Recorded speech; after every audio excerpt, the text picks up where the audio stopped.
Chapter 100. The fist and palm collided. Araka and Sonia trembled slightly. Thud. It was a low thud like the sound of a sandbag falling to the ground.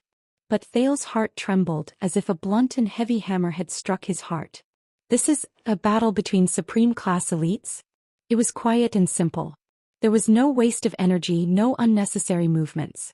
Thale saw the crowd whispering. Many soldiers pointed at the two of them.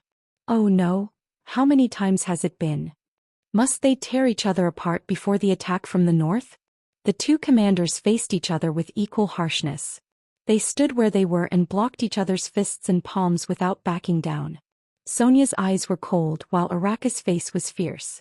The soldiers behind the two of them finally reacted. Clang. The old soldiers behind Sonia drew their swords in unison and surrounded the commander in an orderly manner. Thud.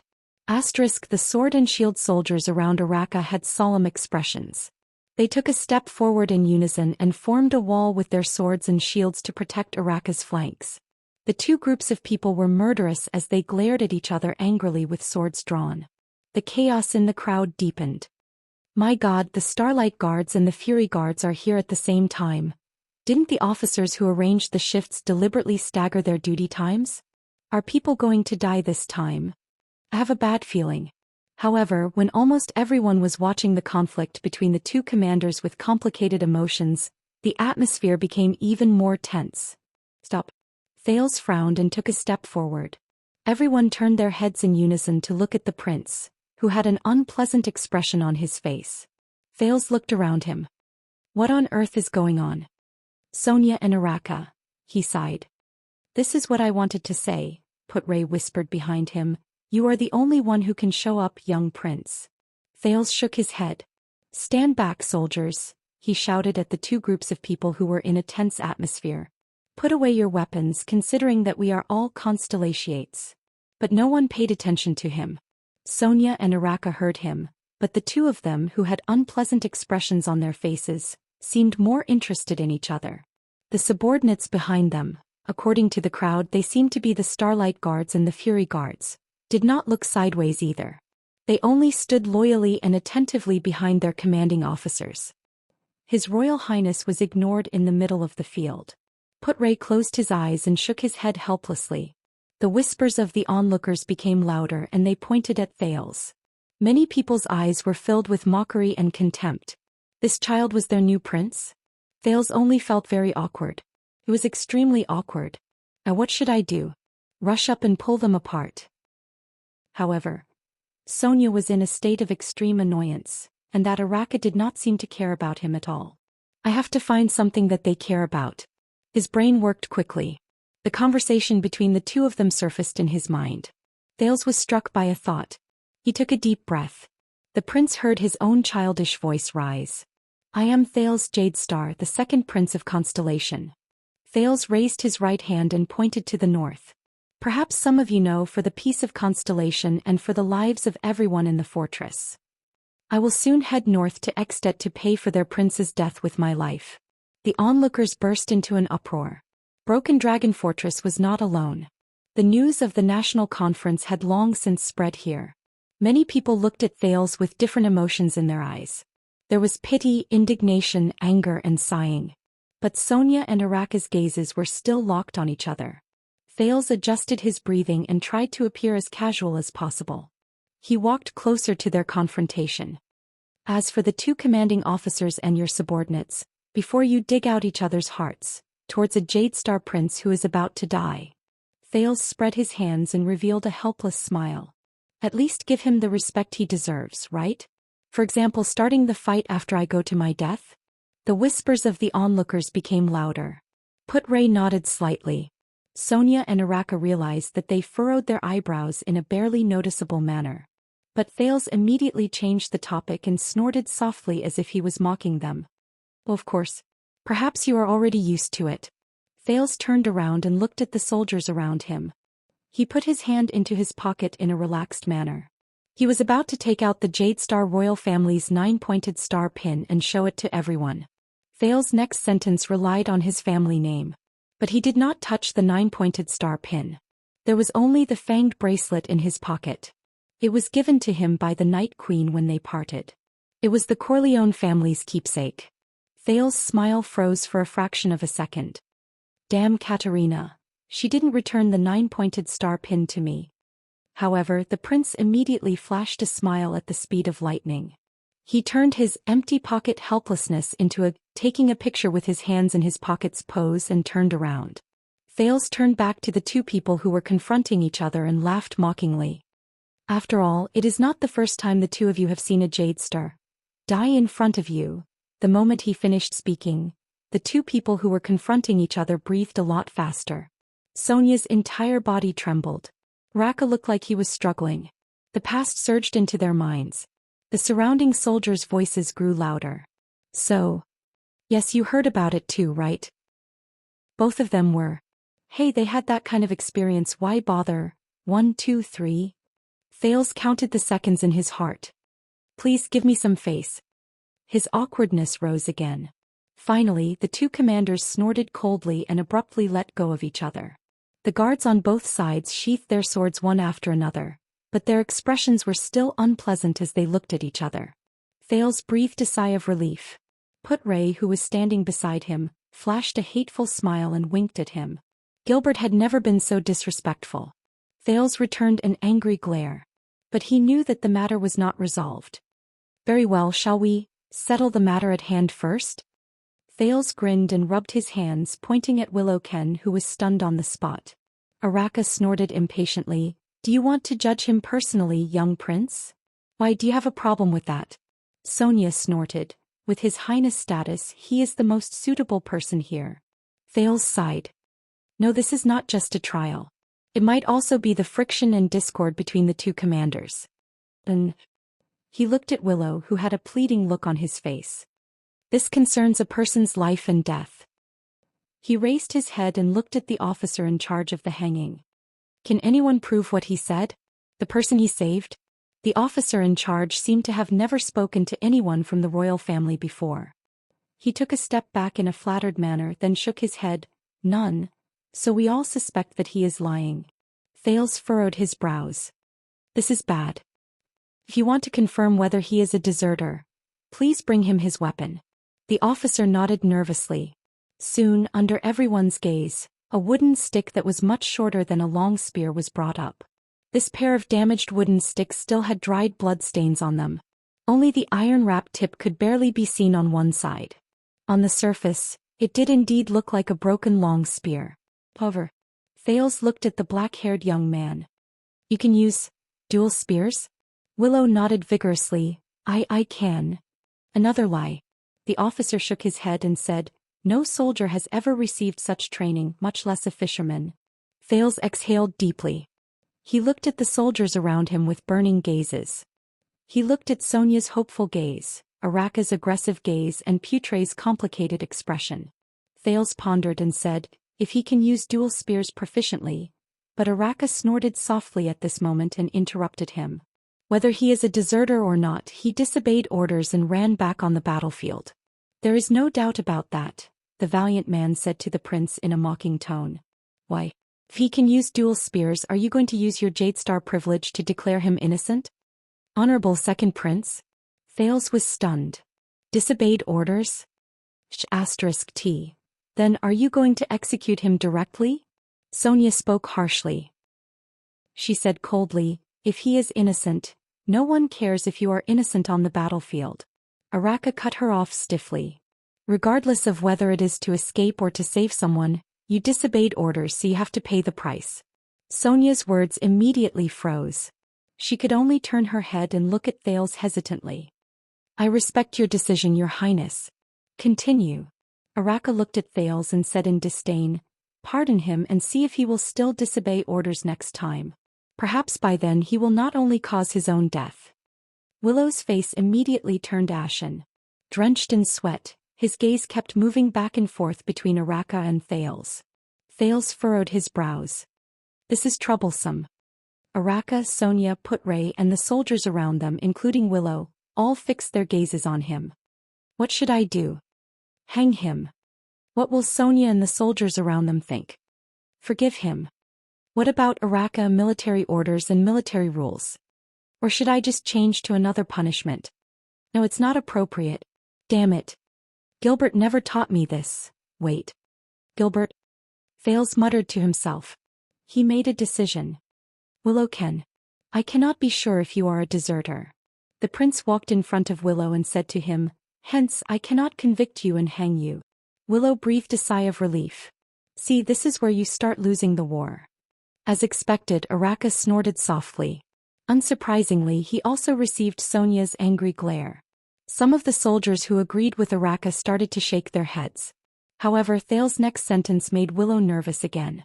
Thales shook his head and said, but if you really disobeyed orders, then I cannot convict you. I cannot pass a sentence. Everyone was silent for a moment. Then there was an uproar. Sonia furrowed her brows tightly. What does this mean? Ah, guilty and not guilty. Araka sneered.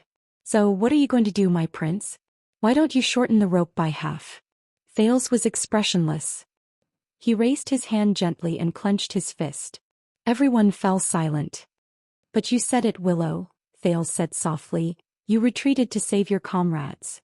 Willow lifted his gaze and looked at the second prince with trembling eyes. Whether you really did it or not, this spirit is very noble.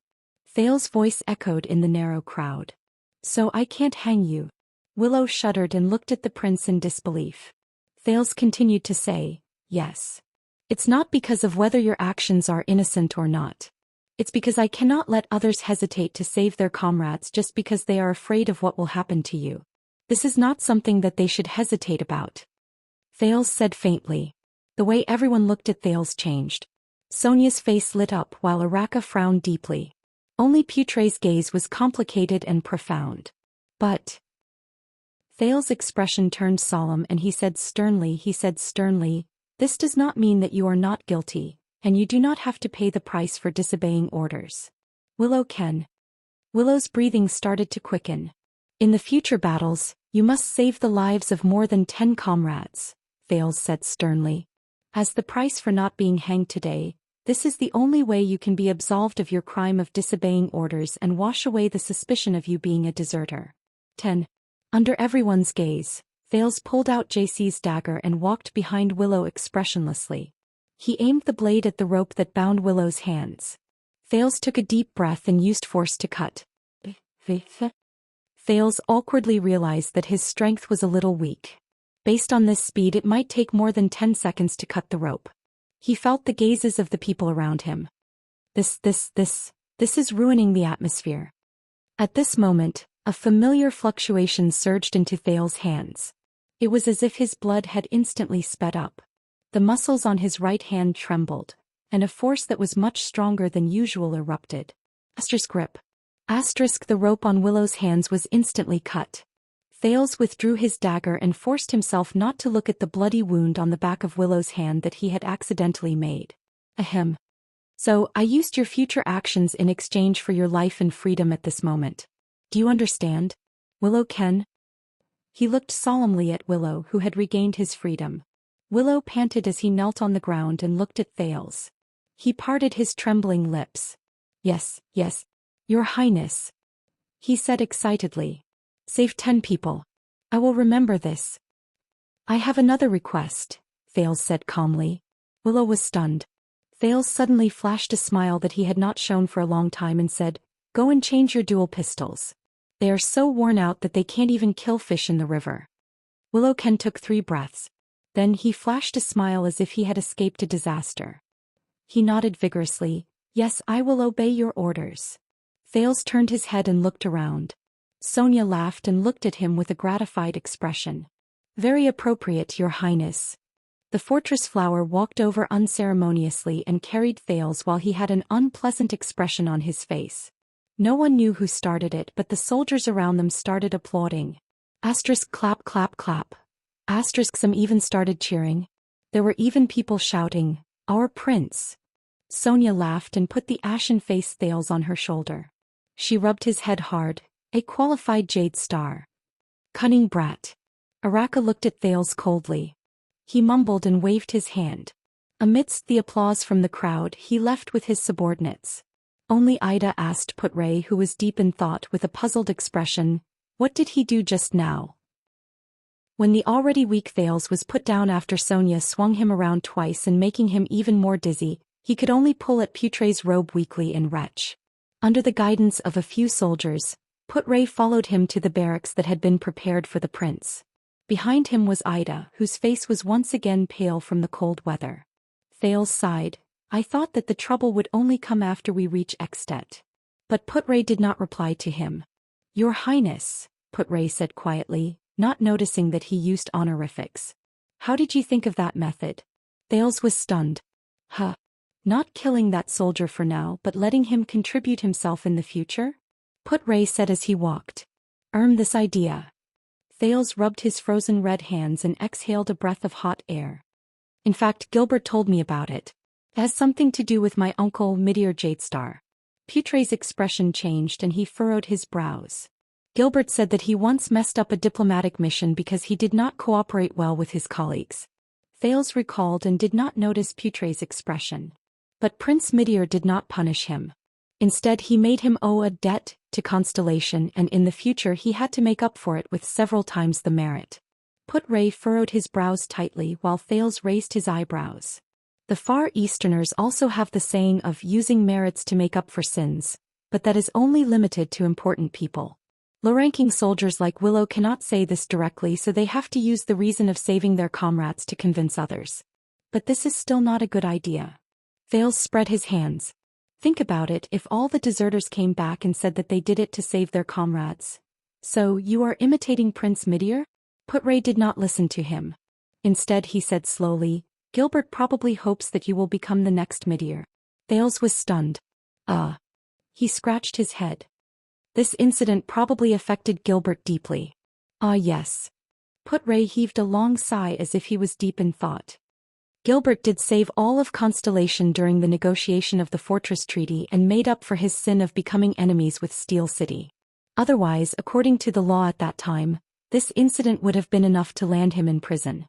Thales turned his head curiously. Oh, Putre, you know about this as well? Of course, Your Highness. Putre seemed to be used to addressing Thales as Your Highness.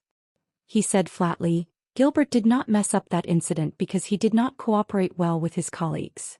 Thales widened his eyes. At that time, Gilbert was just a descendant of a declining noble family. As the prince's attendant, he was ostracized and even deliberately framed by his colleagues when he first came to the Foreign Affairs Department. That was why he ended up in such a state. Putre sighed. Thales said in surprise. Is that so? Putre nodded slowly. That was why he worked so hard for Constellation. He thought that this was a debt he owed to Meteor and Constellation. Everyone has their own life journey and their encounters are unpredictable. Thales sighed and shrugged casually. Did he tell you about this? No, he did not. Putre's gaze was profound, and there was a hint of sorrow and regret in his words. But I know more than he does.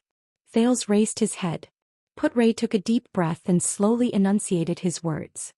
Because I was the person who ostracized and framed him in the Foreign Affairs Department back then. Thales was stunned. So awkward. About this, he said awkwardly, perhaps if you had not done what you did back then, Gilbert would not have become such an outstanding diplomat and administrative officer. Yes, perhaps, Putre said bitterly. Constellation is very lucky to have such an outstanding and selfless. No. A familiar voice came from behind them. He seemed to be suppressing his anger. Thales and Putre turned their heads in astonishment. They saw the second prince's attendant, Waya Casso, looking at them with an unhappy expression. Waya, Thales said strangely. Is he angry? Your Highness. Waya seemed to be trying his best to control his emotions. He took 2 deep breaths before his expression returned to normal. He said slowly, Cora is dying. Thales' expression changed drastically. Cora, the leader of the Jadestar family's private army, was currently lying on the bed in the barracks with a pale face. I have a younger sister, Lucy. Cora's eyes were out of focus and he said in a daze, In the capital, Your Highness, Waya Casso, who was wrapped in bandages, said with a regretful expression, The vampires injured him too badly. Thales let out a long sigh. Is there no other way? We searched for military doctors in the fortress. Waya shook his head with a sorrowful expression. But they are only military doctors. I am afraid they do not have such good medical skills. Thales frowned. Are there other doctors? Put-Ray frowned. Cold Castle is the closest and there are doctors. But I am afraid it is too late. Also, the extensions have cleared the area. In short, the road is very unsafe. Accept reality. Ida sighed under the cloak. At least let him leave with peace of mind, and not have any regrets on his way to Hell's River. Thales looked at Cora on the bed and remembered the first time he made him laugh in Mindy's hall. And the time he led the swordsman to fight against the mercenaries. Together with his colleagues they stood between him and Serena. And the fight against the Blood Clan in the birch tree forest. He closed his eyes sadly. Damn it. Prince Thales. Everyone turned their heads.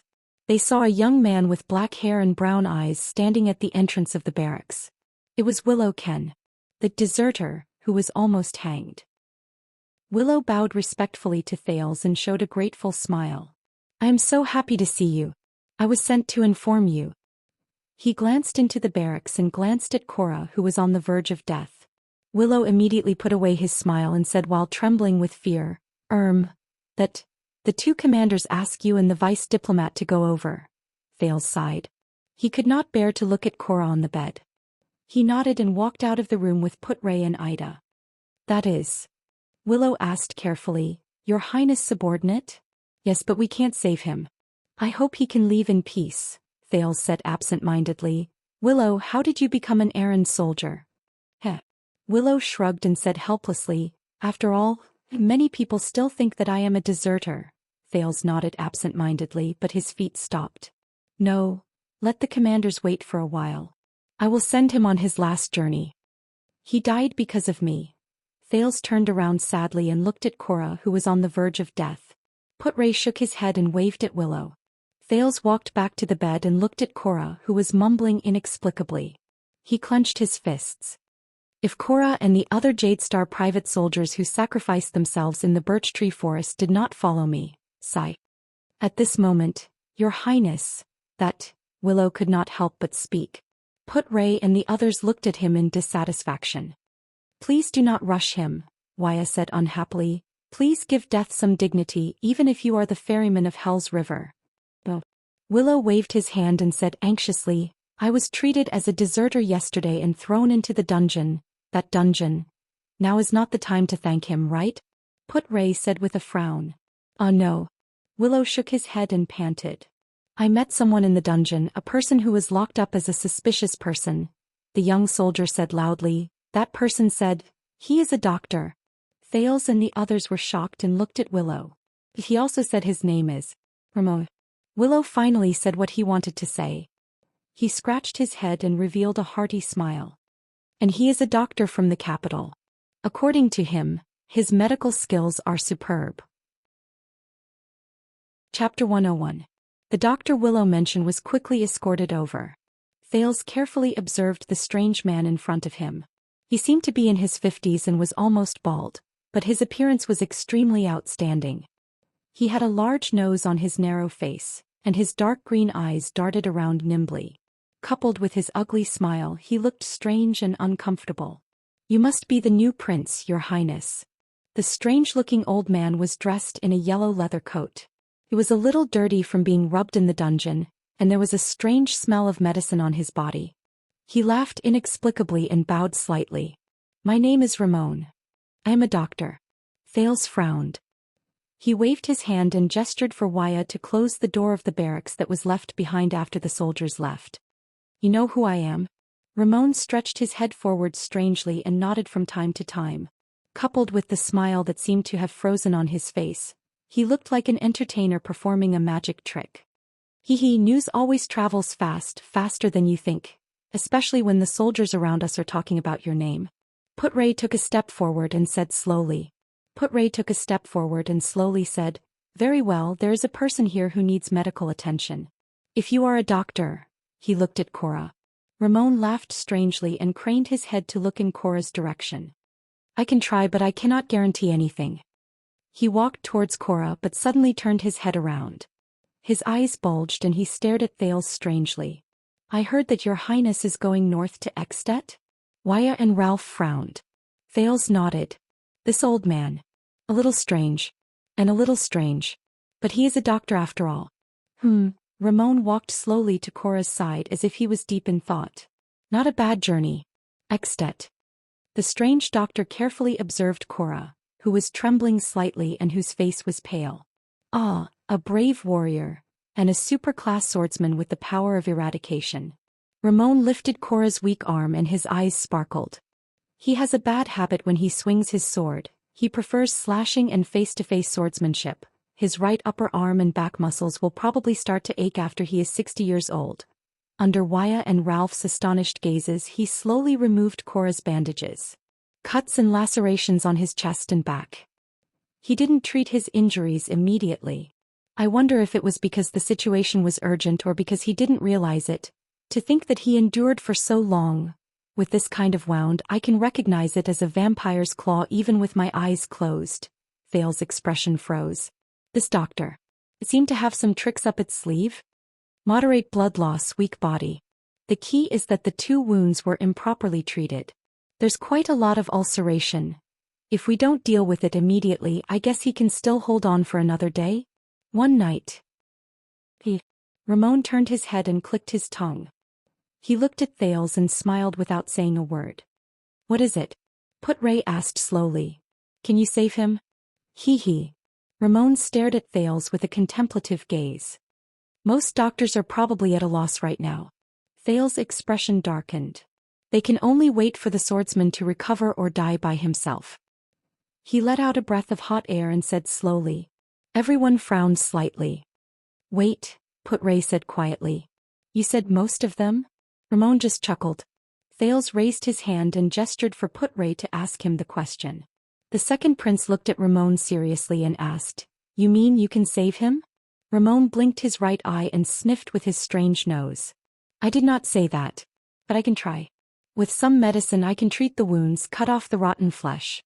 As for the chance of successfully saving him, Put Ray frowned beside Thales. Ramon flashed a strange smile again.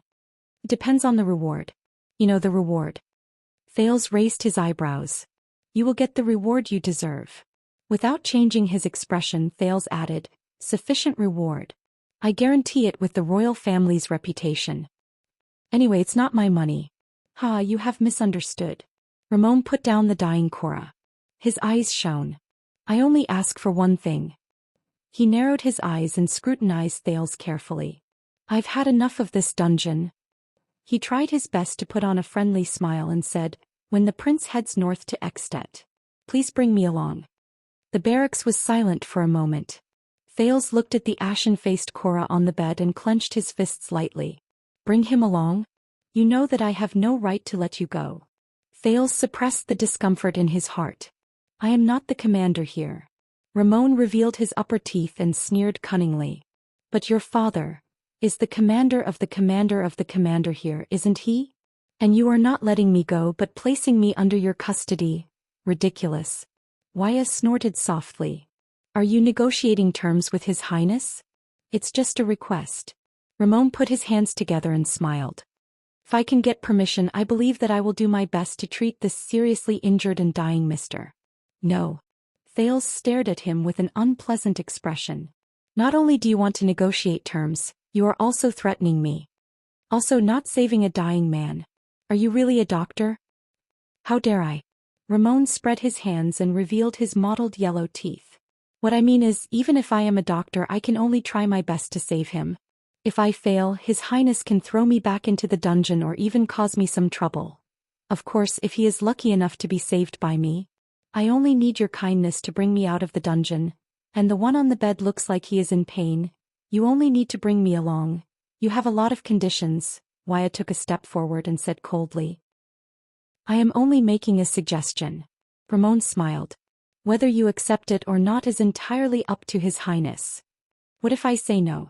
Thales said quietly. If I do not agree to let you out of the dungeon and bring you along, will you refuse to treat him? Ramon chuckled. Of course not. But a cold glare flashed in the doctor's eyes. But you know, my medical skills are actually very dependent on luck. If I can't treat him, you can't blame me. Hee, what a pity for such a brave soldier.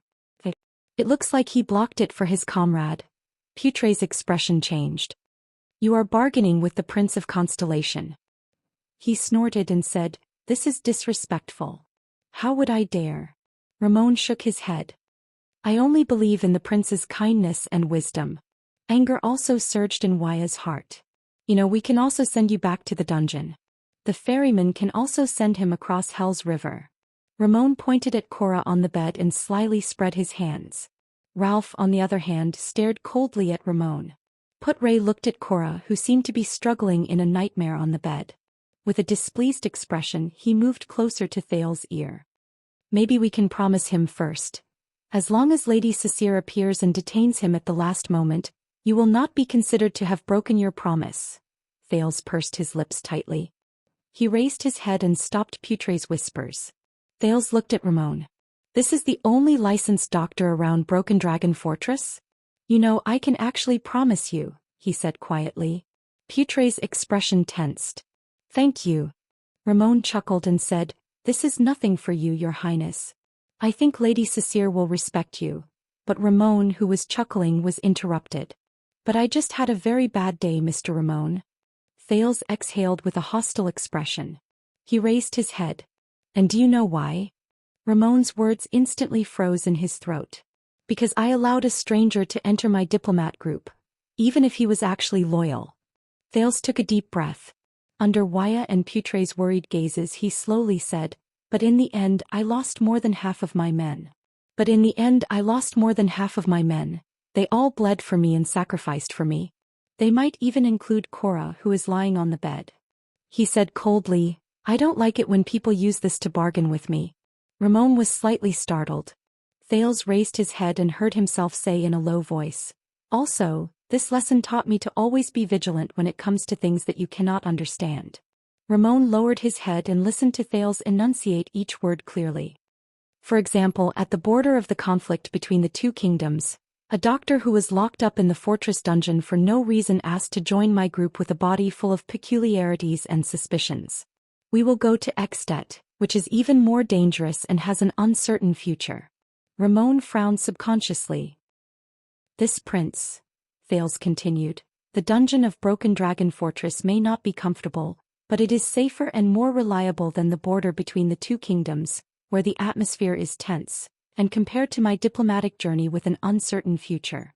But you asked to go north to Extet. You did not ask to leave the dungeon at all. Thales raised his head slightly and said faintly. Ramon stared at the young prince before him with a strange expression. Thales sat on the chair and crossed his arms. You are willing to sacrifice your own safety and interests to provide medical services for the prince's group, and then continue on a dangerous journey with him. You must be a saint, Dr. Ramon. Thales shook his head and said slowly, if not, then you must have some ulterior motive. Ramon frowned. T. It looks like this young prince is not as easy to fool as I thought. I just need to leave this place. Ramon exhaled through his nose, raised his head and said, and the war outside is imminent and it is too dangerous. I thought that the prince's diplomat group might be safer. Safer? Thales stared at him coldly. Even a 3-year-old child knows that we are tainted with King Nuven's blood debt, and that we are going to the country he rules. Safe? All right, I don't expect the protection of His Highness guards. You don't have to bring me along the entire journey. Not long after we enter Extet, I will immediately leave. Ramon blinked and smiled bitterly in resignation. As long as it's that simple, I promise that I can definitely cure him. Ramon adjusted his breathing and turned to Waya and Ralph. Also, I can help you with something else. For example, this young gentleman's injury. I guess it was also caused by a vampire? And you, the guy with the silver mask, your arm is fractured. This cannot wait. Waya exhaled. Ralph's expression was unfriendly. You can definitely cure him?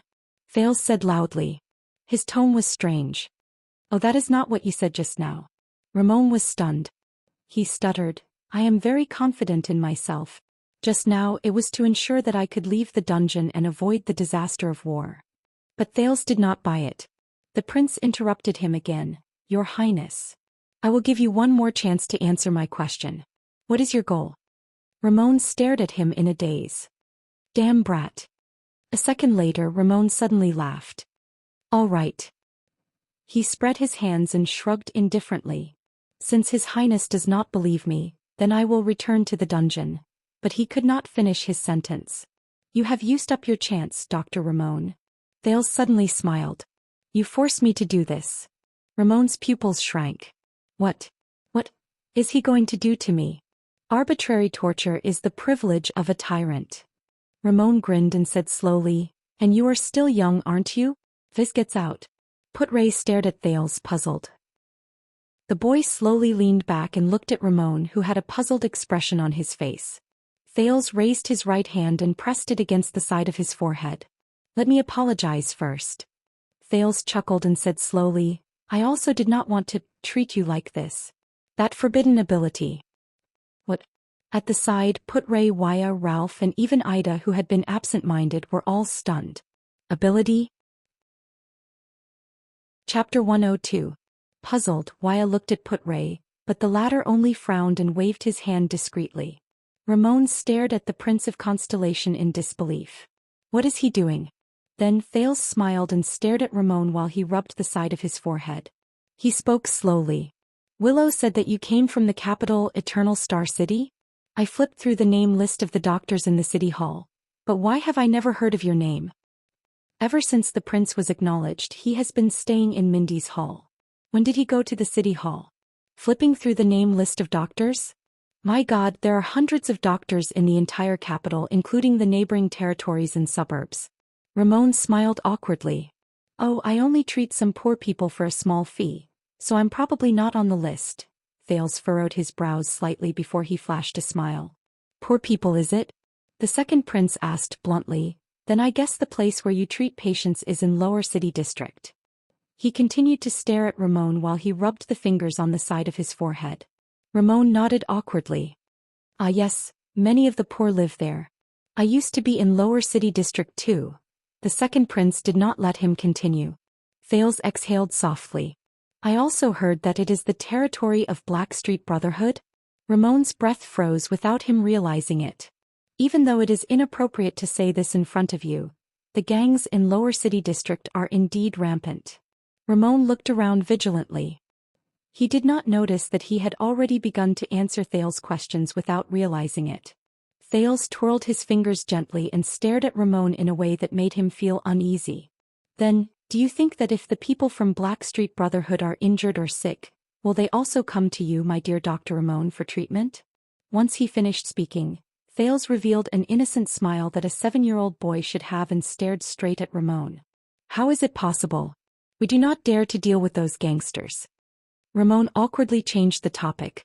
Your Highness, forgive me for being blunt, but the man on the bed is not in good condition. Why don't we? Ah, is that so? Thales suddenly revealed a cheerful smile.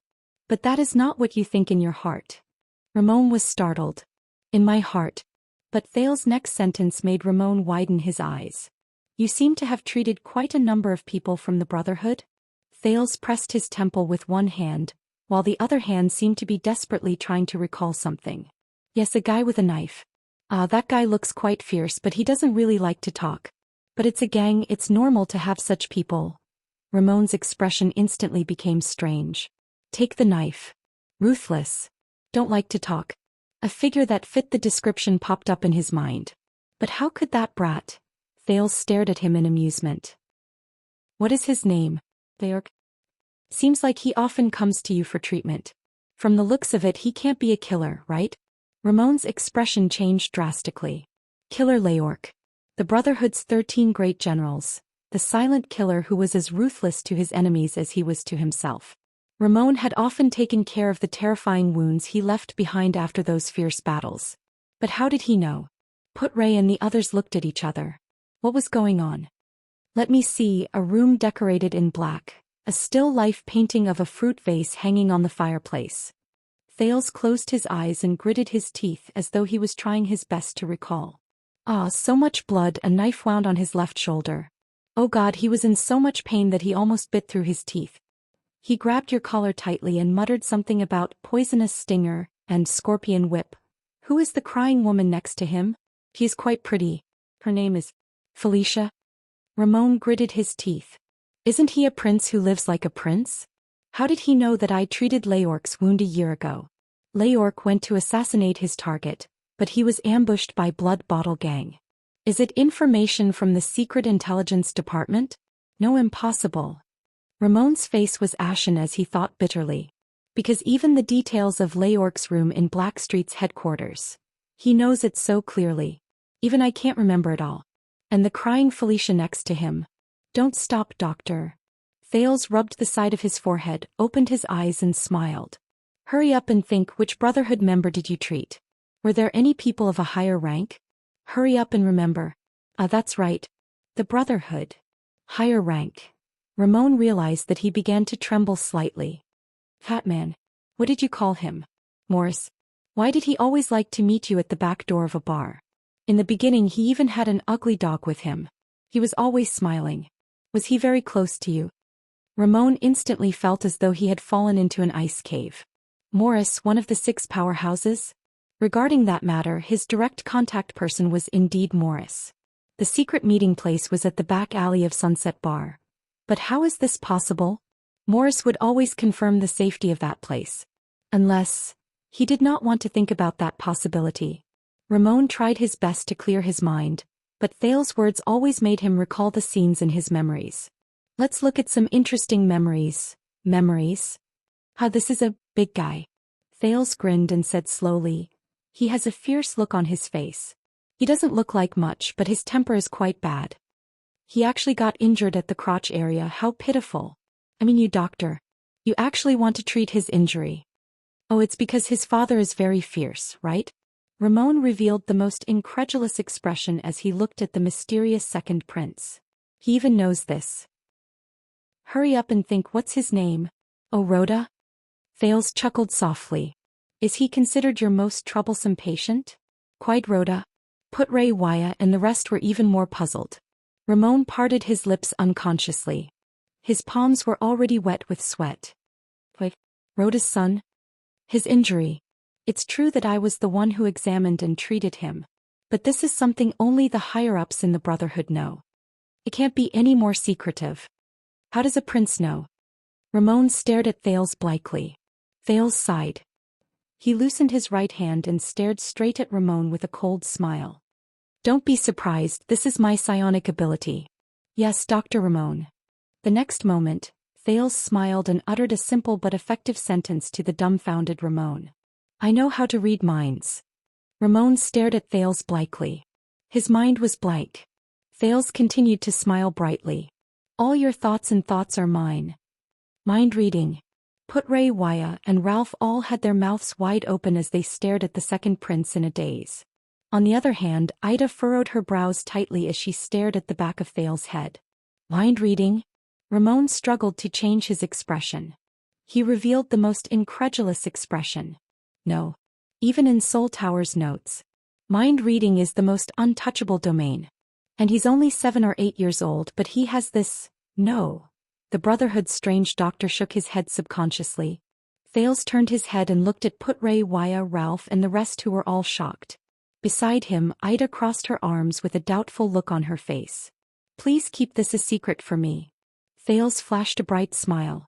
When he trained me to use this ability, he did not want others to know. But I trust all of you. Put Ray asked in disbelief. Who? Who else could it be? Thales chuckled cheerfully and turned his head. He looked at the terrified Ramon and said a name in a relaxed and cheerful manner. Murat Hansen. There was silence. Everyone stared at Thales in a daze. As if he was some kind of monster. Ramon stared at Thales in a daze. Murat Hansen. He knew the meaning of this name. Lance's teacher. Constellation's nightmare for half a century.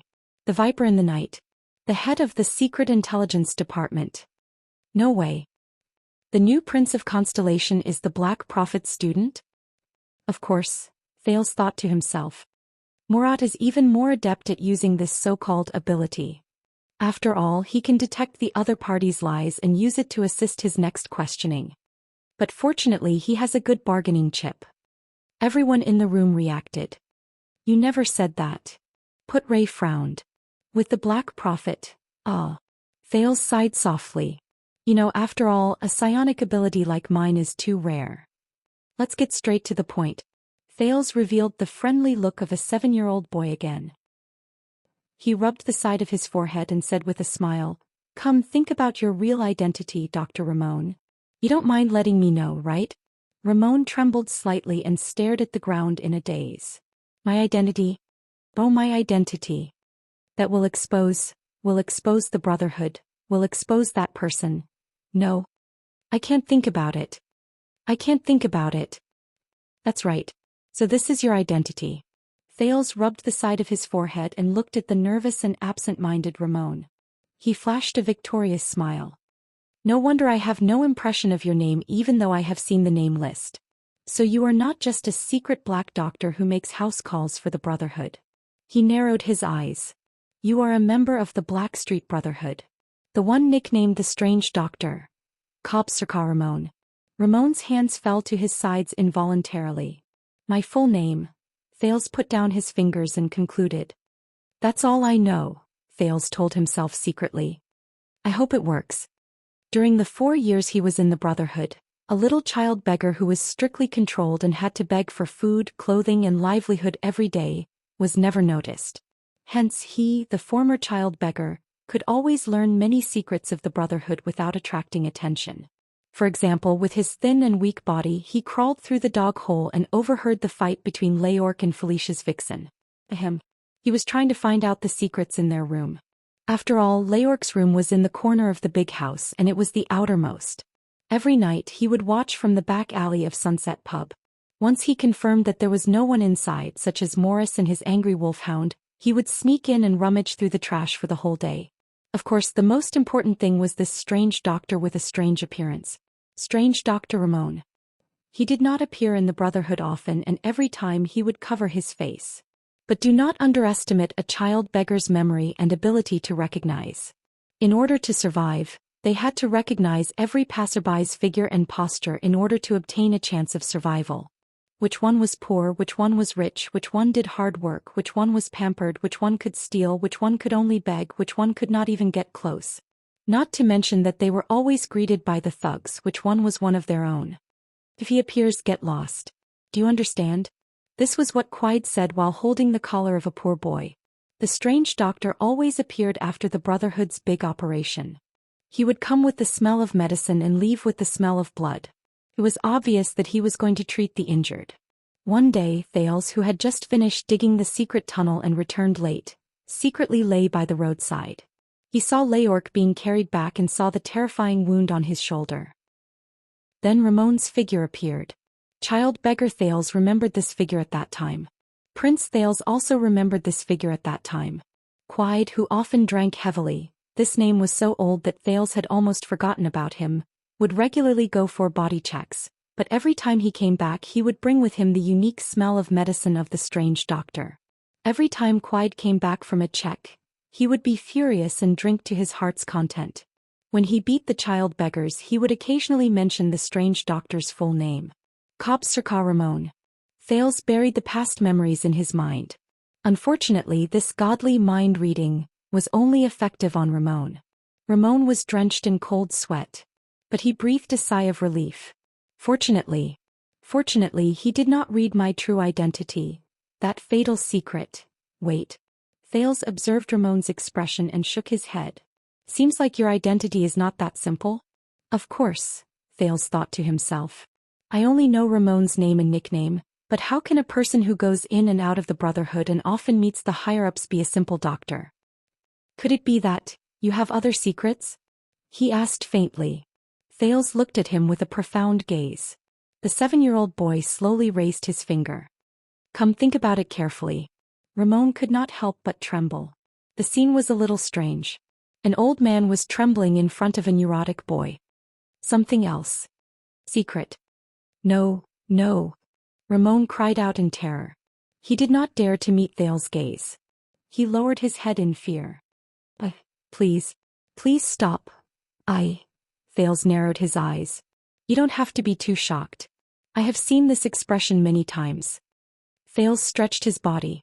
Thales rotated his neck and said softly in satisfaction, from a criminal to a king. Ramon bit his lip in anguish. Tell me the truth. Thales stared at Ramon. I am the Prince of Constellation, the only heir to this country, and you are just a gangster. I'm not interested in you at all. I don't want to care about your secrets either. But when it comes to matters that involve me, he said faintly, so, before I tear apart your clumsy lies and dig out your dirty little secrets from that big head of yours, Dr. Ramon, tell me, why do you insist on following us to the north? So that I don't have to dig out some boring things from your head. Ramon was shocked. Yes. And those secrets. I understand, Your Highness, Ramon said bitterly. I will be honest about my motives. Thank you for your cooperation. After all, it is not easy to use this mind-reading ability. I can only maintain it for a short period of time. Thales sighed and put down his right hand. He smiled slyly and said, the next time I can use it, I will have to wait until tomorrow. Ramon trembled slightly again. Oh, also you can start your treatment. Thales pointed at Cora with a smile. We have wasted a lot of time. Ramon lowered his head dejectedly. The others looked at their prince with different expressions. It was as if they were meeting him for the first time. Blood Bottle Gang? Nikolai and Catherine? Thales furrowed his brows. Ralph, who was behind him, could not help but tremble slightly. Catherine, big sister? Yes, I am hiding from them. Ramon's expression was profound and mysterious. He held some medicine, scissors, and strips of cloth as he tended to Cora's injuries. He glanced at Thales from time to time and wariness flashed in his eyes. Of course, you have never heard of these people's names. Thales thought of something. The scene of Nikolai, the burly man in red, fighting with Istrone in Vine Manor appeared in his mind. I have been chased by them for 6 or 7 days. I just hid in the fortress. But it is only a matter of time before they discover my location. As long as they guard the perimeter, they will eventually catch me. And Extat and Constellation are about to go to war. If I appear alone in the wilderness and run into any army from either side, I will not end up any better than falling into the hands of the Blood Bottle Gang.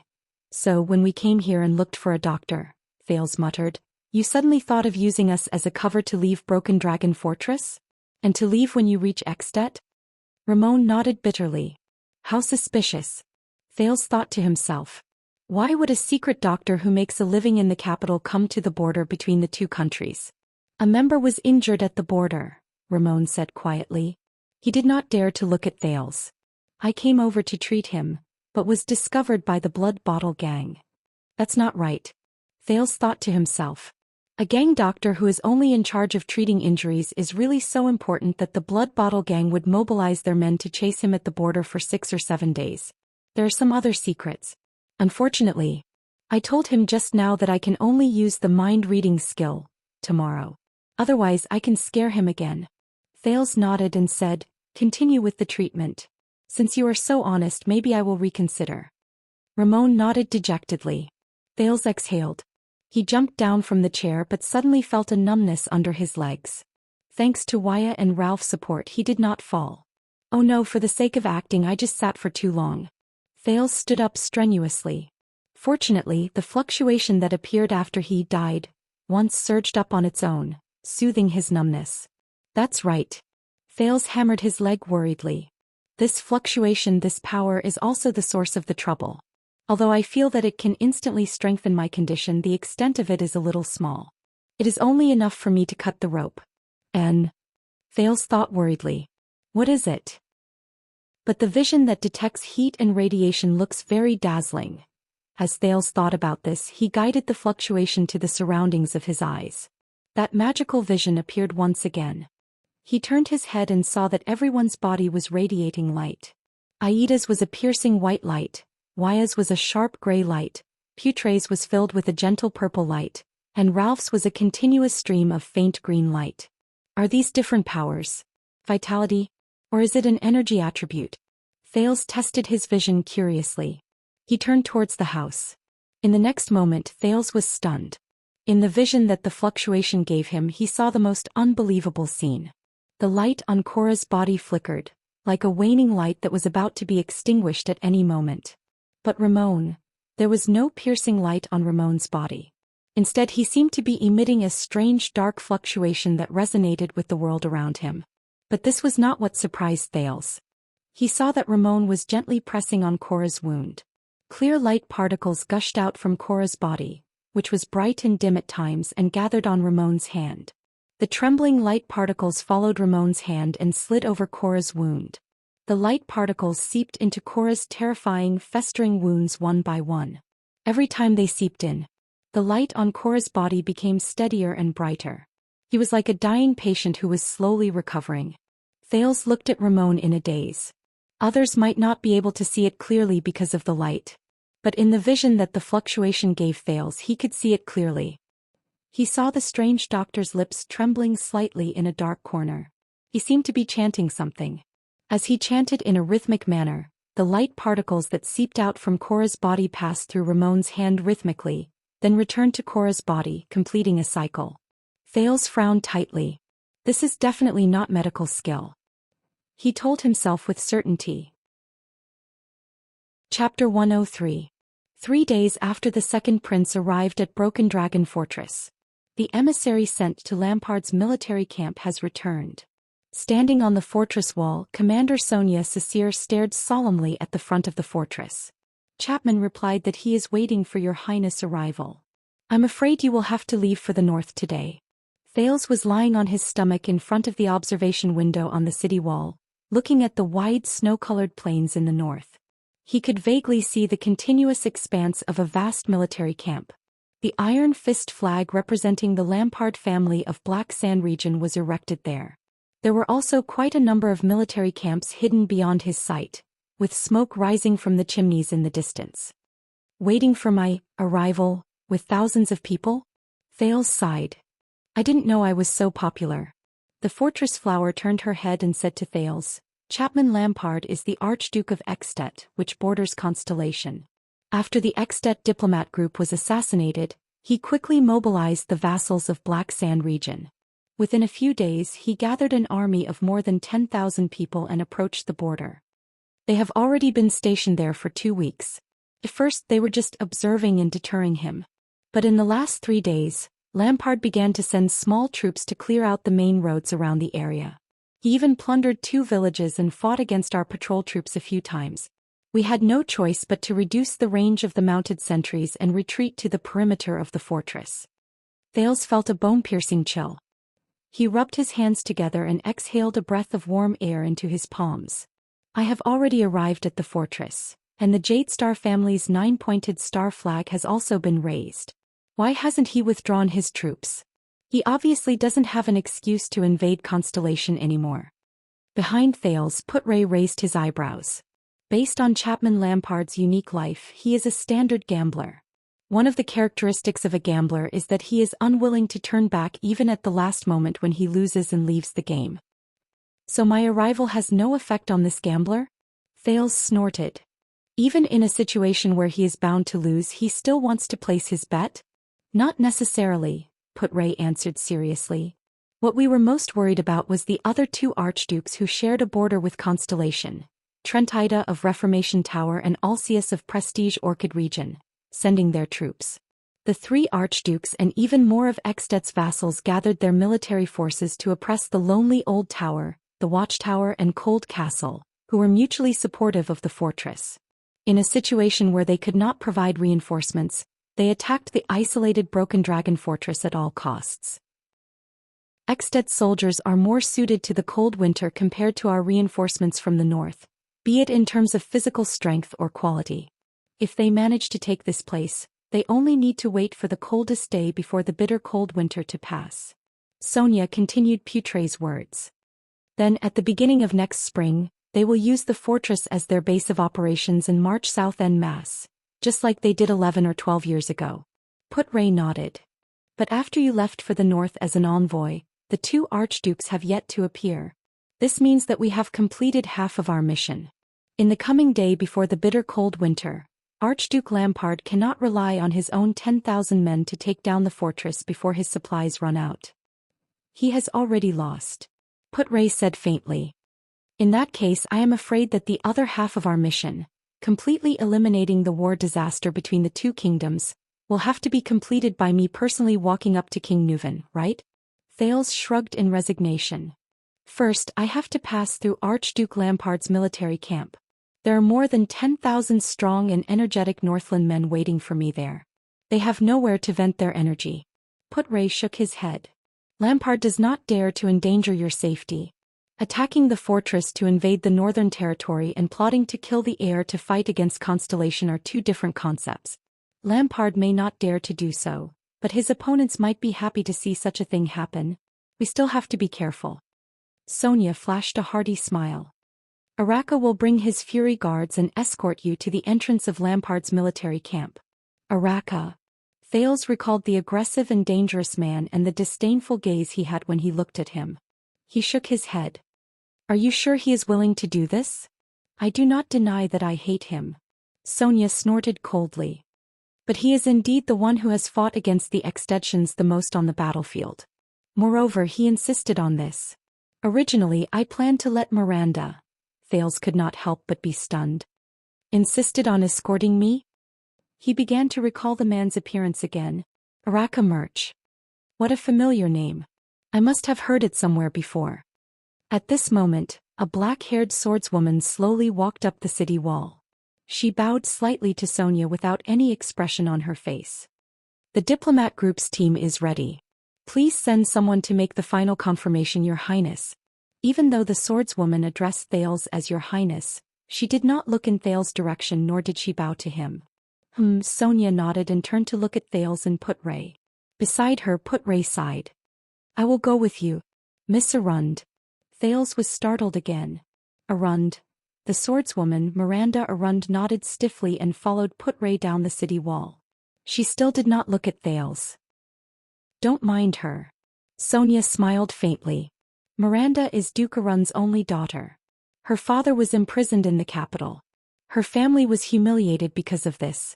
It is normal for her to hold a grudge against you. Thales nodded awkwardly. I seem to have heard from Waya that there is a particularly famous female swordsman of eradication in the fortress.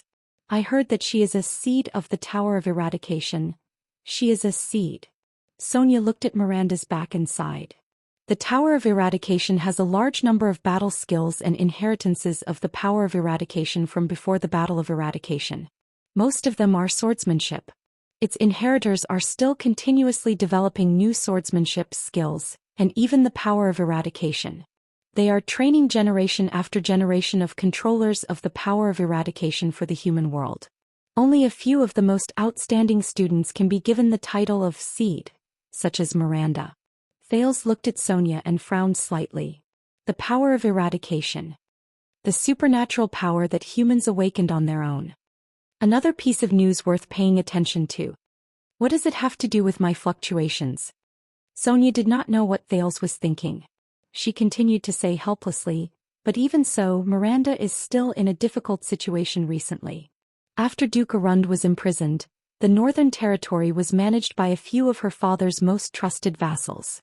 They are waiting for her to return after the crisis is over. But a few of Arund's cousins and nephews are covetously eyeing the right to inherit the Duke of the Northern Territory.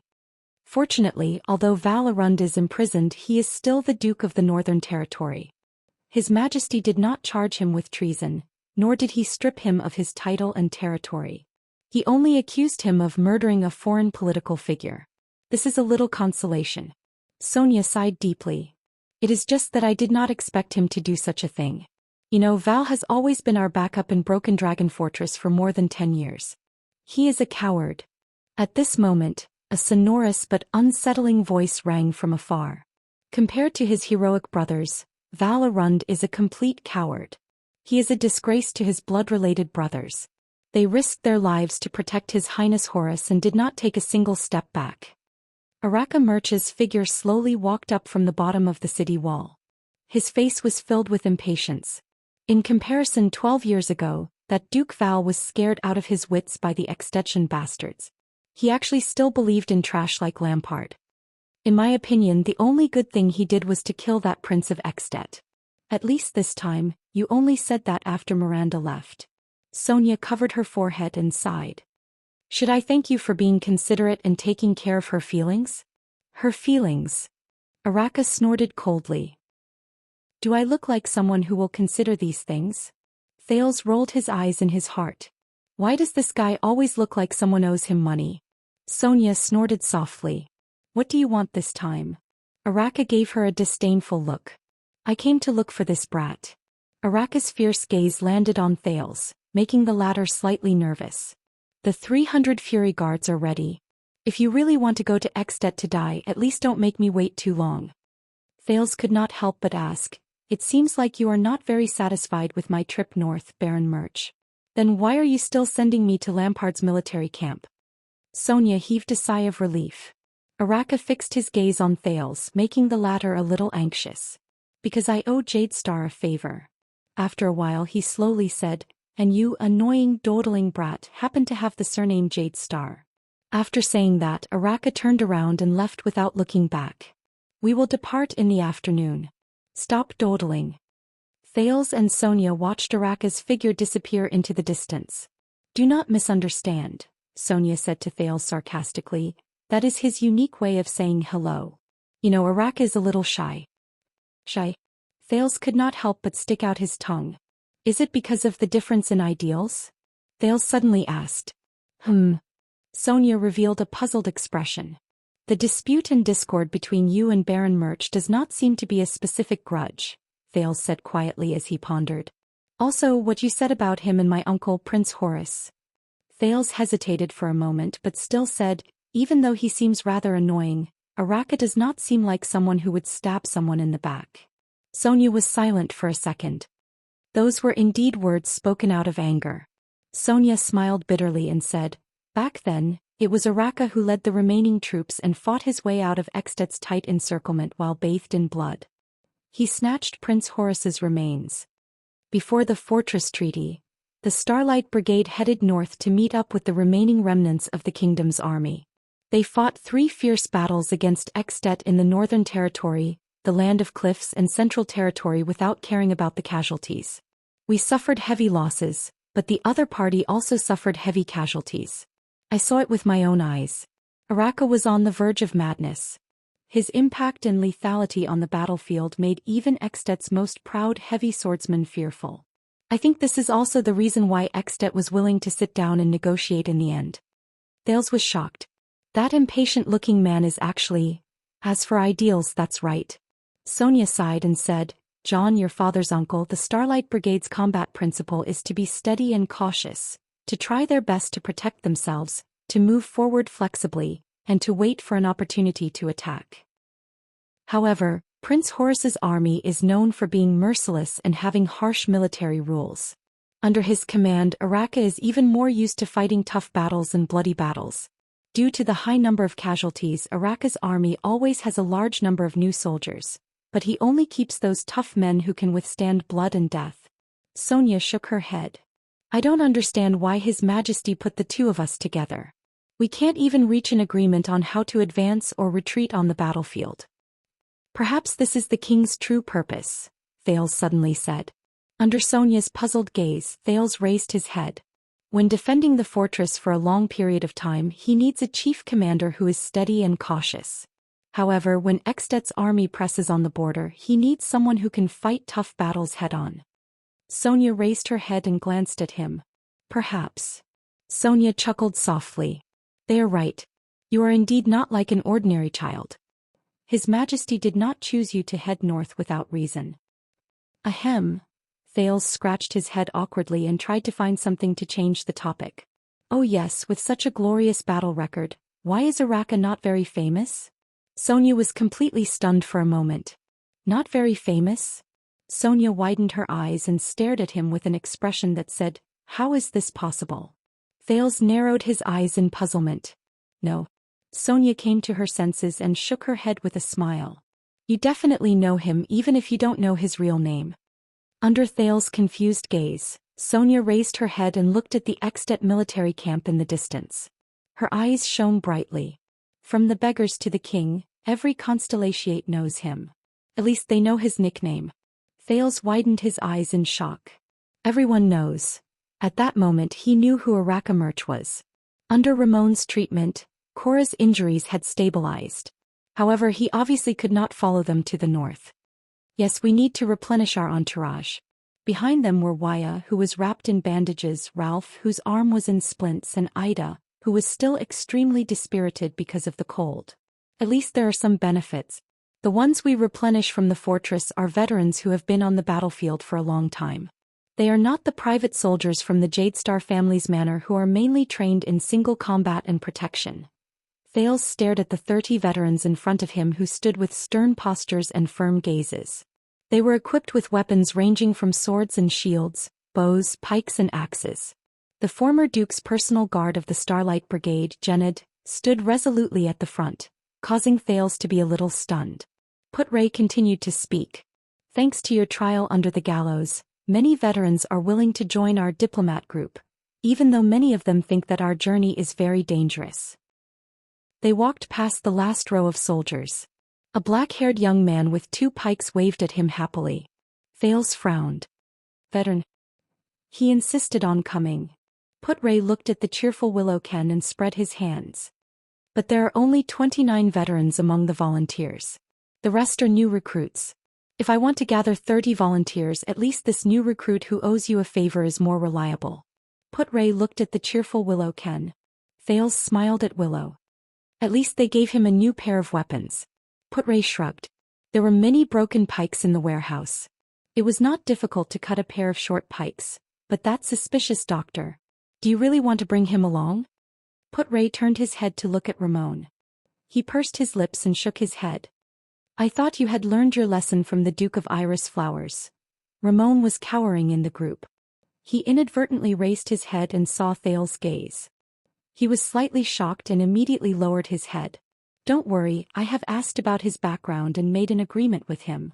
Thales stared at Ramon with a complicated gaze. And he did save Cora. Strange doctor.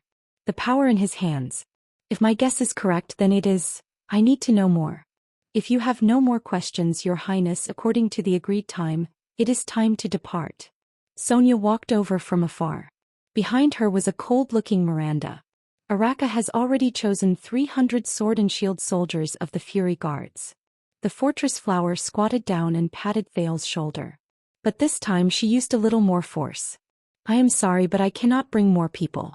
There are only 3,000 people in the fortress, but Araka has chosen all the old soldiers under his command. She gestured with her chin at the lightly armored man who was carrying a bow and arrows on his back. He was obviously impatient. They will escort you all the way to the border.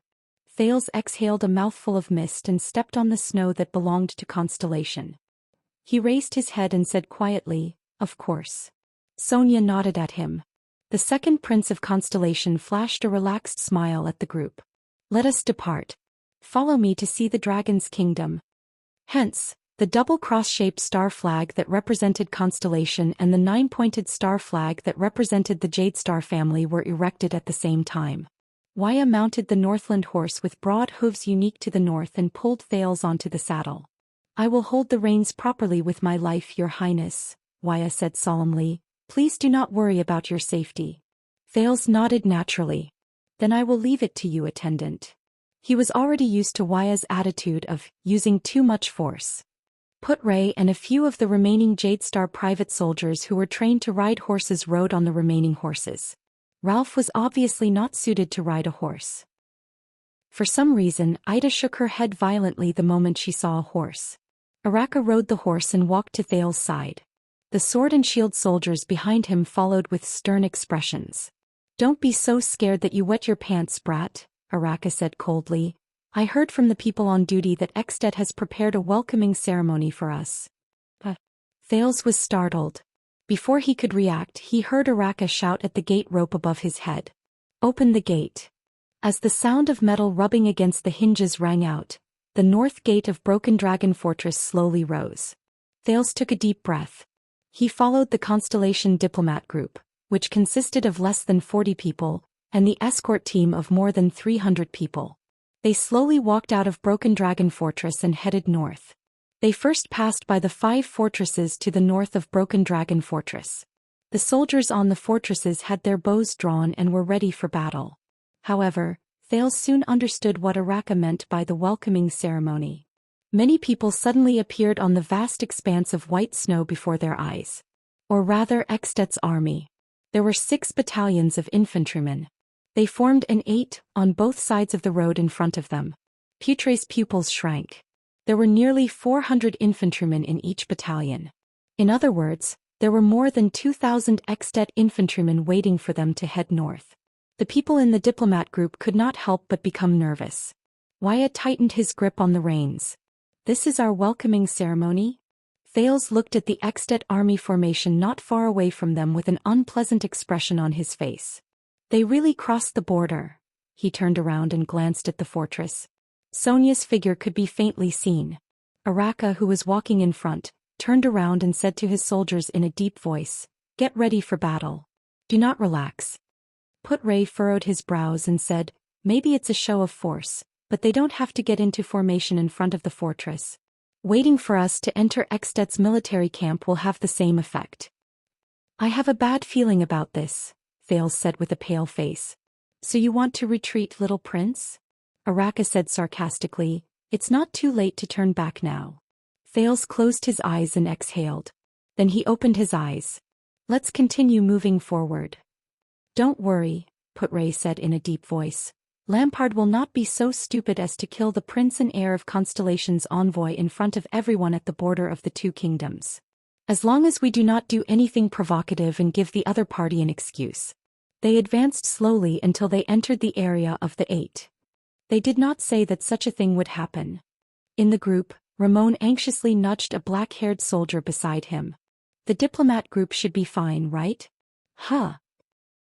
Willowken was stunned for a moment before he reacted.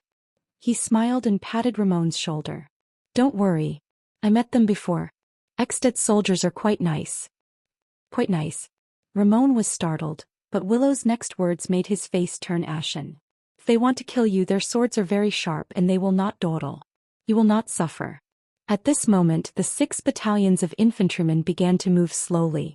The people in the diplomat group immediately became nervous.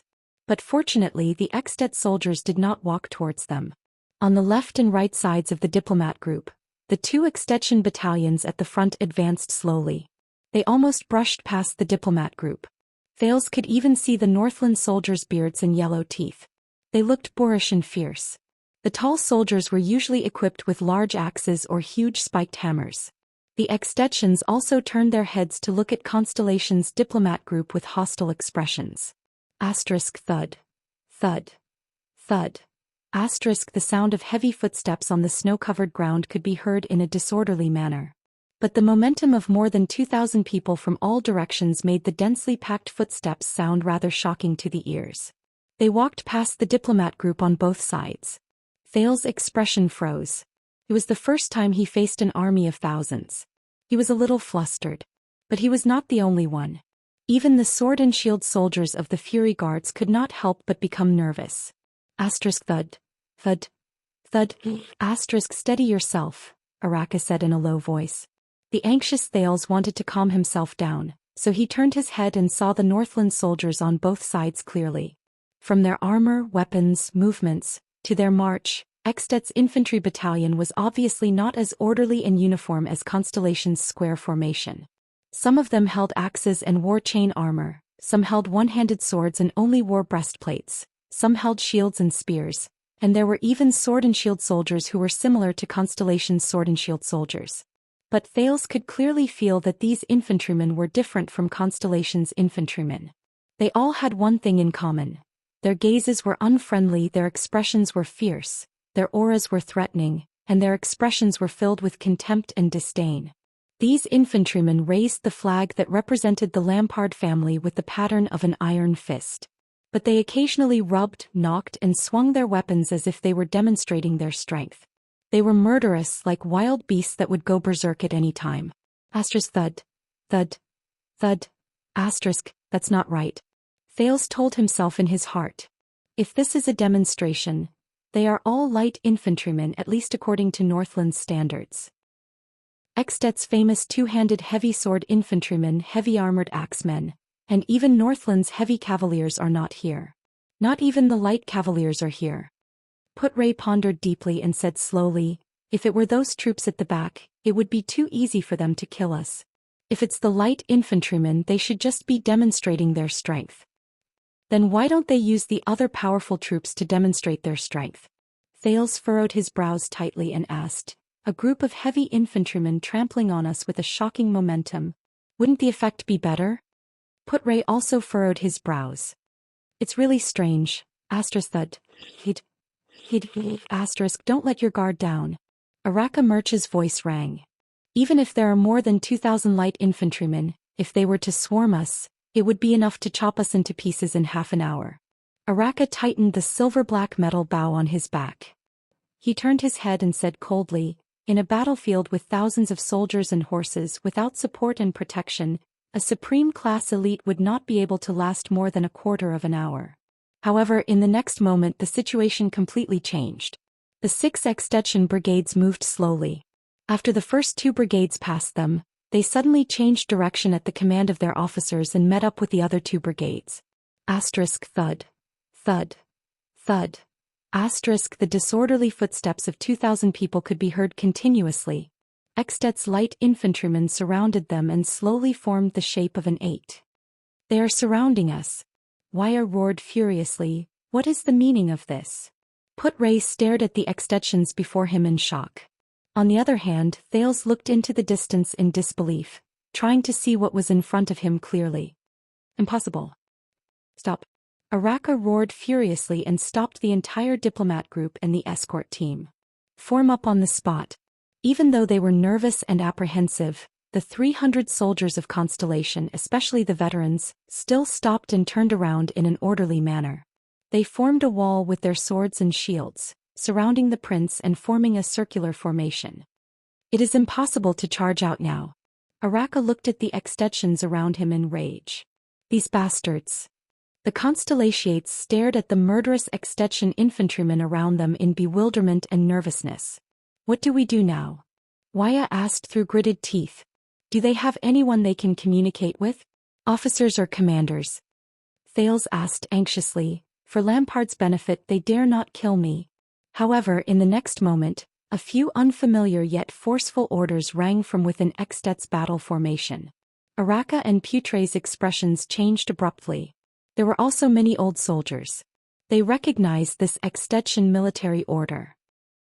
In the next second, 6 large groups of more than 2,000 extension infantrymen raised their weapons and roared furiously in unison. Woo! Woo! Woo! The deafening roars terrified Thales. What happened to them? In the next moment, the extension infantrymen's faces were ferocious as they strode forward. Boom. Boom. Boom. The sound of footsteps that were even louder than before rang out like thunder. More than 2,000 infantrymen raised their weapons and charged madly towards Thales' diplomat group from 6 directions. Kill! The extension light infantrymen roared fanatically and charged towards them. Thales stared at everything before him in a daze. Didn't they say that Lampard would not dare to endanger my safety? Quietly awaiting the prince's arrival. Then why does he want to kill me? Damn it! Putray widened his eyes in shock and drew out the 1.5-handed sword at his waist. An even louder roar exploded in the air, interrupting Putray's words. Enemy troops charge. In the center of the troop, Araka Murch's face was ashen. He controlled his restless steed and forcefully drew out a fierce 2-handed long sword. He roared at Constellation's escort team, his fury guards. Chapter 104. A soul-stirring battle howl erupted from the throats of more than 2,000 extension men as they pounced towards the Constellations, who resembled a lone boat. His first large-scale battle experience came in a situation that Thales did not expect. The sword and shield soldiers of the Fury Guards were in the first row. They held their long swords in their hands and pressed them against their comrades beside them. Araka had long since dismounted from his steed. He raised a terrifyingly large sword that was almost as tall as a person with both hands. His eyes burned with a fiery fighting spirit as he strode forward. The soldiers in front of him consciously gave way to their commander, making a space that was 3 people wide. The first round of attack. Araka looked around and shouted, "Hold the line of defense." The enemies surged forward like a tidal wave, getting closer and closer. At the center of the battle formation, Wuxia immediately pulled Thales down from his conspicuous warhorse and surrounded him tightly in a circle formed by 6 soldiers. Then he joined Ida, Putray and Ralph in guarding the 4 corners of this small battle formation. "Go and help the front row," Thales urged. "If they collapse, all of you will not be able to protect me." However, his heart was in a mess. He could not understand how he could face such a situation on a diplomatic mission to Extet. What happened? Wuxia and Ralph looked at each other. With Putray's nod, they moved towards the front row. Ida exhaled and whispered to Putray, "This is a real battlefield. Even supreme class elites have to be extremely careful. And such a great disparity in battle. If you have any way to avoid battle, quickly say it. If not, quickly think of it." Thales gritted his teeth and looked at the enemies charging towards him from all directions. There were 6 large groups of Extetians. "The number of enemies is too many. We are surrounded. We don't have enough military strength at all. No, it should be said that we are not prepared for battle at all. What should I do? Shout out my identity?" But the other side did not seem to care at all. Faced with the impending battle, many of the Constellatiate soldiers exhaled a breath of hot air. They gripped their weapons tightly and held their shields properly.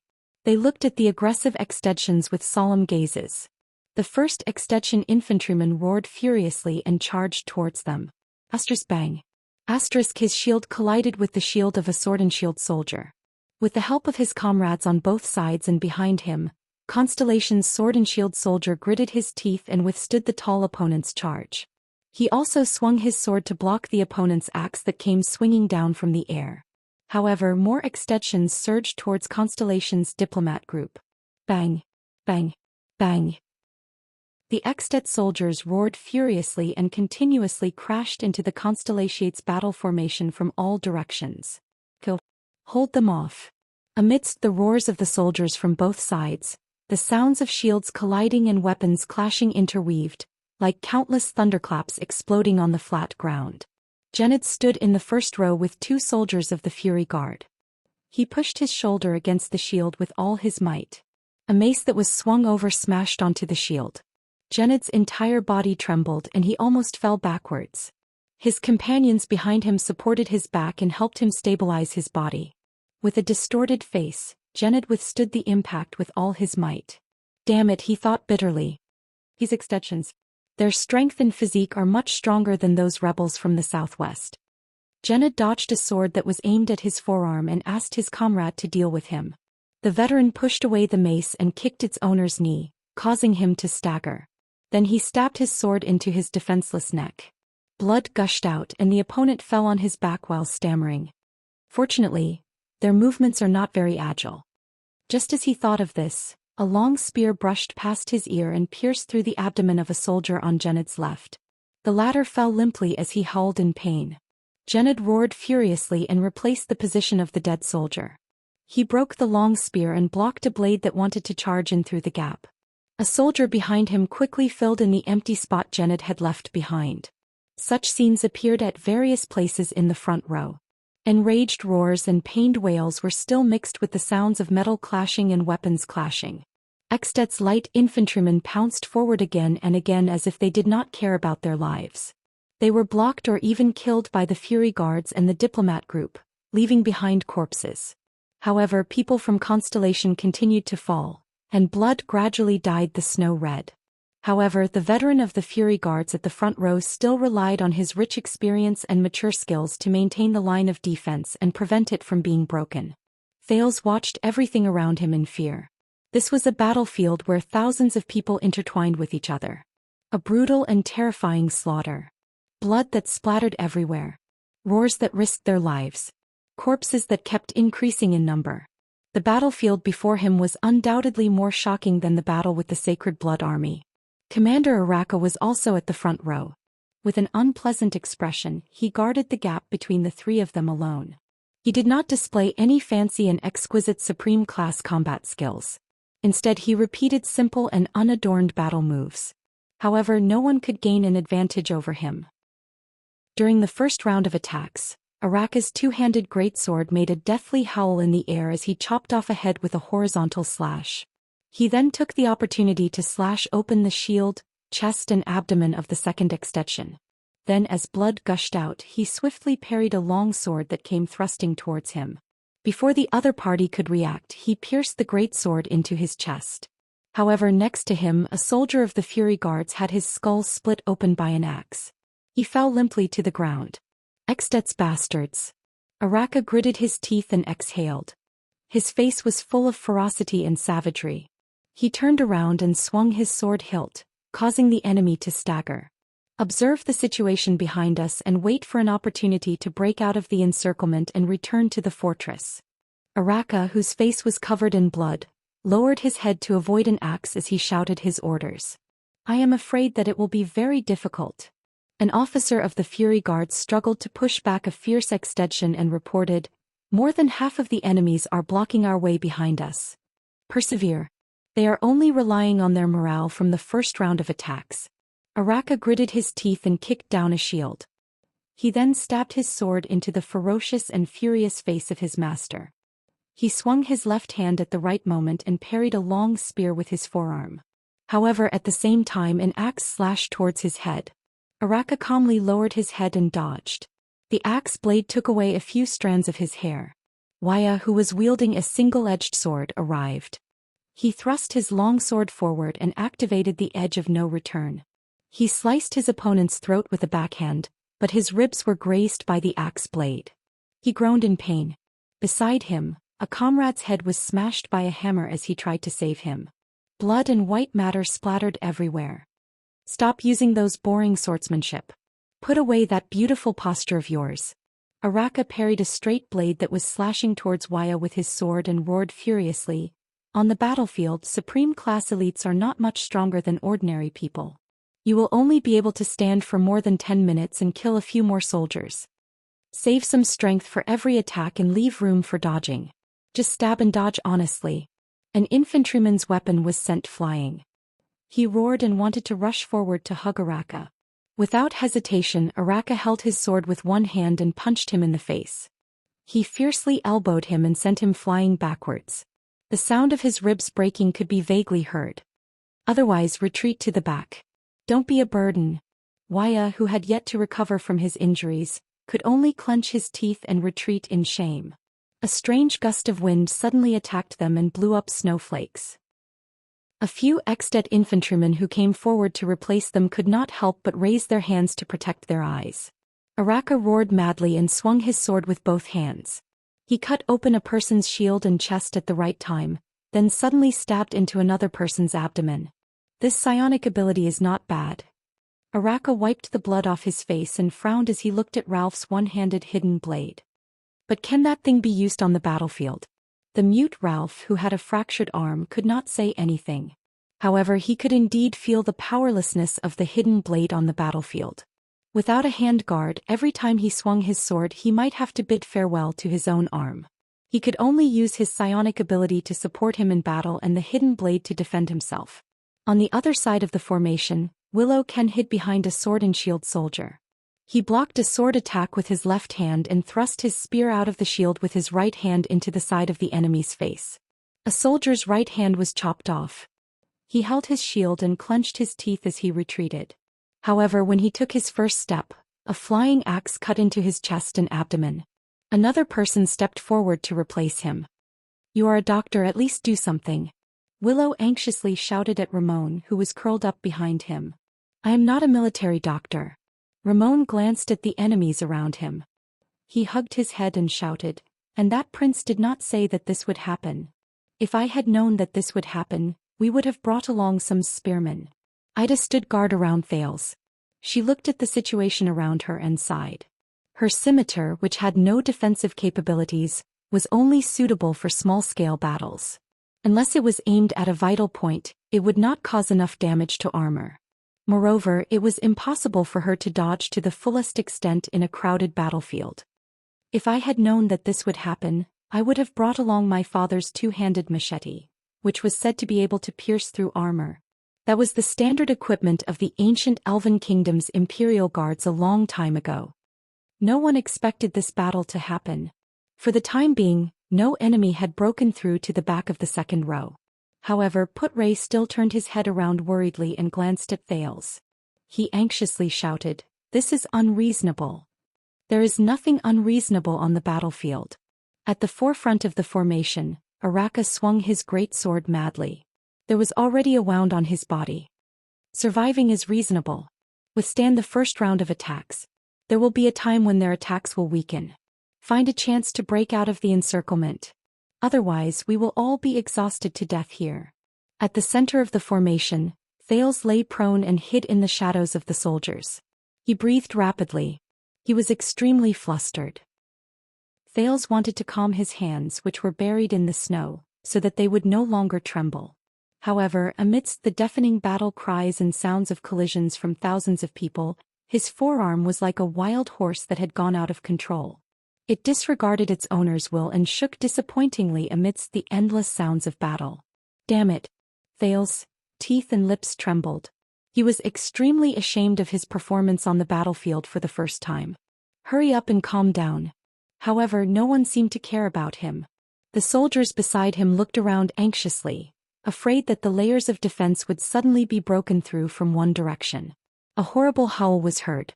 It was the sound of a Constellation soldier being cut in half at the waist. Thales shuddered and closed his eyes. Calm down. At this moment, the already familiar fluctuations spread from his heart.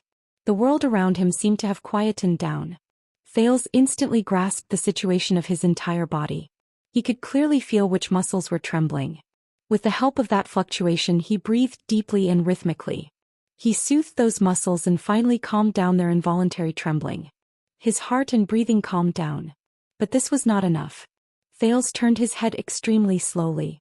It was as if time had also slowed down countless times as he thought desperately. How do I get out of this predicament? No, I don't understand military affairs at all. That's Araka and Sonia's specialty. I can only think from a more comprehensive and fundamental perspective. For example, why does Lampard want to kill me? No, I should think in reverse. If I die here, what is Lampard's purpose? What benefits does he have? Think clearly about his motives and benefits. Impossible. Robbing and killing Constellation's diplomat group and Constellation's heir. He has no benefits at all. Then what is Lampard's purpose? Did someone bribe him? At this moment, the long-lost memories of his previous life surged again. War is a highly complicated and ever-changing form of social conflict, but it has long been neglected in our field of study. Many scholars' research results are in response to Clausewitz's classic exposition. Male? He proposed that structure, organizational ability, and legitimate ideology are the prerequisites for large-scale collective violence. Weber never explicitly included war as a social phenomenon in his theory. However, in his definition of a modern country, he mentioned that the country's power monopolizes the legitimate use of violence in the territory it claims. Thales resisted the flashbacks of his memories and the urgent situation before him with great difficulty. Damn it. In the territory it claims. Wait a minute. Thales' pupils shrank. Maybe it's not that complicated. War is never about killing. Territory. Lampard's original intention was to conquer the Northern Territory. So, the fluctuations faded away. Time seemed to have returned to normal. Fighting and death returned to his ears. Thales lay on the ground, sweating profusely. He panted heavily. He found the source of this conflict. No. I have to get rid of it. No. An Extet infantryman watched in horror as Araka slit his throat. You are, but he could no longer say the rest of his words. Fill my position. Araka clenched his teeth and swung his sword again. He cut down a rough-skinned man with a hammer and retreated with a furious roar.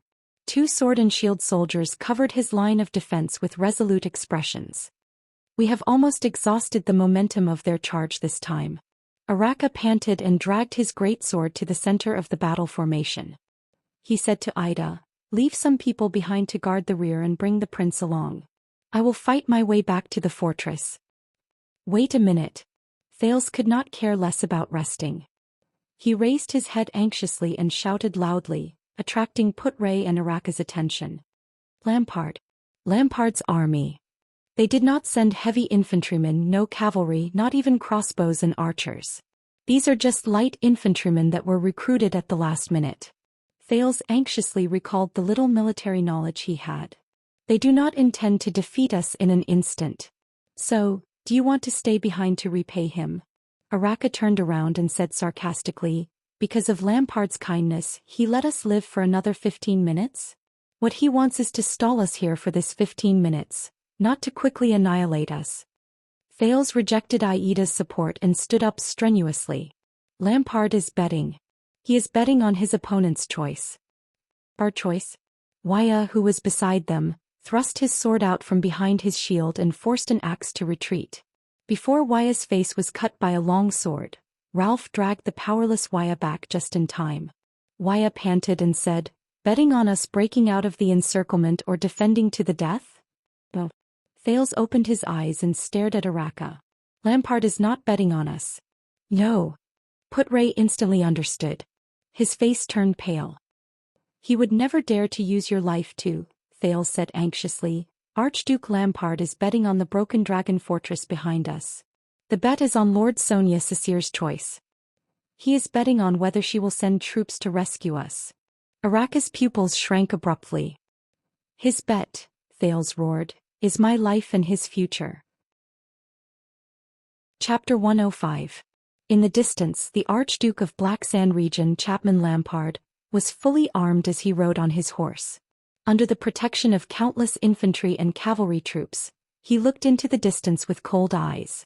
Under the deafening battle cries, the two constellation flags in the distance began to shake under the siege of 6 large troops and more than 2,000 extension light infantrymen. Archduke Lampard touched the sword at his waist.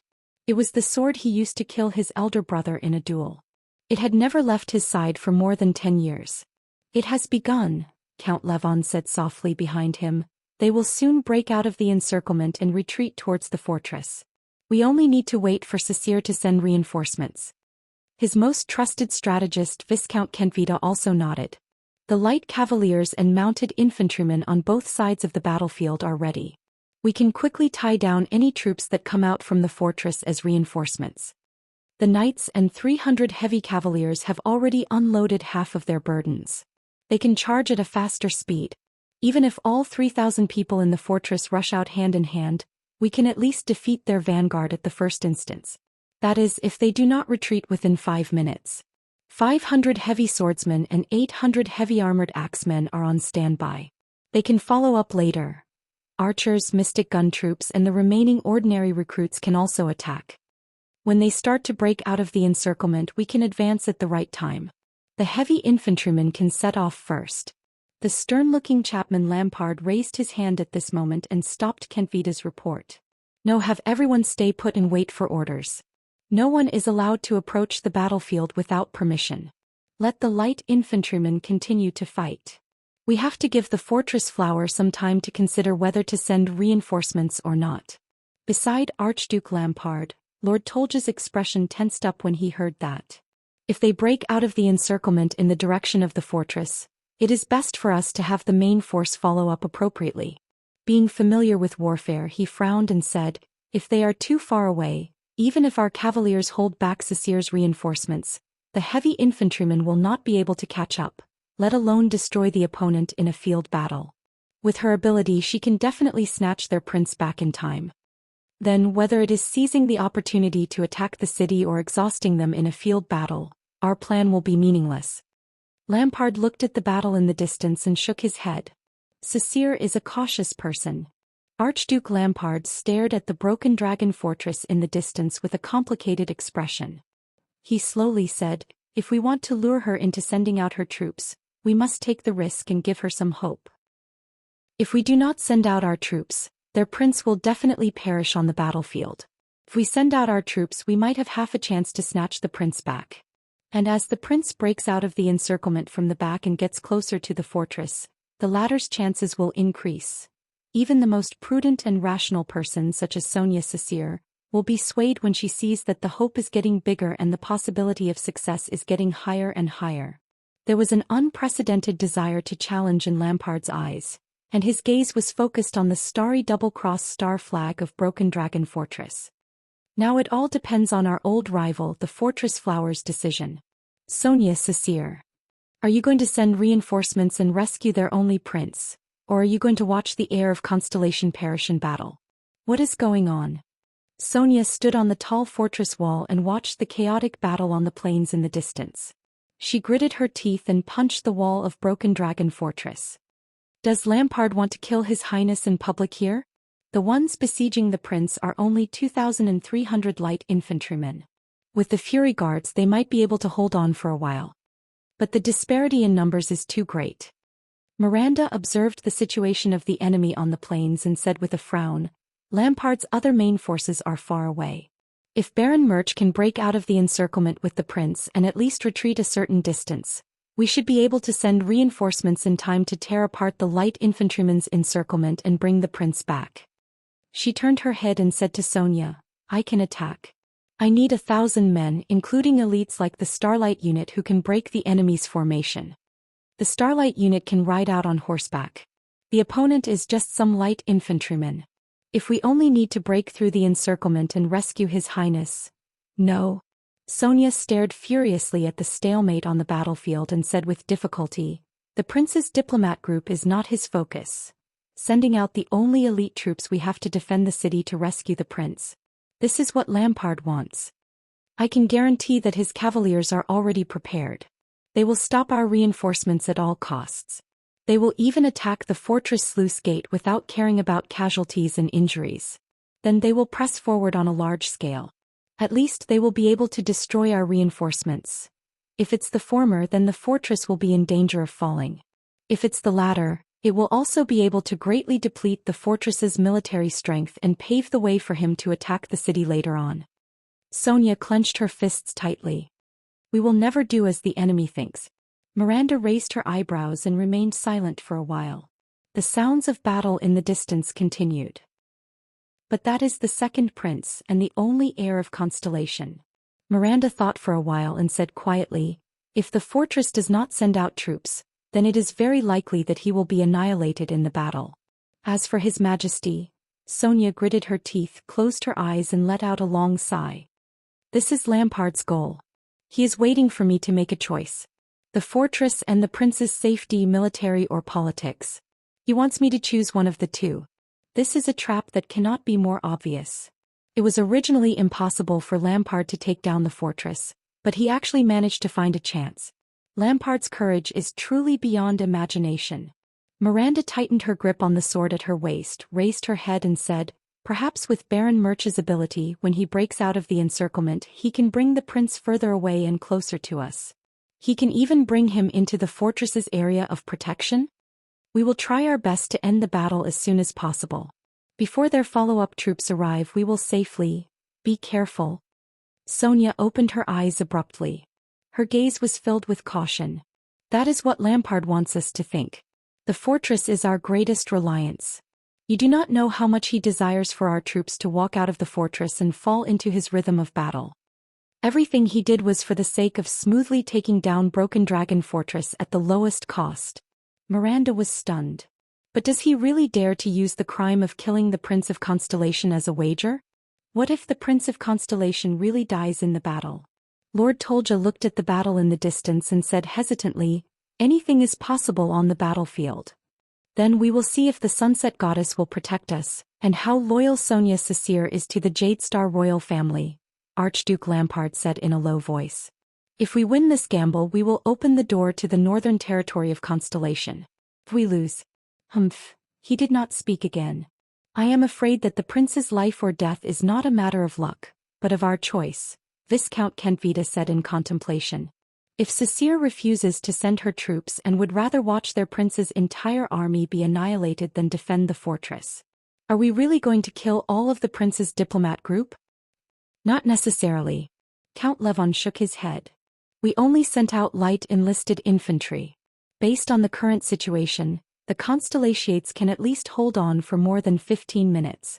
If that time really comes, it will not be too late for us to blow the horn and withdraw our troops. Then invite the prince in and tell him that everything just now, including so many dead people, was a misunderstanding. Tolja replied with a frown. Their archduke lifted the reins and urged his horse forward a few steps so that he could get a clearer view of the situation in the distance. Archduke Lampard stared at the huge fortress with an indifferent expression. If Cecere still refuses to come out, it will be fine. Archduke Lampard tightened the sword belt around his waist and inhaled a breath of the cold winter air. When that time comes, we will slaughter everyone in the diplomat group, leaving only that 7-year-old brat alive. Then, everyone in the fortress will see how we strip their only prince and tie him to a flagpole. Then we will raise their heir and attack the fortress. Let's see how much of a test the Constellation's morale can withstand. Of course, regardless of whether we succeed or not, that poor brat will survive and be sent to Dragon Cloud City after this to show our respect and loyalty to King Nuven. I will not be stained with the blood of the Jade Star royal family. Since the age of the Empire, that family's blood has been filled with curses and misfortune. Under such circumstances, as long as he does not die, Constellation will only see the humiliation the prince left them, and not the enmity formed between them and the Lampard family. Hearing this, Tolja could not help but frown deeply. He is only a 7-year-old child. The unsmiling Archduke Lampard was silent for a moment. The scenes of his brothers fooling around flashed across his mind. But the others did not know what he was thinking. The next moment Chapman Lampard raised his eyes and said coldly, "He is a prince. A prince cannot be a child from the moment he is born. This is their privilege and also their price." Tolja stared at Archduke Lampard in a daze. He seemed to want to say something, but in the end he lowered his head and sighed. Only Viscount Kentvita frowned. "That child will hate you when he is crowned as king in the future." But he was interrupted by the Archduke. "He will be afraid of me," Lampard said resolutely. Lampard said firmly, "Even if he becomes the king of Constellation, wears the 9-pointed star crown, and holds the staff of Constellation in his hand, I will also make him remember today, the most humiliating, terrifying day of his life." Thud. Gened raised his shield to block a heavy hammer. The huge force caused him to lower his body. But the veteran cleverly took advantage of the situation and cut open his kneecap. Then he ended Gened's life when he fell to the ground. But Gened's left shoulder blade was pierced by a sword that came from the side. He endured the pain and retreated to the second row while trembling. However, the soldier who replaced Gened was obviously inexperienced. The moment he moved forward, he was stabbed in the thigh. Gened could only grit his teeth and move forward again. He blocked the enemy's sword fiercely and let his injured comrade retreat. The veteran sensed that the frequency of Extet's light infantry's attacks had begun to decrease. "It looks like it's time to break out of the encirclement." However, Gened sighed at this moment. On the battlefield, the first to die were the unskilled new soldiers. The surviving veterans were all smart, tough, and steel-like existences. What comes next is a tough battle. So, the key to the battlefield lies in Cecere's choice. At the center of the battle formation, Thales panted harshly and said to Putre, who was nodding slightly, and Araka, whose face was covered in blood. "And no matter what she chooses, Lampard should have his own corresponding strategy. Attack the fortress, weaken our military strength, or capture me in a humiliating manner to use as a bargaining chip to attack. No matter what she chooses, we will still be in a dilemma." Putre furrowed his brows. "Lampard's light infantry is enough to give us a hard time. The soldiers will not be able to hold on for too long." Araka looked at the dead and injured subordinates around him. He was extremely furious as he sneered, "If you have any ideas, you better say it out loud before the Extensions chop us into minced meat and hang you up while they're at it." Thales did not mind Araka's disrespect. He raised his head and glanced at the Lampard family's Iron Fist flag not far away. He exhaled and slowly said, "No matter what, Sonia's choice is a dilemma. So she cannot make the choice." Thales' gaze was cold. Under Putre and Araka's different expressions, he clenched his fists. "We can only choose on behalf of Lady Cecere. To eliminate her hesitation. Prepare to break out of the encirclement," the second prince said coldly. Putre was slightly startled. On the other hand, Araka grinned. "It seems like they are about to break out of the encirclement." Miranda looked at the battle situation in the distance and said hesitantly, "Are we really not going to send reinforcements? Even if they really break out of the encirclement and get closer to the fortress?" Sonia closed her eyes in pain. "No, guarding is my greatest duty. I have already failed once. This time I cannot." "No." Sonia gritted her teeth and lowered her head. She placed her hands on the city wall and said with difficulty, "It is impossible to save them by sending only a small number of troops. If we send out all our elites, we will be falling into Lampard's trap. Guard our fortress well. We cannot give him even the slightest chance. I will face His Majesty." Miranda did not say anything. The city wall was silent for a while. But the silence was soon broken. The sounds of battle rang again in the distance. "Commanding officer." Miranda looked at the chaotic battlefield in the distance in shock. "They are starting to break out of the encirclement. But it is very strange." Miranda's face was filled with disbelief. Sonia opened her eyes in puzzlement. "Sir." Tolja urged his horse anxiously from afar. "News from the Light Cavaliers. They are starting to break out of the encirclement." Archduke Lampard opened his eyes and looked at the two flags of Constellation. "Very good," he said. "Now we just have to wait for Cecere." "Wait." Lampard narrowed his eyes. The fluttering of the flags. Something is not quite right. He immediately realized that something was wrong. It can't be. Archduke Lampard widened his eyes and opened his mouth in shock. Could it be? "Yes, my lord, our plan must be amended immediately," Tolja said loudly and nervously. Tolja said loudly and nervously, "And according to the report from the Light Cavaliers, there is more than one accident." Lampard suppressed the hidden annoyance in his heart and cast an inquiring gaze at Tolja. Tolja gritted his teeth and said on his horse, "There is another person with that prince." Archduke Lampard furrowed his brows tightly as he watched Tolja say something that caused the surrounding vassals' expressions to change. "It's him. It's that guy." With that bow. With a cold expression on his face, Araka tied Thales tightly to his back. His body was pressed tightly against the silver-black great bow. "Is it really safe to stay behind this guy?" Ida asked angrily. "I keep feeling like I've lost my job." Thales smiled at her. "Just take it as a vacation. Even authors have times when they stop updating their novels. This is very risky." "It means that we are also gambling," Putray said worriedly. "We are betting on the enemy's choice." Thales took a deep breath and smiled at Putray. "Yes, this is a bet between me and Lampard. It is a game of, do you dare or not? Young prince, I will ask you one last time." Seeing that most of the Fury guards in the first row were dead or injured, Araka suppressed the anger in his heart and said coldly, "Are you sure you want to do this?" "This is the only way," Thales said with a bitter smile. Araka did not speak. Thales gritted his teeth as he lay on Araka's back. He adjusted his abdomen, which was in contact with the great bow, and forced a smile. "And are you really as powerful as the rumors say? Please prove it to me." Araka still did not speak. Thales gently closed his eyes, then opened them firmly. His gaze was sharp. "Constellation's most valiant warrior, Araka Murch." He exhaled softly and loudly uttered the name that everyone in Constellation knew. "The kingdom's wrath." The moment he uttered these words, the expressions of the people who were in a predicament froze. It was as if the atmosphere around them had changed as well. In the next second, Araka tilted his head and sneered at Thales. "A long time ago in a hopeless situation a Jade Star told me." Thales could not help but be startled. Araka pulled out the two-handed greatsword from the ground, swung it around and strode forward. Putray, Waya, Ralph and the others followed behind them with either determined or worried expressions. Araka strode onto the stirrups. His gaze was fierce. Ida nimbly followed behind their horses. Araka continued to speak coldly. He said, "Since there is no way to retreat, why not go forward with all your might?" Thales could not react for a moment. In the next moment, Araka Murch, the man known as the Kingdom's Wrath, spurred his horse forward with a fierce expression and bypassed his guards. Fury guards, attack the formation. The Kingdom's Wrath's greatsword pointed at the iron fist flag fluttering high in the distance.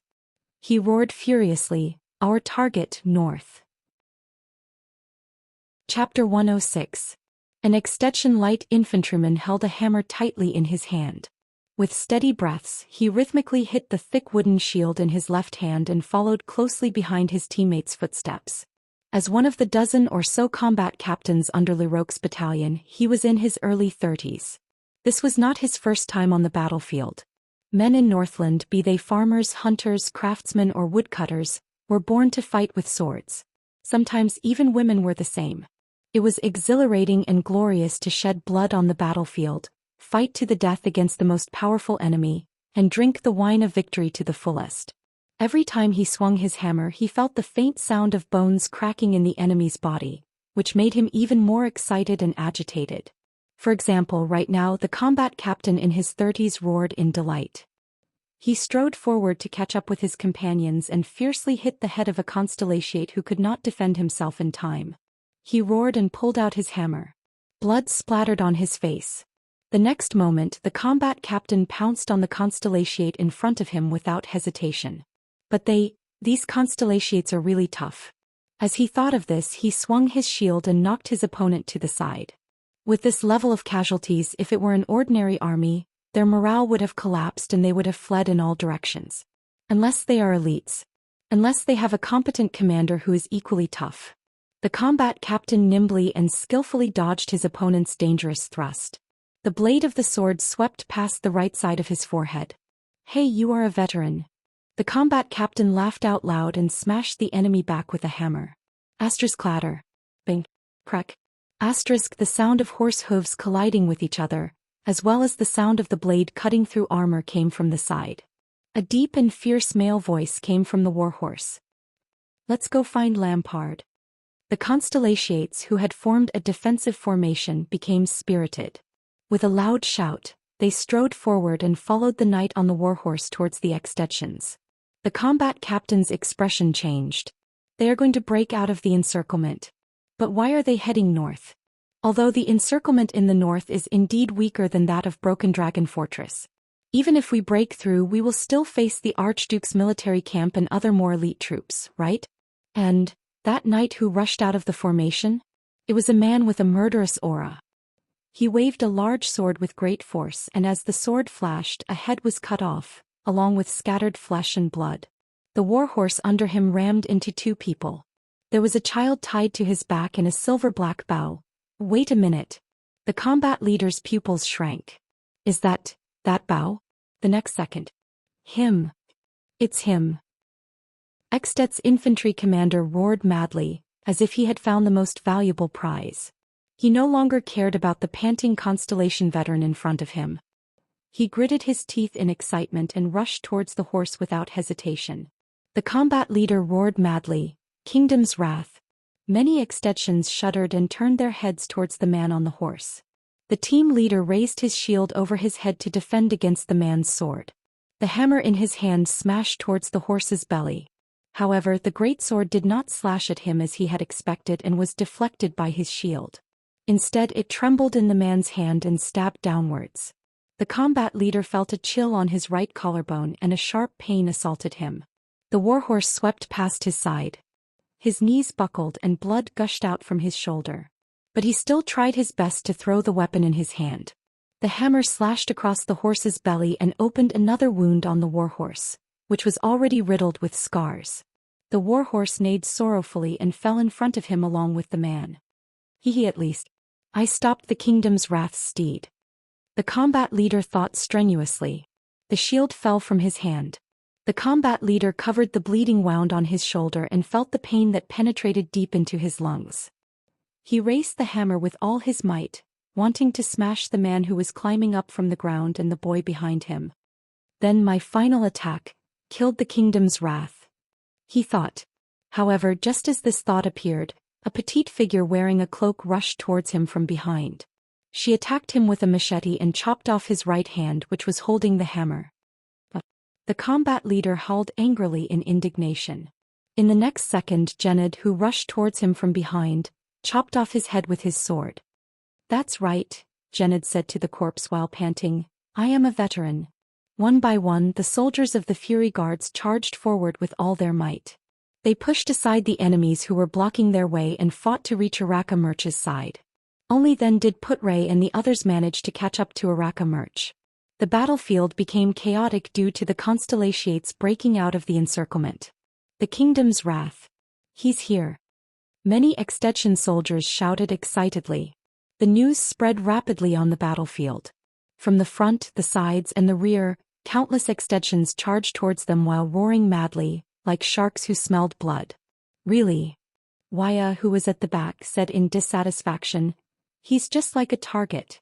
And he's carrying His Highness. Do not doubt your commander. Putray also fell off his horse. He hurriedly advanced in the triangular formation used by the soldiers for assault. At least believe in the kingdom's wrath's reputation. His Highness is the safest by his side. Thales anxiously lay on Araka's back, enduring the dizziness he felt after falling off the horse. What do we do now? Araka coldly and fiercely held his sword with both hands. He slashed open the light armor of an enemy on his left, leaving the enemy to wail on the ground. He looked at the iron fist flag which was a distance away. Then he looked at the countless enemies surging towards them from the fan-shaped area in front of him. He said coldly, "Our steeds can only bring us up to here. Attack the formation." Araka shouted loudly. His entire body trembled. Thales, who was stuck close to him, could clearly feel that Araka's heartbeat accelerated. His body began to heat up. His muscles swelled and trembled rhythmically. It was as if he was a predatory beast that was ready to start its hunt. He immediately realized that this was Araka's power of eradication. In his field of vision, Araka was like a raging volcano. Dull and terrifying explosive waves were continuously emitted from within him. Araka clenched his teeth. He held his sword in his right hand and held the leather sheath on the sword's spine with his left. He dragged the weapon behind him and charged towards the numerous enemies in front of him. The remaining soldiers of the Fury Guards followed him on both sides as if it was a conditioned reflex. They followed their commander and charged towards their opponents without hesitation. Araka was at the very front like the tip of a wedge. The 5 weapons at the very front whizzed towards him at the same time. 3 of them were aimed at his head and chest, while the other 2 were aimed at his left and right. The next moment, Araka let out a furious roar from his throat. He stomped on the ground with his hind legs, lowered his body and charged into the area where the weapons surrounded him. Thales, who was tied up tightly, tried his best to shrink his head and stick closely to Araka's shoulder. Even so, he could still feel at least 3 weapons whizzing past the top of his head. Araka let out a violent roar. The blood vessels in his arms bulged and released an explosive force. He swung his huge 2-handed sword ferociously and drew a blood-red arc in the air. Splat. The 3 weapons along with the 3 forearms broke away from their owner's control and fell weakly from midair. Blood splattered on Thales' forehead, causing him to grit his teeth and frown. Do I have to be so bloody every time? Araka ignored the weapons that came at him from his left and right. He roared and crashed into the chest of the infantryman in front of him, who was howling miserably while holding his right hand. He fiercely knocked him down with his elbow. The Fury Guards on both sides were only 1 body's length slower than Araka. They similarly roared and pounced forward. They stopped the enemy before the 2 weapons that Araka had missed could pierce into his left and right vital parts. The Fury Guard on the left successfully stabbed his sword into his opponent's lower abdomen. He pushed away his opponent, who was screaming in pain, and continued to follow Araka as he charged towards the second row of enemies. The Fury Guard on the right unfortunately had his shoulder blade cut into his opponent's shoulder. However, he still charged forward regardless of his own safety and pushed his enemy to the ground. The other Fury Guard did not even look as he strode over the 2 people who were wrestling on the ground. He completed the cone-shaped attack formation and moved forward once again. In just over a second, the fierce Araka, who was at the very front of the formation, charged forward by 1 body's length and broke through the first row of enemies. He did not slow down and continued to charge forward. However, he was met with a small team of 5 experienced veterans who were charging towards him. 3 of them held shields and swords while the other 2 held axes. They stared vigilantly at Araka. "The kingdom's wrath," the person in the middle said in a deep voice. "You can't cross." Before he could finish speaking, Araka fiercely thrust his sword forward and pierced straight into his shield. Under the terrifying force and momentum of the impact, the blade of the sword protruded from the other side and sank into the enemy's chest. However, the blade of the sword was stuck between the shield and the sternum. The enemy groaned in pain, but he still struggled to hold Araka's greatsword in place. He tried his best to let the 3 people around him take his life before he died. The blade of an axe was the first to whiz forward. Araka did not hesitate at all. With a fanatical expression he swung his left fist. With a terrifying force he fiercely hit the center of the greatsword's blade. With a clang the greatsword was broken. Araka roared and moved forward. He kicked the second shield-wielding veteran to the ground. Then he swung his left wrist and brushed against the side of the axe's blade, pushing the axe's blade away from his own head. Under the enemy's shocked gaze, the axe slid past Araka's left forearm, taking away a piece of flesh. The broken blade in Araka's hand pierced into the axe-wielder's neck before he could react. The last two enemies roared furiously and attacked Araka. However, the latter did not even look at them. He only focused on charging forward. Just like before, the Fury guards on both sides, who were one body behind, risked their lives and pounced forward, taking away the threat of the remaining two people for the kingdom's wrath. This time the people on both sides were unlucky. Both of them lost their lives. However, the Fury guards behind them still pounced forward without a care for their own safety, maintaining the integrity of the formation and the safety of Araka's sides. Thales suddenly understood something. They, the sword and shield soldiers of the Fury guards, were using their lives to cover Araka's flanks. This allowed the latter to focus on breaking through the enemies in front and in the middle without being disturbed. This allowed him to maximize his terrifying force of impact that no one could block. In a little over 2 seconds, Araka broke through the second row. Once again, the next batch of enemies faced him. The two enemies in front of him held long spears in their hands. The tips of the spears were pointed at Araka's heart. They were determined that no matter how Araka charged forward, they would use the movement of the spear tips to force him to retreat. The other three people closely covered their sides. However, Araka did not give them the chance to do so. He let out a loud shout. Explosive waves of power of eradication surged into his right arm. Like a volcanic eruption, he threw out the extremely damaged broken blade in his hand abruptly. The whistling sound of death lasted for a few tenths of a second. The tip of the blade, which was still covered in blood and flesh, pierced into the face of the spearman at the front. He trembled abruptly. The long spear in his hand that was pointed at Araka fell limply. "No, brother." The other spearman beside him screamed mournfully. Araka's expression was ferocious. He reached for the front part of the falling long spear with both of his hands. He took advantage of the momentum and pulled the long spear out.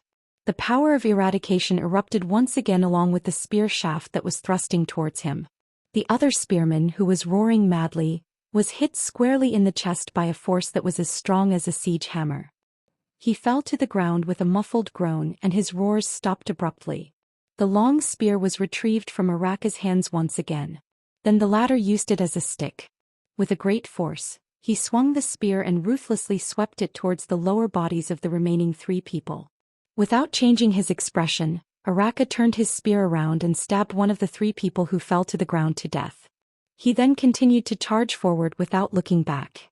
The guards on both sides caught up once again and took care of the remaining two people while they were at it.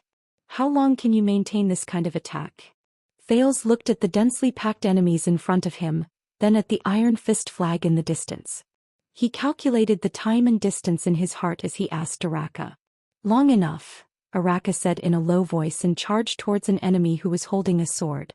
"As long as my guards are still here." 5 seconds later, Araka broke through the third row. Under Thales' dumbfounded gaze, Araka threw his long spear steadily and pierced the thigh of an enemy who was in front of him. Unarmed, the kingdom's wrath charged forward with all his might.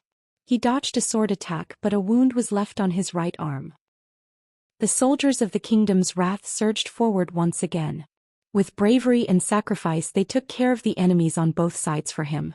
Amidst the frenzied roars, an axe blade sliced through the air and attacked. The kingdom's wrath took 2 steps forward without even looking. He grabbed the long spear shaft that was thrown out and dragged the enemy who was clenching his teeth while hugging his thigh down. At the same time he swiftly turned around and used the spear shaft to block the axe blade that was coming towards him. Crack. The spear shaft broke. Araka seemed to have expected it. He held the broken spear shaft and turned around. The broken spear violently struck the axe-bearer's nose bridge. The axe-bearer let out a muffled groan and closed his eyes.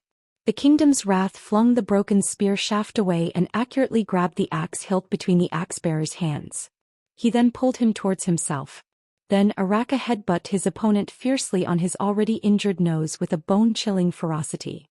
He snatched the axe from the axe-bearer as he fell to the ground in a daze. Araka moved past him and the enemy who was panting while hugging his thigh that was pierced by the long spear.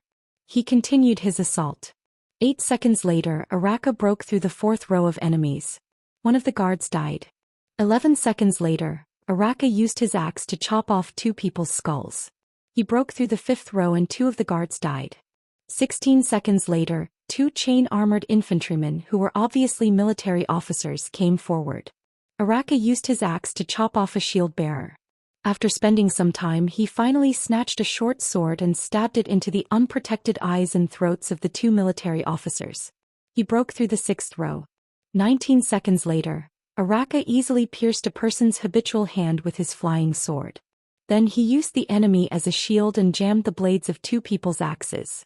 He twisted their necks and used one of the axes to chop open the chest of the 4th person. He broke through the 7th row and one of the guards died. Thales watched all of this with his mouth agape. He watched the bare-handed Araka snatch the enemy's weapons with a fierce and violent aura, as well as his instinctive battle skills. He broke through the interception of countless opponents. Could this be what the Chunibyu in my previous life said? A knight does not die by his bare hands? Under the kingdom's wrath's assault, Ekstet's light infantryman's line of battle was as thin as a piece of paper. He swiftly penetrated through them at a speed that was similar to when he was training to run. What the hell? Doesn't he get tired? Waya, who was panting behind Thales, sliced open the throat of an enemy who was wailing on the ground. He watched Araka's assault in astonishment. We have been jogging all the way and have not stopped at all. Is this the first time you've heard of his nickname? Put Ray snorted softly. Beside him, Ida only pursed her lips. This fellow's movements when facing multiple enemies and multiple attacks are even smoother than 5 years ago. Within a few minutes, they had already broken through more than 20 rows of enemies. However, the Fury guards on both sides were still continuously sacrificing themselves. Thales was worried. Araka's teeth were clenched tighter and tighter.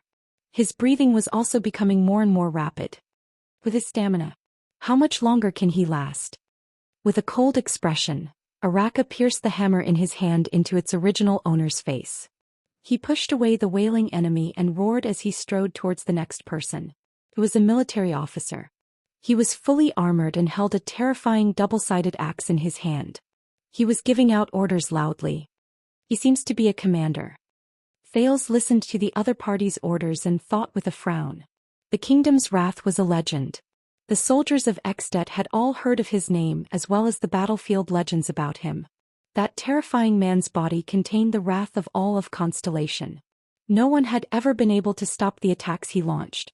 At least that was what Mammon Leroque, the commander of Leroque's light infantry brigade, had heard. Until today he had witnessed it with his own eyes. Leroque, the Northlander who was 6.5 feet tall, furrowed his brows deeply.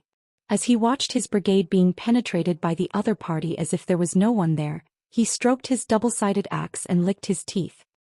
He looked at Araka who was in front of him with eagerness. With Leroque's super-class ability, he could have been a battle leader of a heavy-armored axeman. However, those damned heavy armors were too expensive. Besides, he preferred to be a commander. Many warriors would lose their rationality when they were in a killing frenzy. They would only be left with madness, lax in defense and little wisdom.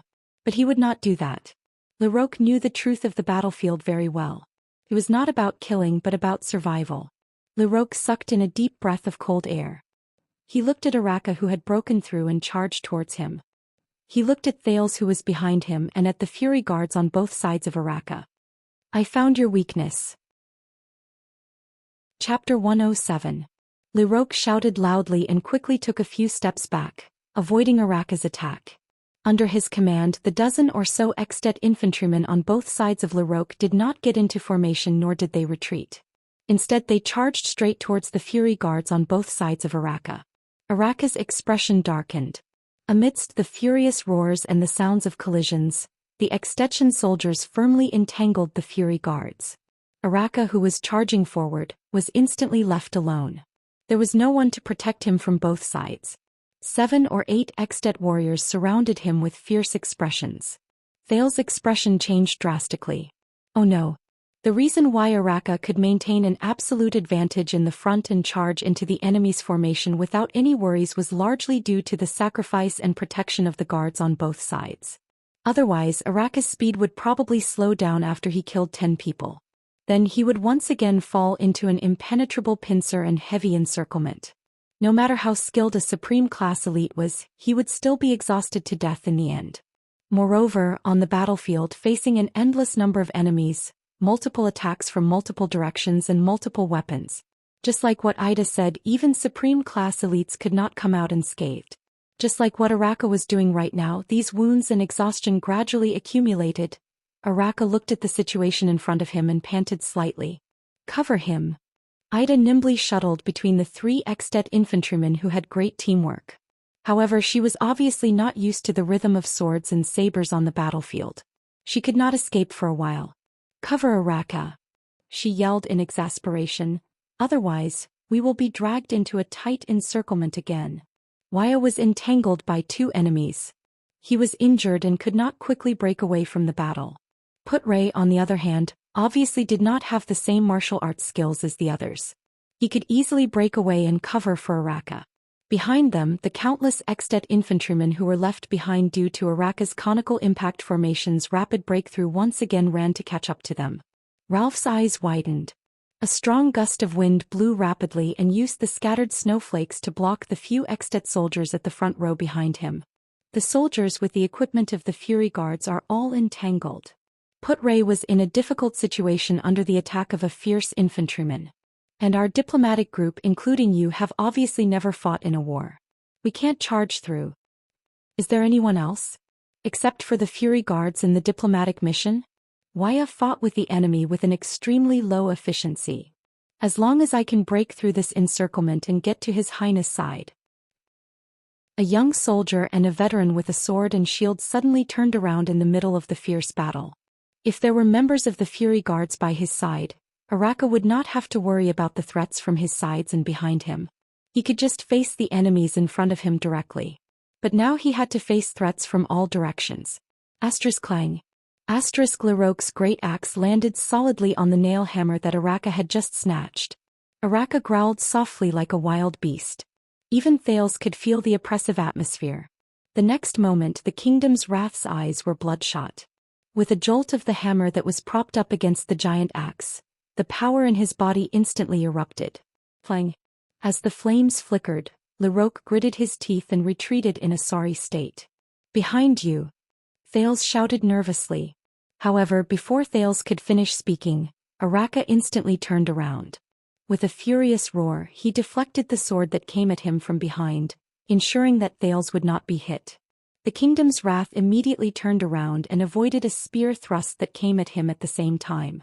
When he turned around, the nail hammer in his hand had already flown out and pierced into the chest of the swordsman behind him. Without cover, Araka could not continue his attack. He paused and retreated, dodging the blade that was aimed at his vital left side.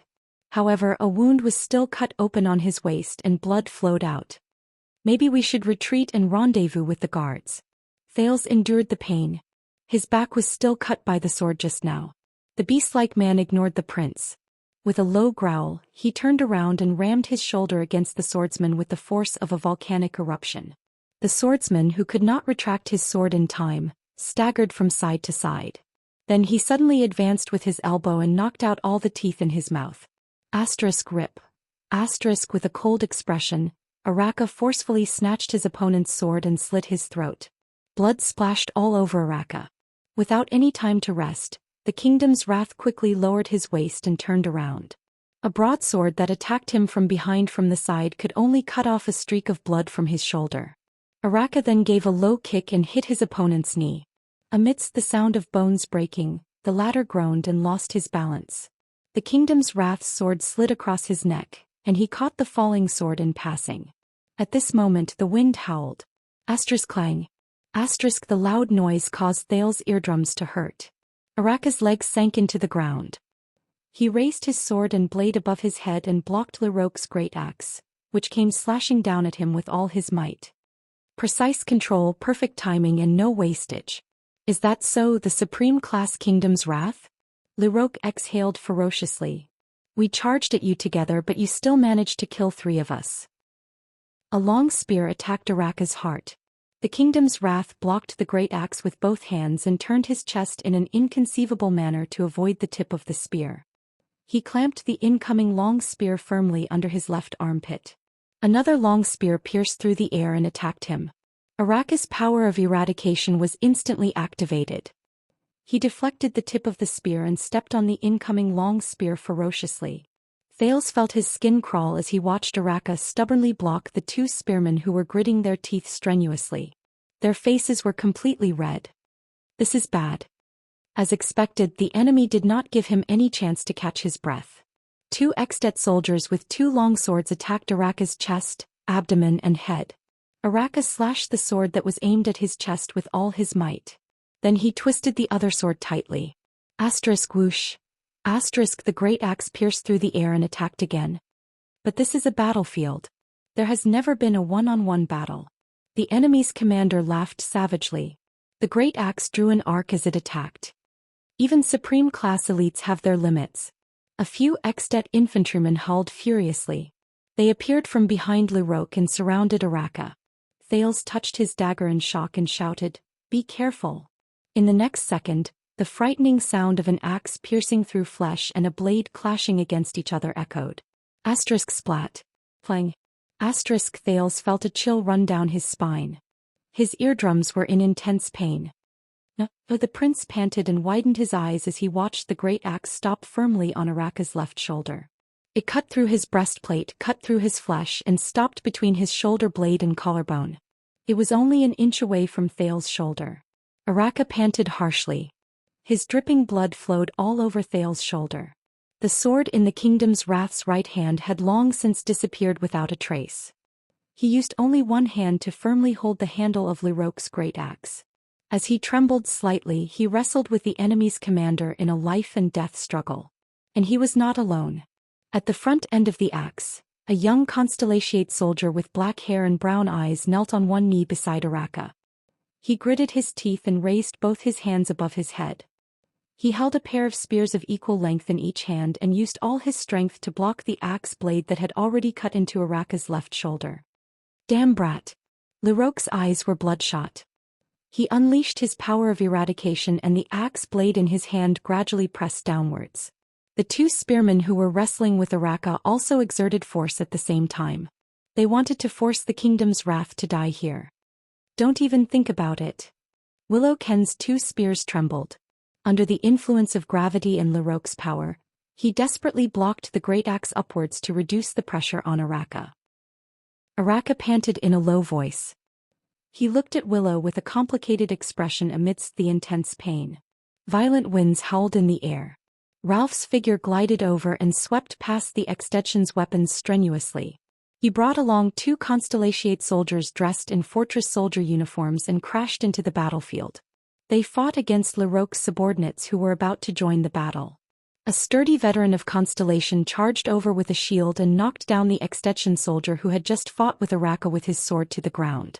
The veteran of Starlight Brigade and Gened firmly pressed down on the enemy who was struggling madly. They grabbed each other's sword-wielding hands and competed in strength and endurance. Both of them wanted to stab their swords into each other's vital parts before the other. "Is there anyone else?" Thales asked nervously as he pulled out his dagger strenuously. He was hesitating whether he should cut the rope that tied him to Araka's back.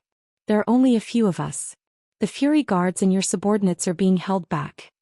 Gened, who was wrestling with his opponent, shouted with all his might, "You better be of use, you deserter who uses dual spears." Willow's face flushed red. His hand, which was holding the great axe, trembled continuously. "I told you," the Extension infantryman whose spear was clamped by Araka's left arm roared and lowered his spear. He pulled out a short blade from his back and rushed towards Araka, who was in a stalemate. Araka released his left arm and held Liroque's great axe with both hands. His eyes were filled with anger. "I'm not a deserter," Willow hissed through gritted teeth. The soldier with the short blade rushed towards Araka and Thales in a frenzy. Thales trembled as he cut his own rope. "And I really know how to use." Willow pulled out his right hand that was holding the spear. He used his left hand to block Leroque's great axe strenuously. He shouted desperately, "Dual spears." Willow's right hand suddenly thrust forward. The extension soldier with the short blade dodged the path of Willow's single spear with great experience. Thales felt a chill in his heart. This is bad. He did not manage to stab him. However, Willow's right hand suddenly trembled. The tip of the spear swayed and the handle of the spear left his hand. The extension soldier lowered his head in shock. The short blade in his hand fell down. Willow's spear had already left his hand. The tip of the spear had already pierced his throat. Thales heaved a long sigh and relaxed his mind. That was close. Willow, who had exhausted all his strength, panted. The spear in his left hand that was blocking the great axe trembled and fell. He fell to the ground exhausted. However, Leroque's great axe did not cut down. Thales once again felt a new burst of power erupting from the body of the man who was carrying him. Leroque watched in shock as his great axe was lifted inch by the Kingdom's Wrath's arms. The beast-like man was like a volcano that was about to erupt. He slowly stood up from the ground. "Didn't your commanding officer tell you?" Araka panted harshly and trembled like a wild beast. Terrifying power once again erupted from his arms and he pushed the great axe forward. Leroque staggered and almost fell to the ground. However, his subordinates behind him caught him in time. "If you have the chance to kill me, it would be best if you can kill me in one blow. If you can't kill me..." Heh. Araka squeezed out a cold laugh from between his teeth. The aura on his body suddenly changed. Thales was shocked to see that the originally restless ripples and explosions in Araka's body began to surge violently like lava from a volcano. Leroque furrowed his brows and watched as Araka's eyes emitted a faint red light. The muscles on his shoulder that had been cut began to contract to block the wound and stop the bleeding. What is that? He recalled the legend of the Kingdom's Wrath again. No. Impossible. After all, he's just a human, isn't he? Leroque roared furiously amidst the cries for murder around him. He mustered all the strength in his body and charged towards Araka with a few of his most trusted subordinates. 7 to 8 weapons were thrust out at the same time. Araka Murch. If he leads the charge, he will definitely be able to break through further with the Prince of Constellation. Archduke Lampard sighed as he watched the battle from afar. If they break through in the direction of the fortress, the shock they will bring to the fortress will be stronger. Then our plan to lure Sacyr out will have a higher chance of success. At that time, the morale of the fortress will be high. It will no longer be a matter of whether Sacyr wants to send troops or not. What a pity. I don't know who came up with the idea to let them attack in the opposite direction. Did that 7-year-old prince also agree to throw away his life like this? Count Levon asked with a frown. Lampard shook his head regretfully. There is no point in thinking too much about it. It is already impossible for us to take down the fortress. There is another problem. As long as Murch carries that bow, it will be very difficult for the light infantryman to exhaust his physical strength through sheer numbers. Viscount Kentvita frowned as he pondered. The light infantryman's encirclement on the north side is not as tight as the south side. It is very likely that he will rush out and arrive in front of us. Of course, the light infantryman's encirclement cannot stop him, Count Levon said in a low voice, but as long as the main force attacks, whether it is the heavy swordsmen or the heavy cavalry, they can easily annihilate all of them, including Murch. This will take away the Prince of Constellation's life. Viscount Kentvita shook his head. This is not a good choice. I am afraid we have to make other plans. Please let me go, Your Grace. Behind Lampard, Lord Tolja stroked a strangely shaped saber and bowed slightly on his steed. His eyes shone with endless fighting spirit. I will definitely take back the bow that originally belonged to Extet from Murch's corpse. If we cannot dispatch the main force, then the only one here who can fight against Murch is me. Tolja stared at the Archduke with a burning gaze. Let the rising sun saber fight against the motionless bow. Lampard stroked the sword at his waist and pondered carefully. No, I do not wish for any accidents to happen to you. Around 10 seconds later, Lampard slowly shook his head and refused. Even if Murch does not bring that bow, he is still too dangerous. A hint of disappointment flashed in Tolja's eyes. After all, he has been fighting in the battle formation for half a quarter of an hour. He must be covered in wounds, which makes him even more dangerous. Viscount Kentvita cautiously continued the Archduke's words. We all know the legend of that man. I heard that the Tower of Eradication specially named his mutated power of eradication? Lampard raised his head and sighed softly. Yes, the firmament's wrath. A power born for the battlefield. Tolja tightened his grip on the saber in his hand. The Archduke said faintly, the more he fights, the more he gets injured. The more he gets injured, the stronger he gets. When Thales came back to his senses, he was shocked to see Araka charging at full speed towards the 7 or 8 people in front of him. Without any protection on his side, he began his breakthrough once again. Facing the weapons in front of him, Araka's body suddenly moved in a strange manner. This movement seemed to bring about a fluctuation in the air. Thales, who was on his back, felt dizzy. A sword slashed across Araka's breastplate, leaving a deep wound between his ribs. A flail grazed past his raised right leg, taking away a piece of flesh. A saber was forcefully blocked by the wrist guard on his right hand. Countless sparks flew. Leroque's great axe swept past his head, which had suddenly turned around. The wind from the axe swept past his ears. A spear barely grazed past his thigh by a few millimeters. The last saber slashed horizontally into his unprotected left biceps, but not much blood spilled out. It looked as if Araka had moved slightly, avoiding all the vital parts during the pincer attack. However, Thales knew that this was definitely not a simple, slight movement. Araka did not care about the number of wounds on his body. He only charged forward with a fanatical expression. Until he squeezed between the enemies. Kill him. Leroque retracted his great axe and ordered furiously. However, the slightly panicked extensions could no longer keep up with Araka's rhythm. In the next moment, Araka let out an earth-shattering roar. His right fist erupted with an astonishing heat wave and he punched the swordsman's face. The clear sound of bones breaking was heard. The extension howled madly. Araka laughed loudly. The power of eradication surged and erupted from his body. With a tremendous force, he rammed his shoulder against the flail-bearer's shield. The latter let out a pained cry and flew backwards. The kingdom's wrath grabbed his opponent's flail, turned around and smashed it, knocking away a saber that was aimed at the back of his head. Without losing momentum, the flail flew back until it dented the enemy's head. As red and white splattered, Araka turned around again and accurately locked a saber with his chain. He pulled the next enemy in front of him and used his lower abdomen to block a long sword that followed closely behind him. The swordsman who accidentally killed his comrade was stunned for a second. Araka then grabbed his clothes and crushed his windpipe. 5 extensions instantly fell at Araka's feet.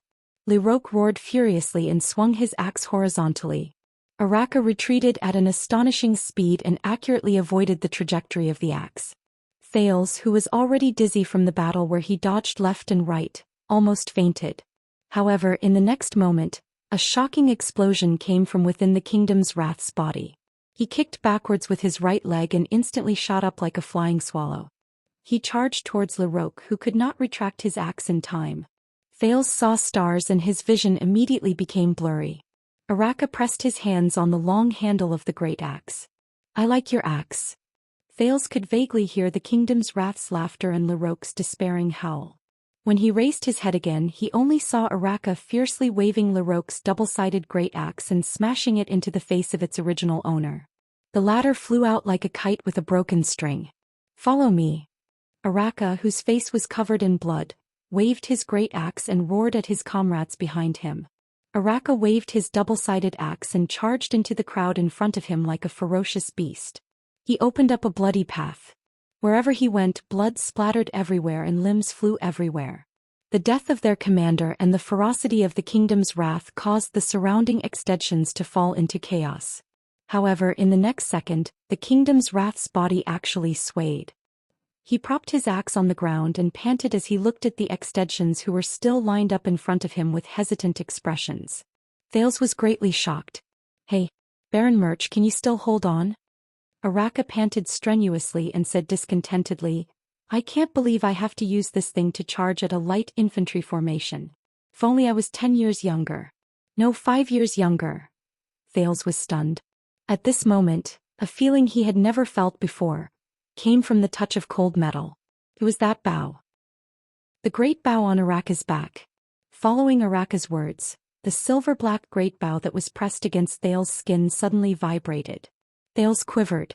At that moment, Thales felt a sudden burning sensation erupt within his body. It was as if the great bow was suddenly charged with a weak electric current. It was as if it was repelling his touch. In the next moment, Araka, who was physically exhausted, took a deep breath and his entire body trembled. The Extension infantryman watched in disbelief as the kingdom's wrath slowly stood up and waved his great axe in a relaxed manner, as if he was filled with strength again. What a nostalgic old time. Araka flashed a terrifying smile as he looked at the enemies before him, who had complicated expressions on their faces. The electric shock of discomfort slowly faded from Thales' body. Thales resisted the discomfort brought by the great bow with great difficulty and asked, "What is this?" Araka twisted his neck and revealed a murderous aura towards the enemies again. "This is the most incredible weapon in the world." He grinned and said, "Each one of them gives its user a corresponding ability." Thales was shocked. He scrutinized the silver-black metallic great bow again. A legendary anti-mystic equipment? He suddenly realized that this bow did not have a bowstring. Yes. The kingdom's wrath nodded.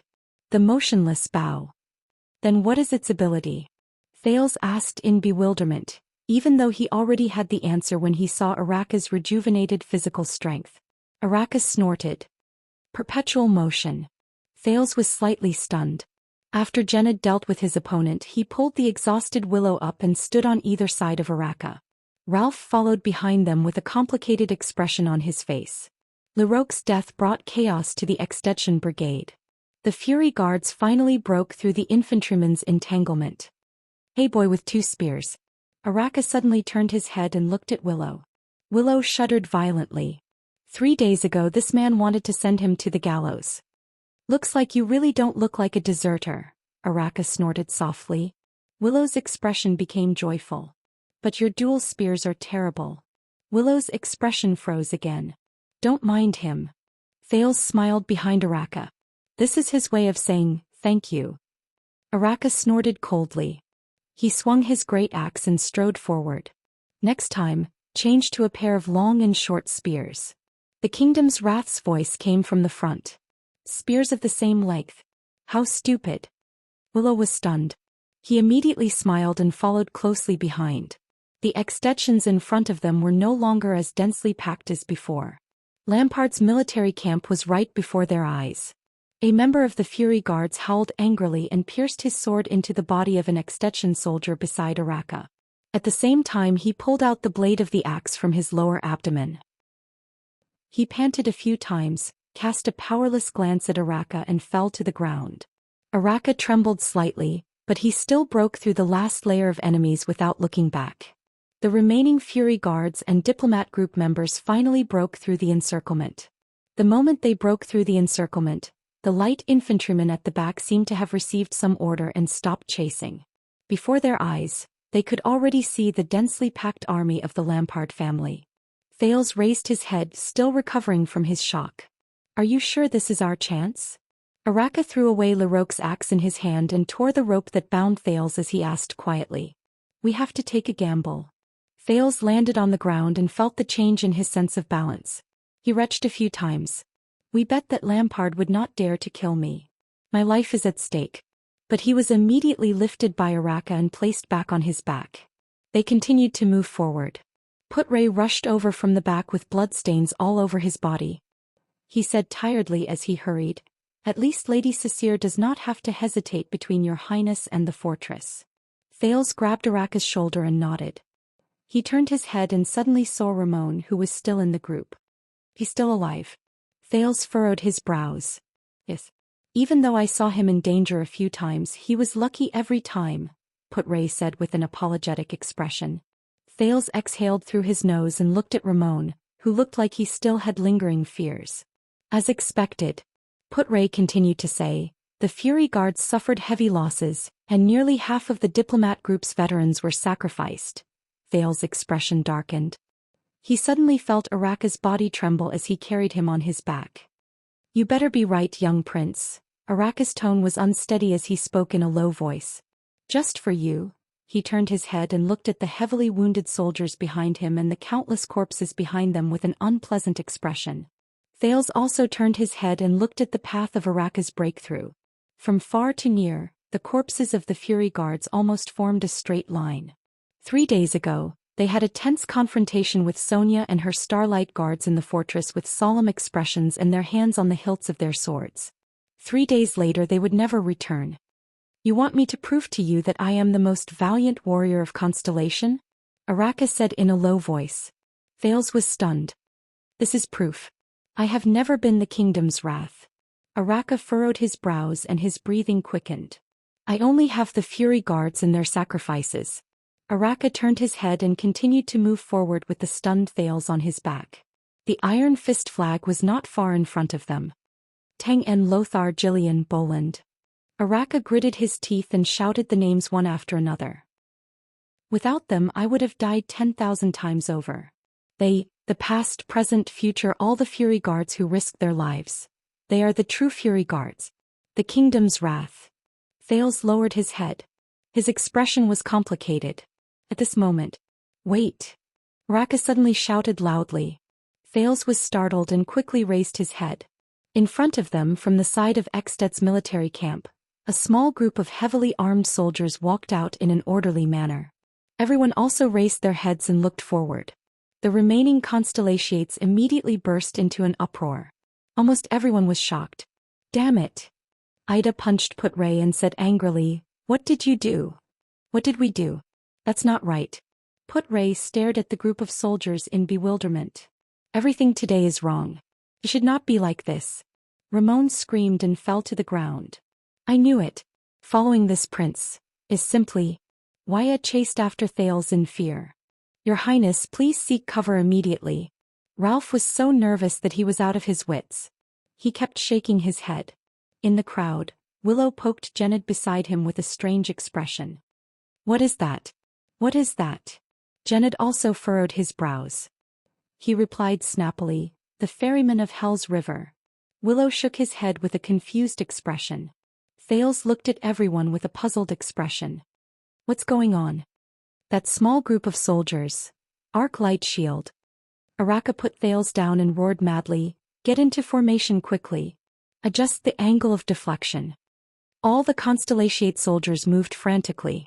The Fury Guards and the veterans of the fortress quickly took out the shields on their backs, especially the ones that glowed with a strange metallic luster.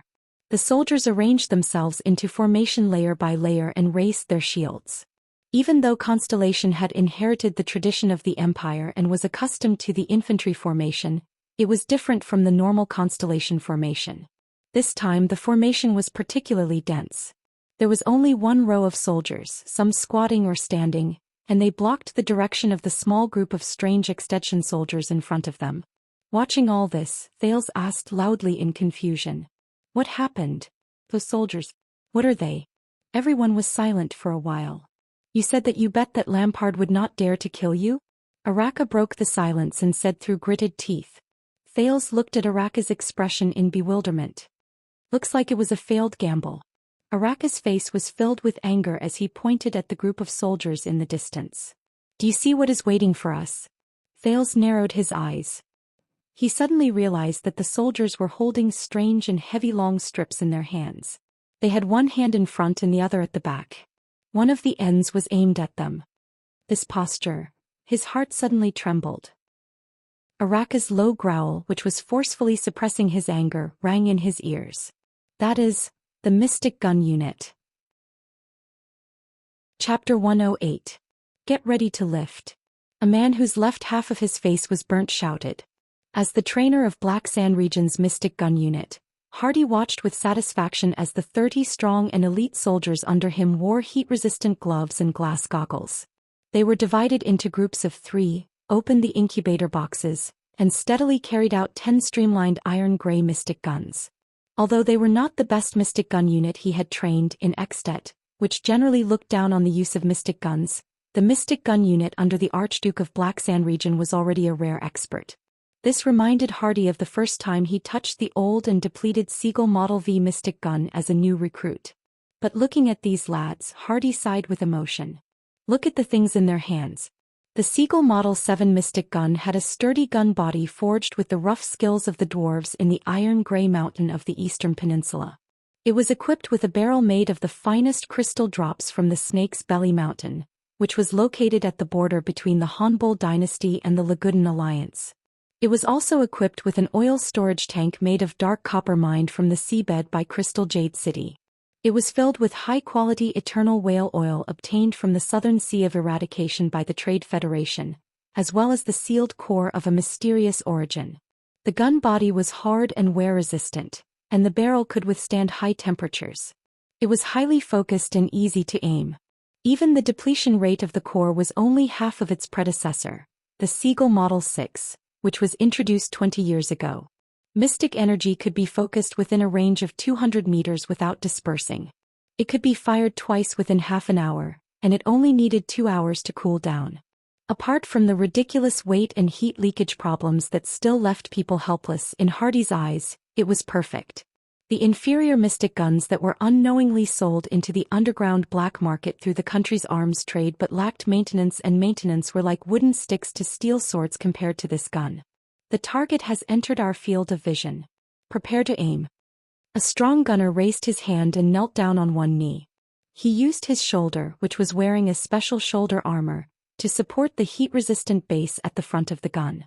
A smart gunner quickly calculated the distance and direction. He turned the button on the side of the gun and adjusted the focus and energy scale.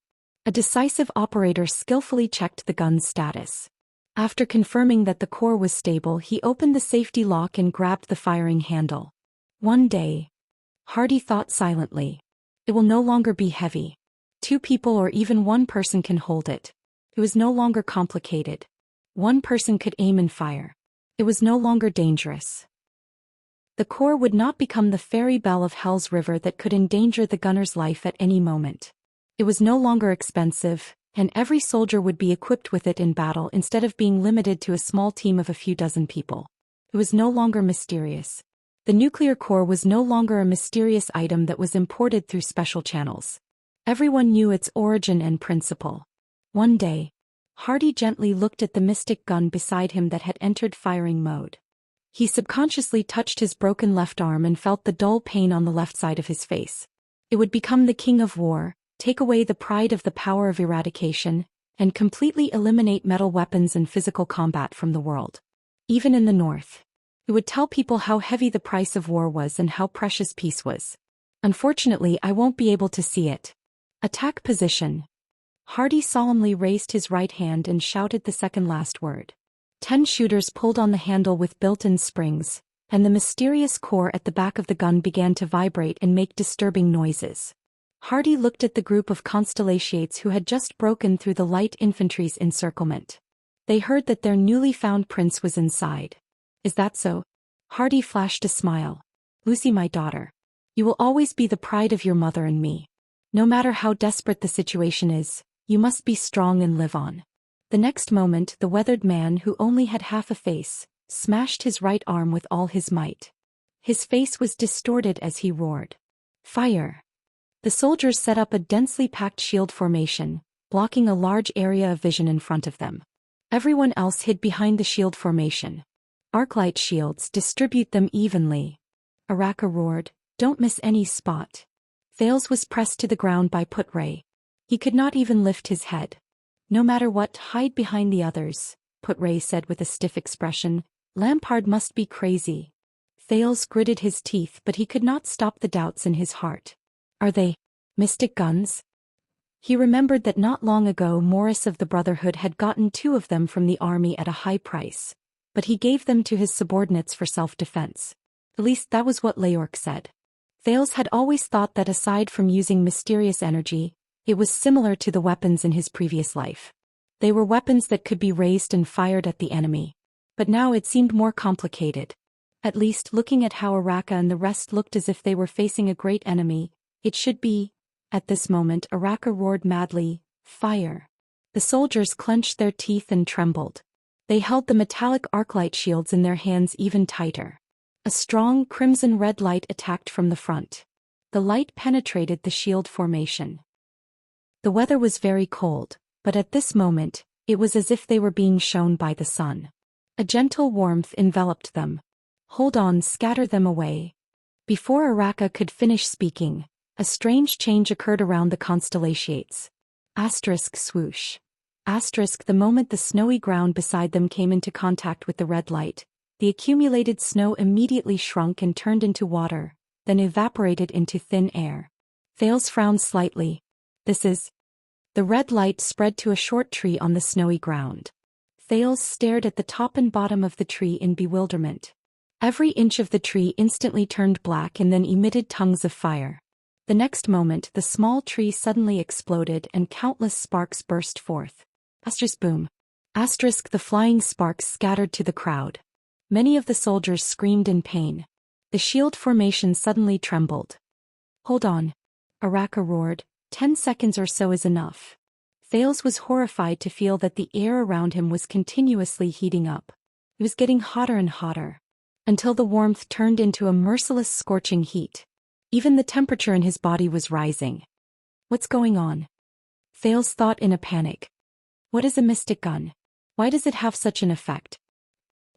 The heat coming from the shield. A veteran of the Fury Guards pressed against the shield. His clothes had already started to turn black and curl up, emitting smoke. He shut his eyes tightly and replied with a trembling voice, "At least 5 of them are firing at us at the same time. Our anti-mystic equipment, arc-light shields are not enough. We still have to hold on." Araka roared loudly. He drew the motionless bow which had no bowstring from his back. "I will block the excessive attacks." At this moment, a soldier's hand which was holding onto the arc-light shield suddenly burst into flames. He screamed in pain and took a step back under Araka's shocked gaze. The soldier's shield swayed. A ray of red light passed through the gap and shone on his body. No. Before Araka could shout in shock and anger, the soldier's screams exploded before he could. Ah! Within a few seconds the soldier trembled madly. The clothes on his body were the first to emit smoke. When the red light shone on his feet, the snow on his body instantly evaporated into gas. Thales felt his scalp go numb as he watched the soldier's skin start to melt. The next moment, there was a ting sound from his body and endless tongues of fire emerged. After another second, the soldier's body exploded like the small tree and exploded into countless sparks. Asterisk boom. Asterisk Thales watched in horror as this life disappeared. What was left of the soldier was a charred, dried corpse. However, his death brought about irreversible consequences. Block the gap. Before Araka could finish shouting, the burnt remains of the corpse splattered everywhere in the shield formation, igniting many soldiers who were holding up shields to block the attack. No. Hold on. It's so hot, screams rang out one after another. The shield formation immediately dispersed. The red light shone into the crowd without any cover. The surrounding temperature suddenly increased explosively. The snow on the ground evaporated inch by inch. Thales felt a chill in his heart. Oh, this is bad. At this moment Araka stood up with a furious roar. He charged forward and stood firmly in front of everyone. Asterisk bang. Asterisk his hair was instantly set on fire. The kingdom's wrath raised his motionless bow resolutely in the direction where the red light shone, in the direction of the small group of Extet soldiers. The motionless bow trembled slightly. Then it emitted a strong silver light that was not inferior to the shot from the mystic gun. When the red light from the mystic gun met the silver light, it suddenly weakened and scattered in all directions. It was as if the silver light had sealed off the path of the mystic gun's red light. Araka roared. His right hand, which was holding the motionless bow, began to emit smoke. But he still persisted. However, the area of the silver light was not enough. Araka could only block in front of the people in the center. There were still many soldiers at the periphery who were shot by the red light from the mystic gun. Asterisk boom. Asterisk the second soldier turned into a huge fireball and immediately exploded. Oh no. Boom. Vert. Ah.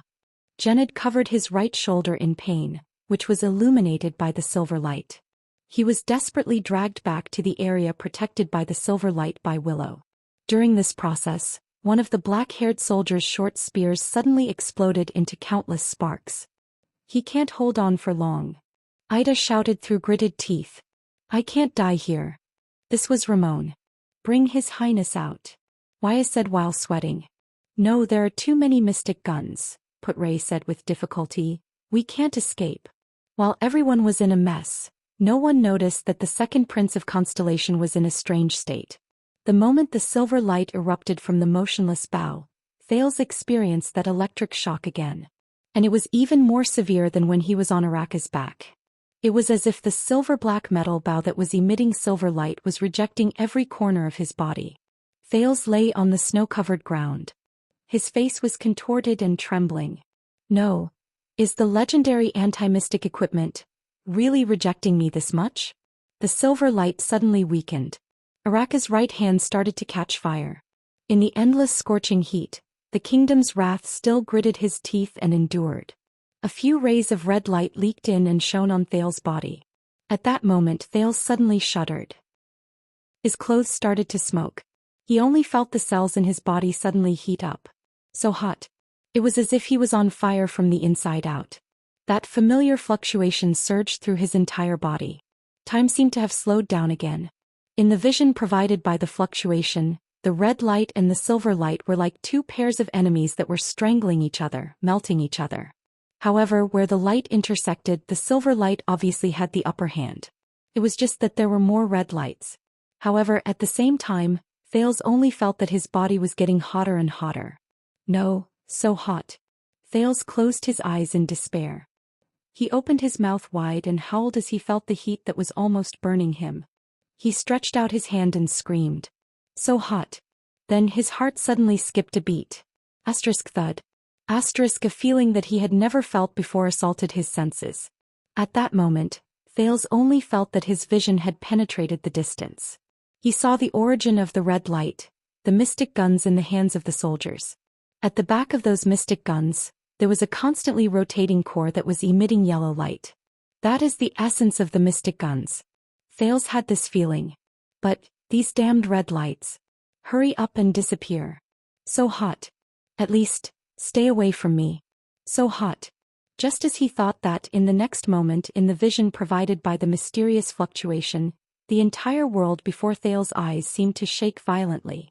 In his field of vision that others could not see, the crimson light from the mystic guns suddenly scattered as if it had a mind of its own. It made a turn in the air, avoided the constellations and shot behind them. Swoosh, swoosh. The snow on the ground a few hundred meters behind the constellations instantly evaporated. In the next second the red light from the mystic guns disappeared before everyone's eyes. Araka knelt on the ground with a thud. However, he still fiercely raised his burning right hand and extinguished the flames on his head and hands. The constellations seemed to heave a sigh of relief and fell to the ground one after another. In the scorching air, many of the soldiers had already turned into charred corpses or were burned to death. One round of shooting has ended. It seems that their aim was not very accurate. Araka gritted his teeth and climbed up. He said, but if they were using Seagull 7. At this moment a shrill horn resounded through the sky. Beep. Araka furrowed his brows. Ray and the other veterans suddenly trembled. We survived. Putre's lips trembled as he survived the disaster.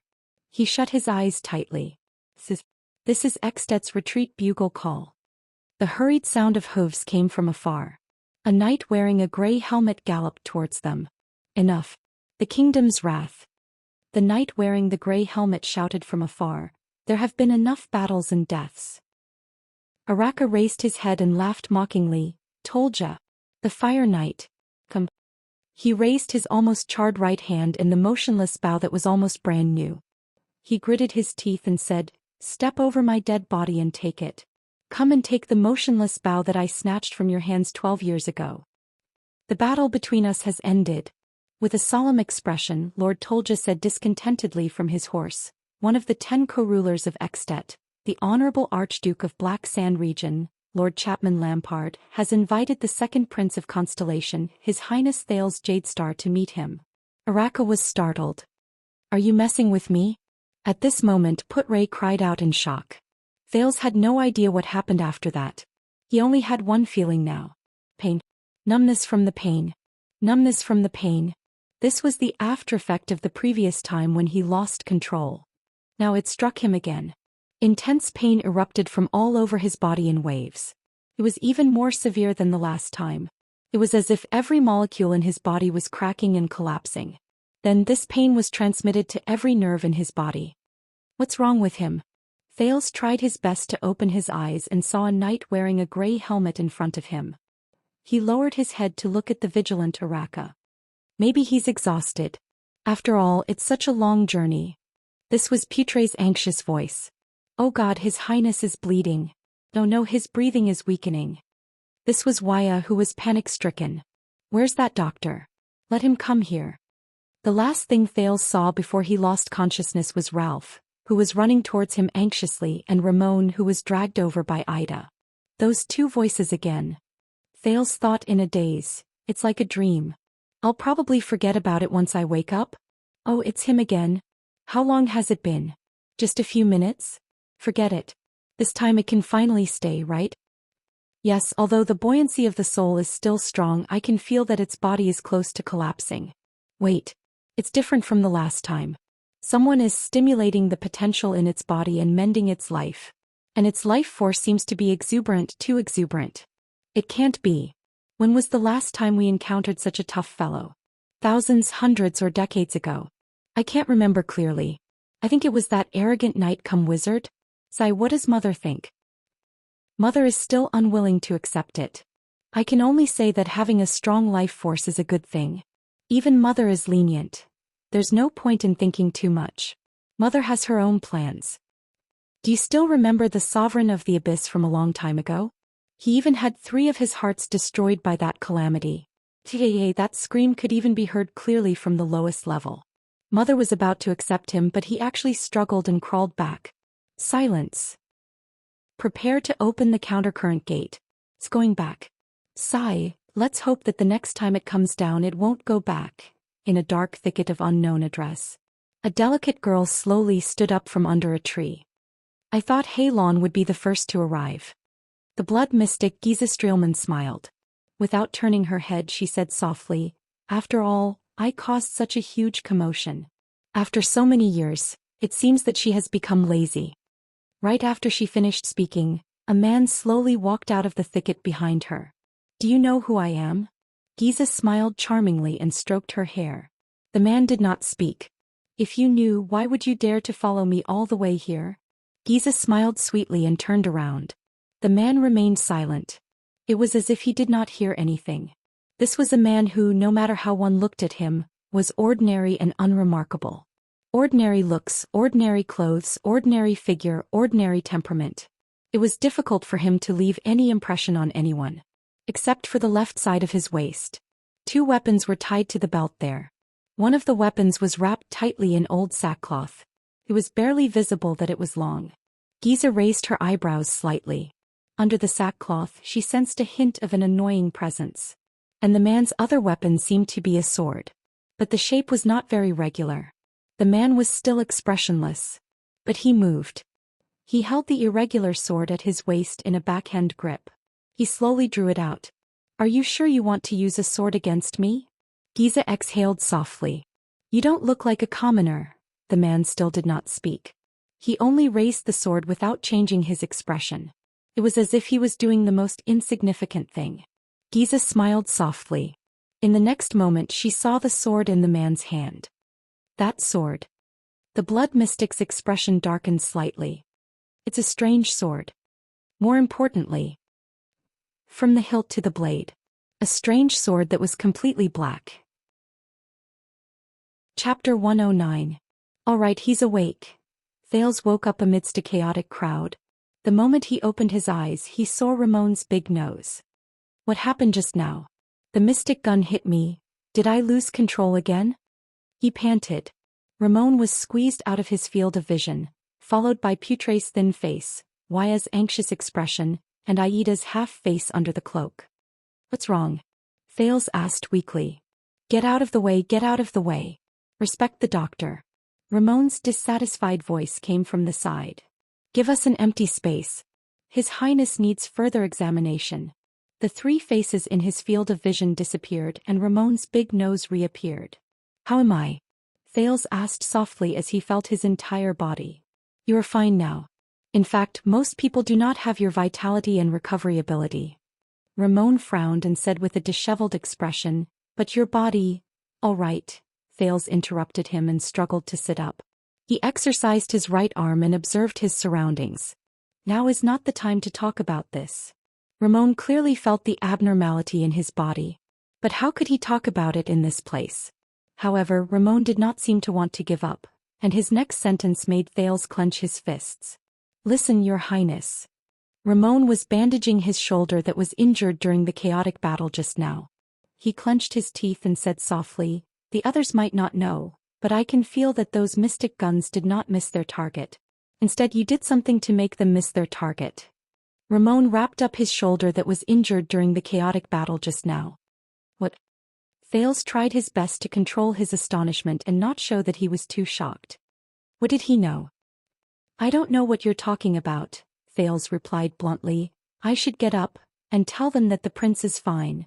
But Ramon still chattered on with a dissatisfied expression, whether it's a psionic ability or something else. Judging by their reactions, I guess this is not something that everyone knows. But it's okay, I'm not interested in your secret, there's just one thing. He lowered his head and said fiercely, let me go after we cross the border. I don't want to join your damn journey anymore. Or else what? Thales turned his head abruptly and glared at him. Use that power of yours that can bring people back to life to deal with me? Ramon was slightly stunned. You are not a doctor, Ramon, Thales whispered coldly. Yes, I know this very well. You use another kind of power to treat people. I guess this isn't something that everyone knows, right? He looked at Ramon's incredulous expression and tapped his forehead. We'll talk about this later. Thales stood up, leaving behind the dumbfounded Ramon. The mystic gun troops in the distance had already retreated. The Fury Guards were cleaning up the battlefield, tying the corpses of their comrades to ropes. Everyone's face was filled with sorrow and anger. Damn it. Thales sighed and clenched his fists. If this is what I have to face in the future. Damn it. He lifted his head. Eksted's military camp was right in front of him. What happened? He waved his hand to indicate that he was fine. The Ekstedians, let us go? They retreated after the first round failed. Put-Ray frowned and looked at Thales. Are you sure you're all right? I'm fine. I was just exhausted just now. I feel very good now, Thales said in an unquestionable tone. What exactly is a mystic gun? Thales asked with lingering fear as he clutched his chest. A powerful weapon for attacking and defending cities. Put-Ray shook his head. But each round costs a lot of money, is hard to come by, and is inefficient. No, that's not right. It's not that simple, from the strange name to the mysterious working principle. Thales thought to himself. With all due respect, Your Highness, are you really all right? He even stopped breathing just now. Waya shook his head worriedly and walked to his side. I said I'm fine now, Thales interrupted him coldly. We have more important things to do. Waya frowned. This is a secret that I must keep. Sorry. Thales raised his head apologetically to Waya and looked in front of him. What is that? Thales narrowed his eyes. Not far in front of him, Araka, who was covered in wounds, was glaring at a knight in grey armor who was riding on a horse. One of Eksted's 5 war generals, the wielder of the legendary anti-mystic equipment Rising Sun Saber, Put-Ray said warily. The fiery knight Tolja. Put-Ray shook his head. It seems that Lampard sent him here alone to make peace. If Lampard really went crazy and wanted to kill us all, why did he give up halfway? Yes. At the end of the day, Lampard has no reason to kill me. Then why? But we have already come this far, Put-Ray said slowly. There is no turning back now. Thales nodded lightly. You are Prince Thales? Tolja saw Thales from afar. I am Rumford Tolja. The knight in grey armor looked at Araka warily and said slowly, Sir Chapman Lampard invites you to meet him. Thales sighed and strode forward. The Archduke of Black Sand region. I thought he would be friendlier. Thales looked around and saw the charred corpses on the ground, as well as the soldiers and diplomat group members covered in cuts and bruises. He suppressed the dissatisfaction in his heart. He wouldn't hypocritically extend an invitation after killing most of our people. Tolja raised his head and looked at Broken Dragon Fortress in the distance. If you have any opinions, you can ask the Archduke himself. The Fire Knight's gaze under his gray helmet was sharp and profound. I am only responsible for bringing you to him. Thales clenched his teeth and exhaled. At this moment the ferocious-looking Araka strode towards Tolja. Have you forgotten something? An extension? The kingdom's wrath's words were filled with anger. Forget it, Araka. Go back. Tolja looked at the kingdom's wrath, whose gaze was hostile, and turned his horse around. The Archduke does not welcome you, neither you nor your guards. You are only here to escort the prince, aren't you? Lampard does not welcome me. What kind of joke is this? Araka said fiercely. His brother died in his hands and his father died in my hands. With this in common we should be able to chat very well. Thales furrowed his brows. Especially when I killed so many of his soldiers and he also killed so many of mine. Araka said coldly, we will definitely become good friends. The battle is over. You cannot change its outcome. Tolja answered nonchalantly as though he was already used to the other party's provocation. The dead who died in the battle are certainly worthy of commemoration, but the living cannot forget their mission. What is your mission, Araka? Araka lowered his head and looked at a charred corpse that was tied to a makeshift tow rope nearby. He clenched his fists tighter and tighter. You fought very bravely, but your mission has been completed. Tolja stared coldly at his opponent. You should be glad that we did not take the opportunity to snatch the motionless bow. Why don't you try? Araka fiercely grabbed the motionless bow and stood one end in the snow. You brought that knife anyway, didn't you? One day I will. Tolja's eyes shone brightly. He shook his head. But not now. One day, he said slowly, we will settle all our debts of blood. Araka stared at him and let out a disconcerting sneer. Your Highness. Tolja did not look at Araka again. He nodded slightly on his horse and extended his hand in the direction of the military camp. Thales glanced at Putray. The latter gave him a supportive look. I think we do not have any other choice, right? Thales looked at the gray-armored knight. The latter smiled at him. All right. Thales looked at the messy battlefield and exhaled.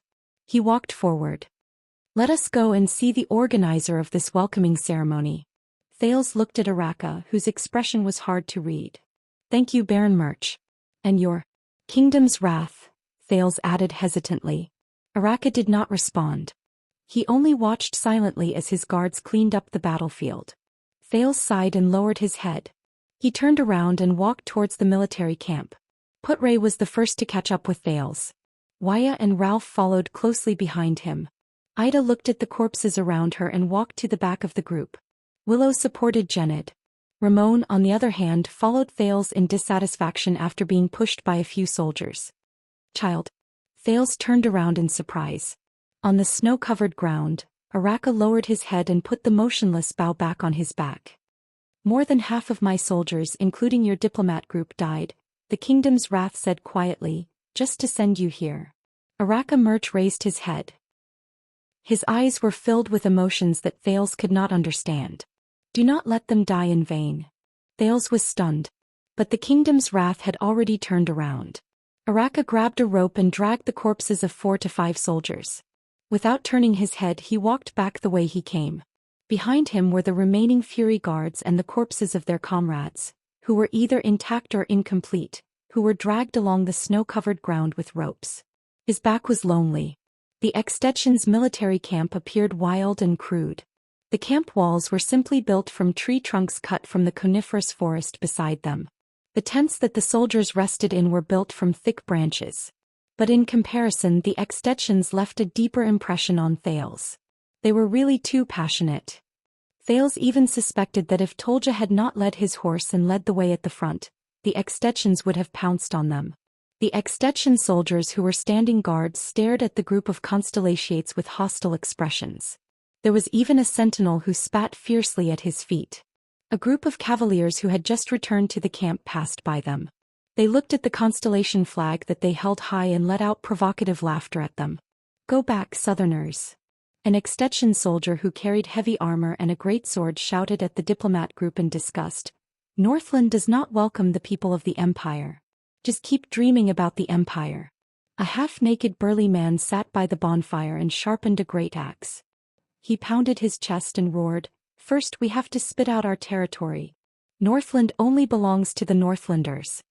They killed our prince but sent a child to sue for peace. They walked past a circle of soldiers who were sitting on the left. A leading soldier pointed at the diplomat group and scolded, "This is the shamelessness of the empire." The people around them responded angrily and glared at them. "Do you know why?" The soldier said loudly, "Because all the men in their country were killed by us 12 years ago." The people around him burst into laughter and echoed his words. "They should have sent a princess."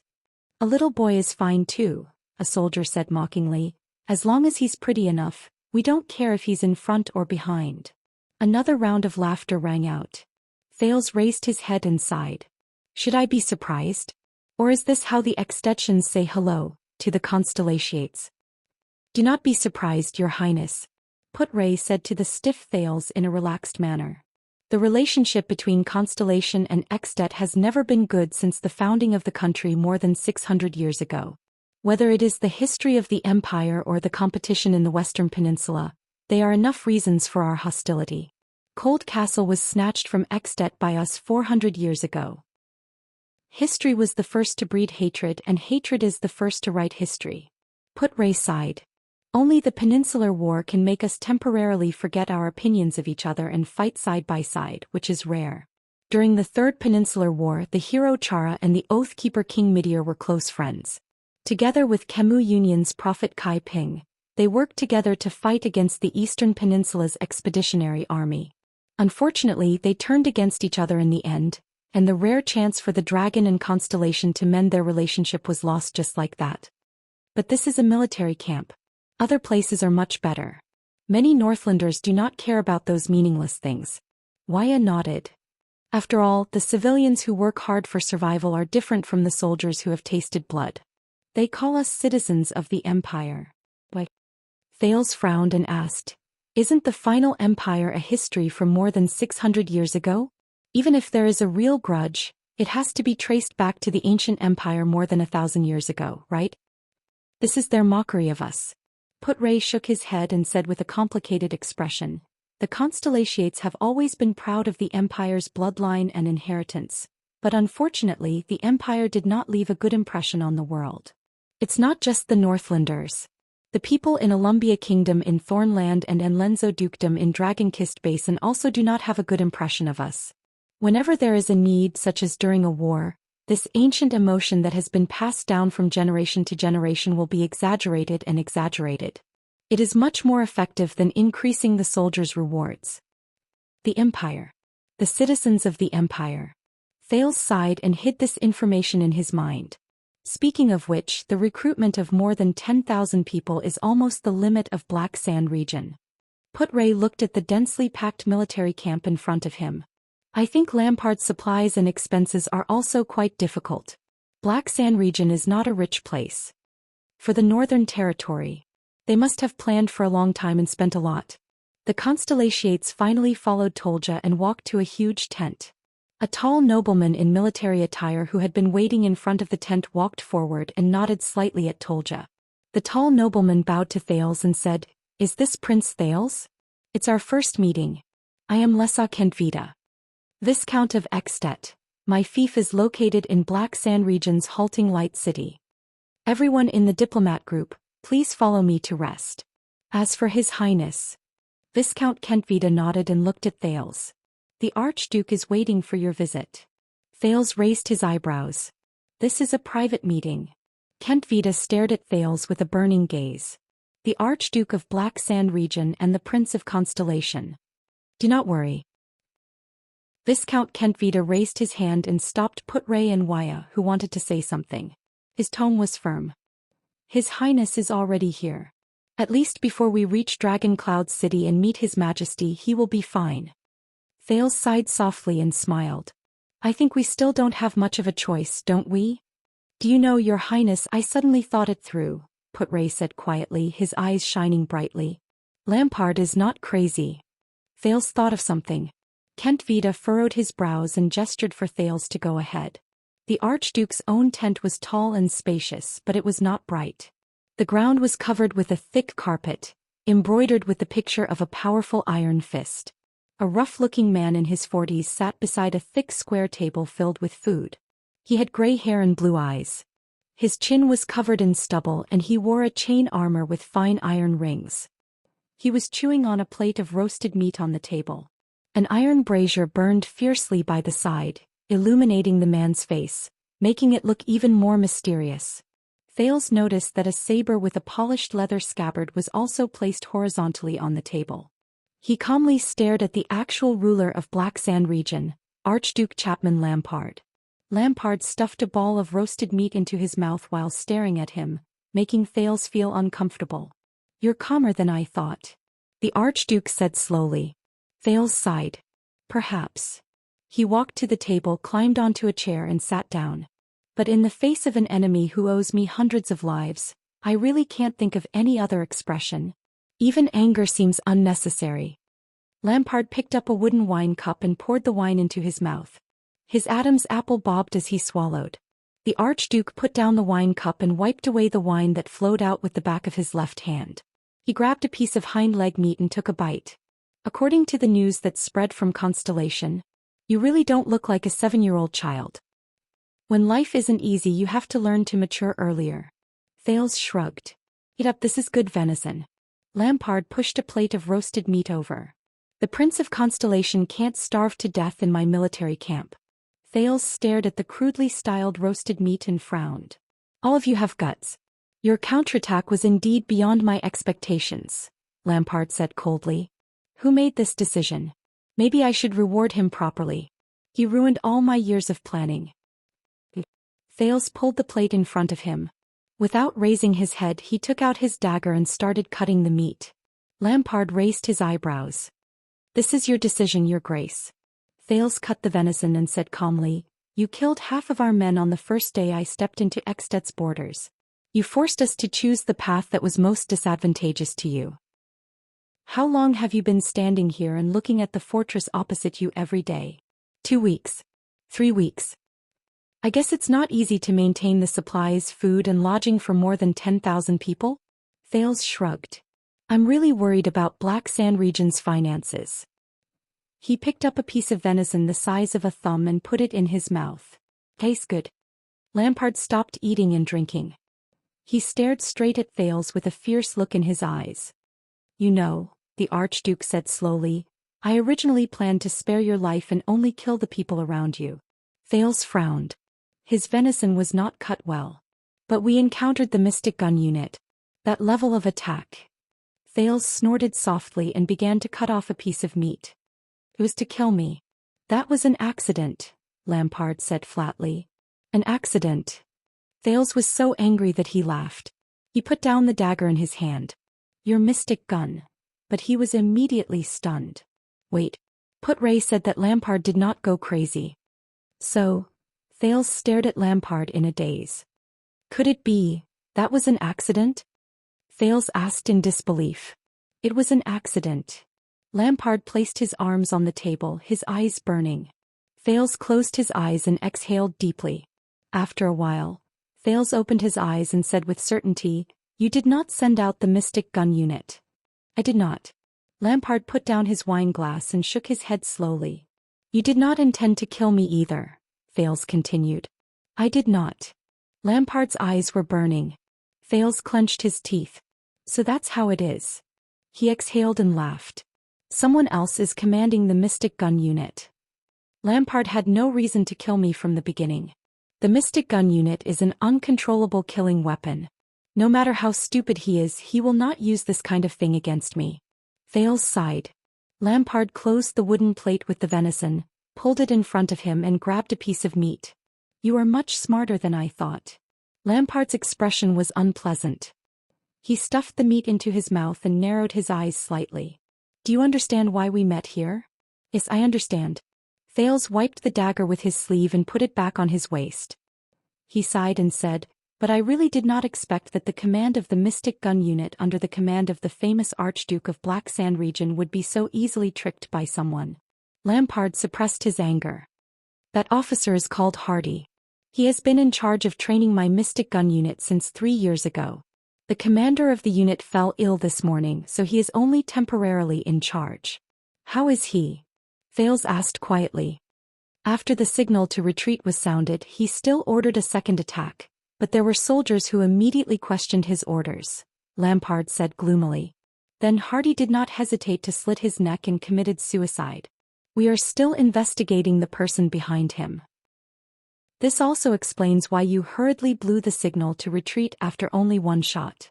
Thales sneered. Even the command malfunctioned. Sorry, I really do not know what expression to use at this time. Archduke Lampard pursed his lips tightly and said nothing. Their goal should be to use you to kill me or to use my death to plot against you. Thales sneered. I think the latter is more likely. My enemies are all in the country. The higher you stand, Lampard said quietly, the more enemies there will be. So the sudden accident also made you cancel your plan. Thales snorted. Were you originally prepared to humiliate me by capturing me and see if the fortress would waver? There was silence. Lampard opened the bottle of rye wine beside him and filled his empty goblet.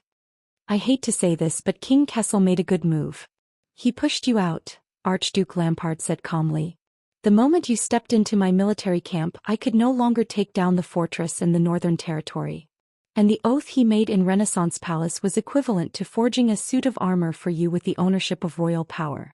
Lampard raised his goblet and said quietly, if you die in Extet, no matter who did it, the neighboring Black Sand region will only suffer. So, once you realized that you could not take down Broken Dragon Fortress and realized that there were actually people eyeing you covetously, you immediately changed your attitude and wanted to rope me in? Thales said coldly. Lampard drank a mouthful of wine expressionlessly and said, Kessel's oath dispelled some people's desire to take your life, but it also aroused the ambition of others to take your life. Today's mystic gun is just the beginning. We have a common enemy lurking in the dark, whether it is for the throne of Extet or the throne of Constellation. The Archduke of Black Sand Region's voice was steady and solemn. From the moment you stepped into Extet and the Northern Territory, our interests were tied together. Yes. Thales lowered his head. His voice was steady and indifferent. My death in Extet is not a good thing for either of us. Archduke Lampard's expression softened a little. I will allocate 2,000 men, led by Kentvita, my most trusted vassal, to escort you to Dragon Cloud City. You will arrive directly at the Walton family's territory. The king's emissary is already waiting for you. But my men died on the battlefield. They stood in front of me and were pierced by knives, swords, and spears. Thales raised his head with a gloomy expression. We have also killed many of your men. Lampard closed his eyes and muttered to himself for a moment. Thales stared at him expressionlessly. Those warriors, whether they were my soldiers or your subordinates, they will not have died in vain. They died a worthy death. Lampard opened his eyes. It is precisely because of their sacrifice that we can understand each other, and that we can sit here and make a difficult choice for the future of our two kingdoms, even if it is extremely difficult. We have never been enemies. Our hostility on the battlefield was only forced by the situation, Lampard said softly. For the future, so that today's senseless bloodshed will not happen again, we should cast aside our past grudges. This is what we should do. War is for peace, isn't it? Thales suddenly smiled. Well said, Your Grace. He chuckled with an indecipherable expression. There are no eternal enemies, only eternal interests. As you said, from now on, we have no reason to be enemies with each other. The Archduke nodded and raised his wine glass. You have eaten my venison. According to Northland's customs, you are my guest. This is good rye wine. Lampard pushed his glass over. His gaze was profound. And according to Northland's customs, we are allies after drinking the same glass of wine. From manpower, information, resources, and financial resources, I will provide you with all the conveniences in Extet. Our enemies will not have any chance. Archduke Lampard nodded. Until you leave Extet and return to Constellation. Even until the day you. Lampard revealed a strange gaze. Lampard had a strange look on his face. To be crowned king. There was silence. Thales suddenly smiled. My experience tells me to be cautious with those who want to become your allies, no matter how sweet and sincere they are, Thales said flatly. And I cannot trust you, Your Grace. Humph. Archduke Lampard's expression darkened. He snorted coldly. Just because so many of your men died. Not only that. It's also because of the indifference and hypocritical coldness you showed towards the deaths and sacrifices of your subordinates, Thales said coldly. By forming an alliance with you, our alliance is destined to be betrayed. Compared to the possible benefits I might gain from carrying out the alliance, I can say with certainty that when the alliance is broken, the losses I suffer will far exceed the benefits I gain. And I am deeply touched by this. Thales looked at Lampard and watched as the latter's expression slowly darkened. Also, I hate what you said. Thales recalled Araka's lonely back. He clenched his teeth and shook his head. Those people on the battlefield, they died for your selfish desires. As for nonsense like they died a worthy death, and war is for peace. I'll leave it to you. Thales grabbed his wine glass and sneered. There was silence. At first I thought you were mature and steady with wisdom beyond your age. Lampard snorted coldly and shook his head. But now you are acting like a child. You are right, Thales said coldly. He poured the wine in his glass and said to the gloomy Archduke Lampard, and children cannot drink. Chapter 110. At night. I'm still worried about letting that strange doctor stay with His Highness. Beside the bonfire, Wuxia stared at another bonfire in the distance with a strange expression. There were only two figures, one big and one small, sitting around it. This was the third night since they came to Lampard's military camp. Ramon claimed that he wanted to examine Thales' injuries alone, and the strange thing was that the prince agreed to it. He's a prince. He can do whatever he wants. Put-Ray smoked his pipe and exhaled a cloud of smoke. Beside him, Wuxia's expression darkened. Also relax. Ramon's fear of His Highness is not an act. Also, there are so many extension soldiers guarding the area. His Highness' safety is assured. Put-Ray glanced at the hostile extension soldiers who were either on sentry duty or patrolling around. He then glanced at Ida, who was not far away, and said slowly, also, if Ramon is really an assassin, he had too many chances on the previous battlefield. Don't forget he was the one who saved His Highness. Wuxia recalled what happened on the battlefield and his heart skipped a beat. Speaking of this, what happened to His Highness? The young attendant said worriedly.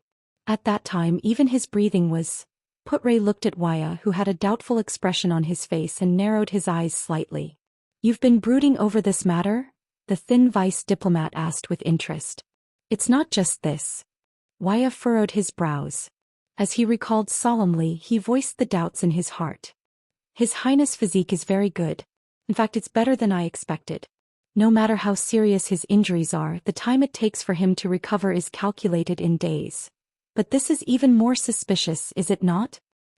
Also, the psionic ability that His Highness said he learned from the Black Prophet. I can't ignore it. Wuxia lowered his head and glanced at the single-edged sword beside his hand. After all, that's the Secret Intelligence Department. Although His Highness, he's still just a child. It's not a good thing to be too close to the Secret Intelligence Department. Secret Intelligence Department. Put-Ray raised his head and exhaled a cloud of smoke at the moon in the sky with a complicated expression. You think the Secret Intelligence Department is a scary place? The vice diplomat did not look at Wuxia. Wuxia pursed his lips and nodded. I've heard a lot of stories about that place. Some are ridiculous, some are bizarre, and some are unreasonable. The young attendant drew his sword, his voice filled with hesitation. But I have to admit, the mysteriousness of the kingdom's Secret Intelligence Department and the reputation of the Black Prophet are terrifying. I thought that with your age you wouldn't have heard too much about the Black Prophet. Put-Ray chuckled. After all, Murat has been in charge of the Secret Intelligence Department for more than 30 years. I even suspect that when the young Adi II was crowned, Murat was already working in the Secret Intelligence Department. Wuxia wiped his sword and shrugged. When I was training in the Tower of Eradication, I heard this joke. An incident happened in each of the 4 major intelligence agencies in the world. The Red Witch broke a teacup, the White High Priest burned an oil lamp, Lieutenant Qing wore an old robe, and the Black Prophet broke a pillowcase while sleeping. Guess which incident had the most serious consequences? Put-Ray took a puff of his tobacco and the corners of his lips curled up. The Grey Sword Guards broke a scabbard. Wuxia and Put-Ray chuckled together. Master Shao is not as heartless and terrifying as the rumors say. It's just that as the Tower Master of the Tower of Eradication he's more level-headed and prudent. Waya revealed a nostalgic expression and nodded. Besides, other than his hair and beard, there's no part of him that's gray. After the joke, Put-Ray slowly became serious. Waya, as an attendant, it's good to be concerned about the prince you serve, but... He looked at Waya Casa with a threatening gaze. Do you want a piece of advice? Waya raised his eyebrows and showed an expression that he was all ears. Every Jade Star prince is like a separate secret intelligence department. They all have a lot of secret treasuries, Put-Ray said with a profound gaze. Just be concerned about what you should know and that's enough. Waya frowned. Don't make life too difficult. Put-Ray sighed. You have to know that the prince's lives alone are difficult enough. Especially, when their surname is Jade Star. Put-Ray said quietly. The figure of the past appeared in his mind. Waya stared at the crackling fire with a complicated expression. Sir Put-Ray, I still remember what you said that day in the birch tree forest. Waya flipped his weapon over and said quietly, Were you once an attendant as well? Put-Ray's pipe was no longer smoking. The vice diplomat spat out the cigarette holder and looked at Waya. The latter raised his eyes and asked him with a calm expression, Then, which prince did you serve back then? Put-Ray's gaze, which was focused on the fire, paused for a moment.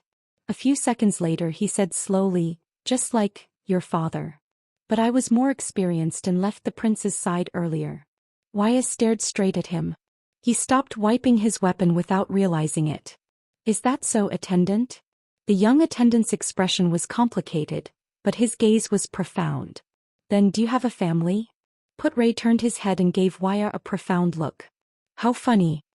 He said quietly, Constellation's famous cunning fox, the leader and signatory of the Fortress Treaty, can't even handle his own family properly. But his gaze immediately darkened. How much better can I be? Listen, Waya.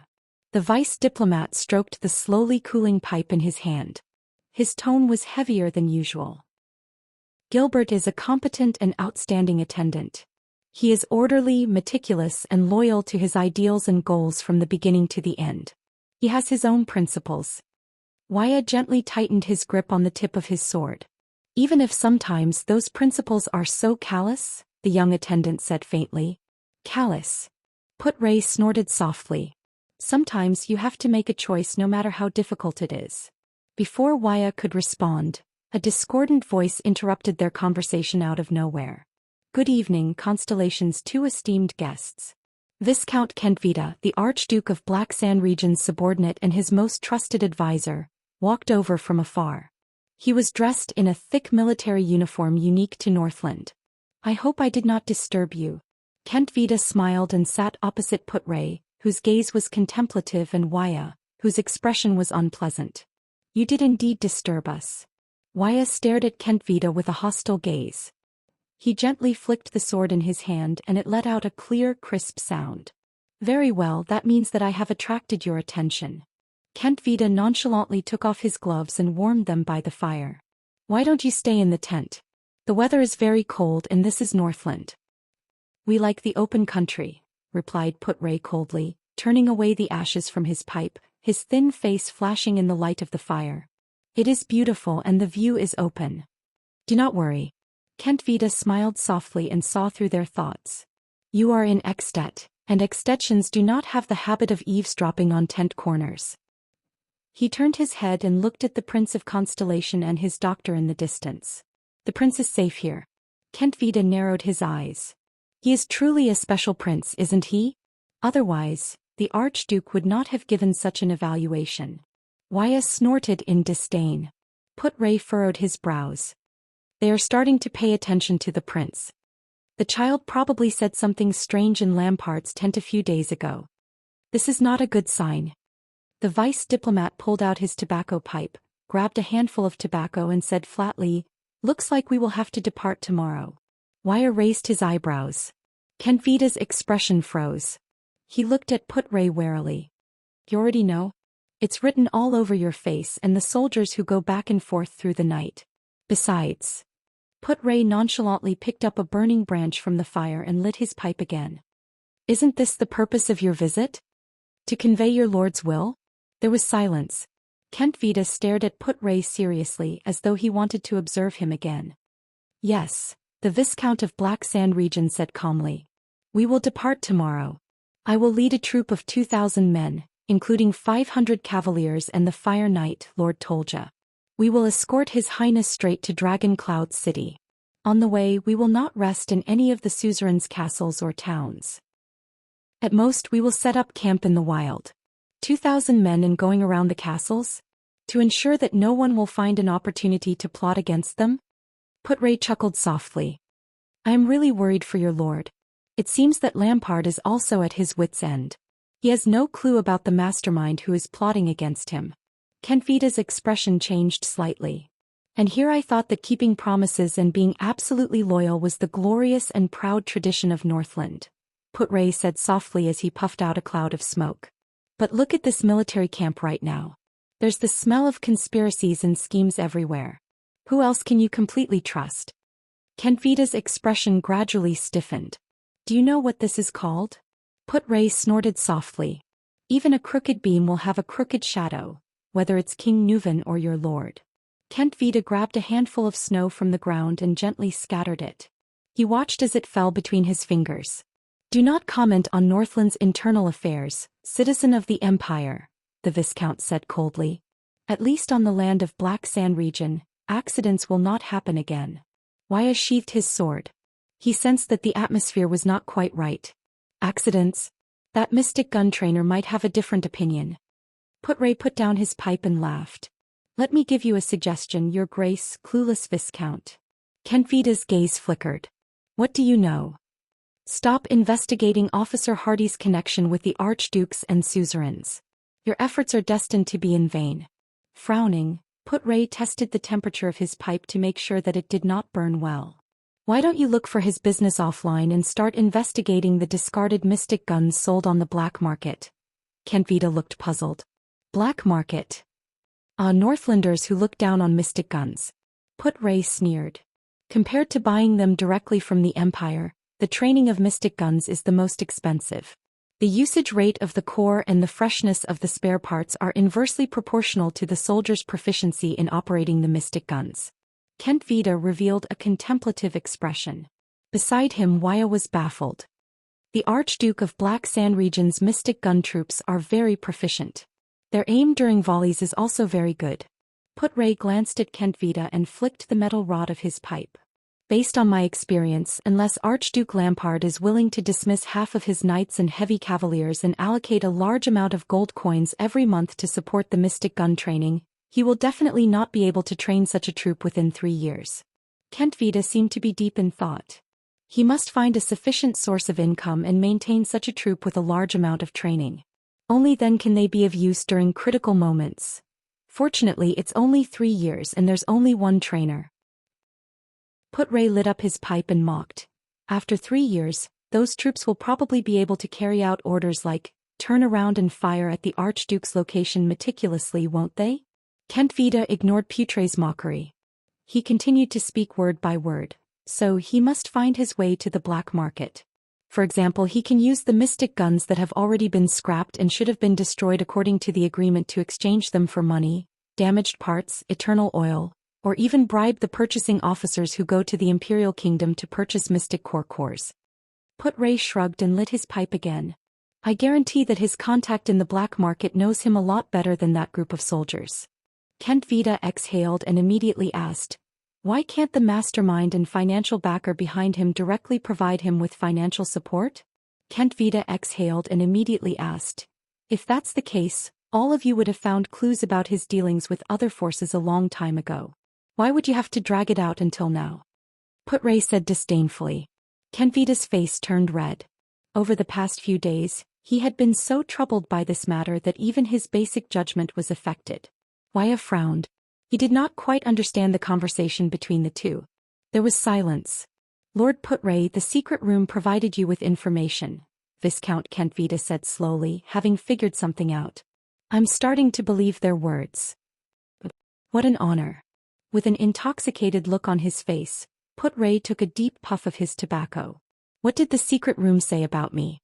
They only have information about you before you left the palace, but it's already interesting enough. Kenvida's eyes shone with great interest. Putray Nemain, the web weaver within the palace walls, and the mastermind who keeps his composure. Waya looked at Putray with a surprised and bewildered gaze. This guy, huh? Putray turned his head and smiled. The Red Witch's subordinates really think highly of me. Kentvita had a contemplative look on his face. No, instead I think that it's time for their information to be updated. Viscount Kentvita curled up the corners of his lips and put on his gloves again.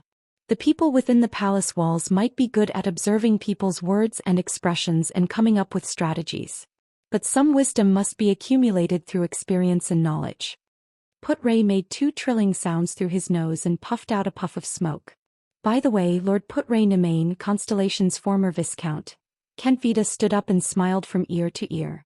Your decision to charge in the opposite direction on the battlefield was both brave and decisive. Very well. Putray cast a deep glance at Thales and Ramon in the distance. Compared to you, they like me more now. We're already within Extet's borders. This is not our deal. Ramon glared at Thales in front of him with a furious expression. The Extetians are not willing to let anyone related to the Constellation diplomat group leave. Thales grabbed a branch and stirred the fire. He gestured at the Extetian soldiers around him with his chin and sighed. I'm just a powerless Constellation prince. What can I do? You can't do this. Ramon gritted his teeth. I saved your life. Hurry up and find a way to let me out. You didn't save my life. Thales furrowed his brows. Remember, I'm just exhausted and you're just on the battlefield. We both know that's a lie. Ramon was so angry that he laughed. I don't know what you did, but most of your organs were already failing that day. It's useless no matter how strong your physique is. Even the strongest steed can't drag a carriage without wheels. I was the one who tried my best to stimulate your life potential. Snap. Thales forcefully snapped the branch in his hand. It's a good thing that my body is strong. You, on the other hand, better keep your voice down. You don't need to raise your voice when examining a patient's body, Thales said coldly. If you don't want that pitiful little secret of yours to be known by others. Ramon, doctor. He especially emphasized the word, doctor. Ramon looked around and said with an uncertain expression, speaking of this, all right, at least find me a messenger crow. Thales snorted through his nostrils. Don't worry, doctor. Thales scratched on the snow-covered ground and recalled many of the memories that popped up in his mind over the past few days, such as those block words that looked like pictures. The gangsters won't dare to provoke a well-trained army. You don't have to worry about Blood Bottle Gang. At the end of the day, gangsters are just gangsters. Ah, Your Highness, do you really think so? Ramon turned his head and smiled mockingly. Thales was expressionless, but his heart sank. Actually, what Ramon said is not without reason. Those 2 gangs might not be as simple as they seem. Especially when Blood Bottle Gang is the power of Asda and Giza, 2 lunatics. The power of the calamities. How strange. Even if Blood Bottle Gang often helps powerful nobles do some dirty work, they can't ignore the threat of mystics, can they? Why would Constellation allow such a gang to occupy Eternal Star City? Is it because they are confident in the legendary anti-mystic equipment in their hands and believe that they can control mystics? How is it possible? Thales recalled Giza's figure and laughed self-deprecatingly. Even though Asda did not seem to care about the survival of Blood Bottle Gang, why would someone as powerful as him meddle in a gang's territory that he doesn't care about? Isn't Red Street Market a brothel? And Blackstreet Brotherhood? They actually dared to harbor people from the Regicide family, the Charlton family in the capital. They even suppressed Blood Bottle Gang. After all, Blood Bottle Gang was backed by both mystics and great nobles. Those 2 gangs. Thales could not help but recall his 5 years in the Brotherhood. There were too many suspicious points. And there was one in front of him. Thales looked at the strange doctor with the big nose. The latter stared at him in the firelight. Ramon himself, a doctor with a secret, travels between the borders of 2 countries, and is at the center of the whirlpool of conflict between Blood Bottle Gang and the Brotherhood. A smile appeared on Thales' face. The second prince of Constellation looked at Ramon with great interest. A prince is not someone who can casually agree to other people's requests. Since you have a request, let's make a deal. Give me something valuable in exchange. Ramon was stunned. For example, I find the origin of your power very interesting. Thales pretended to be nonchalant and stretched his body. In exchange, I will try my best to negotiate with them. At the very least, I can let you use messenger crows to contact your friends in the Brotherhood. Maybe there are other conveniences. Ramon stared at Thales in a daze. He still cares about that. The prince. Wait, if... After a long while, Ramon opened his mouth with great difficulty. You are the Prince of Constellation and your relationship with Murat Hansen is unclear. Ramon gritted his teeth and deliberated over his choice of words and tone. I'm not that stupid to hand over my secret to you. Besides, didn't you learn the mind-reading ability from the Black Prophet? Ramon snorted coldly. Oh come on, I don't want to dig out any more secrets from your brain. Thales shook his head. That ability is very brain-damaging. It will damage your brain. Ramon fixed his gaze on Thales. There was a strange look in his eyes. Although you are just a child, you don't look like you care much about my health. Thales did not speak. He only stared back at Ramon quietly. I do have some guesses. Thales enunciated each word clearly. I have seen divine arts and know what kind of process it is, but you don't seem to have reached the step of communicating with the gods. Those powers, the powers you use to heal and save people. Under Ramon's strange gaze, Thales slowly voiced out his biggest guess. It's magic, right? Ramon was expressionless. He neither admitted nor denied it. Thales knew the answer. Magic. Thales exhaled softly in his heart. This was a word he had never heard since he descended into this world. Until that night in Red Street Market that changed his fate. A long, long time ago there was only magic in the world. There was no mystic energy.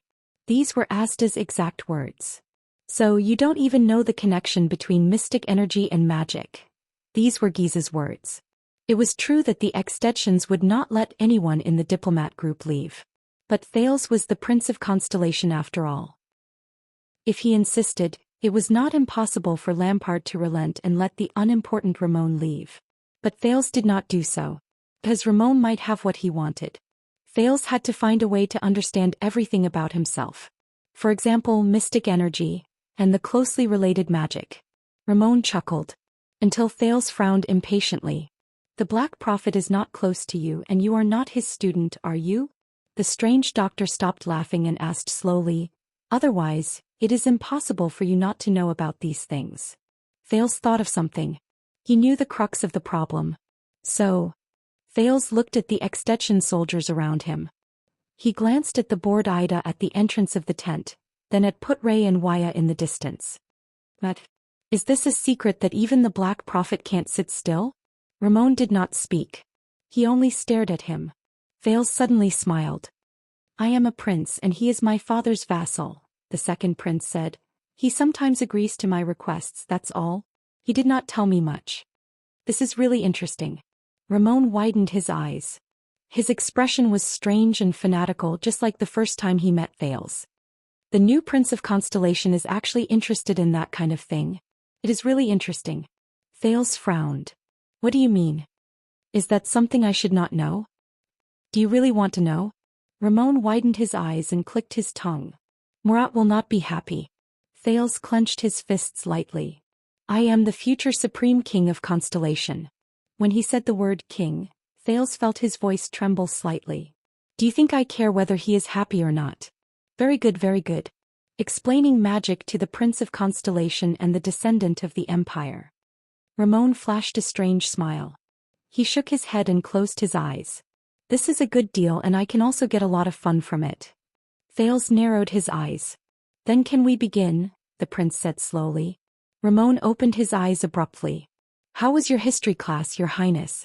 I mean, how did humans fight against the ancient orcs, defeat them in the Holiness Exorcism campaign? And how did they negotiate peace with the ancient elves and dwarves in the battle for survival, and finally rise in the world's history? Thales blushed. Alright, ever since he was brought to Mindy's Hall, he actually did not have much time to study history. Not much, Thales said slowly, but I know that in the history of humans fighting against the orcs, we awakened to supernatural powers, which is today's power of eradication, and the first batch of knights appeared. But Ramon interrupted him. So, it's not just magic. The strange doctor looked at Thales in high spirits. You don't even know the history of wizards and magic towers, do you? Thales furrowed his brows. So, Ramon chuckled and said, Like most people in the world, you live in the kingdom of gods, the seven hells, and the human world. You live in a web interwoven with fear and lies to deceive others and yourself. Lies? Fear? Those history books said this, right?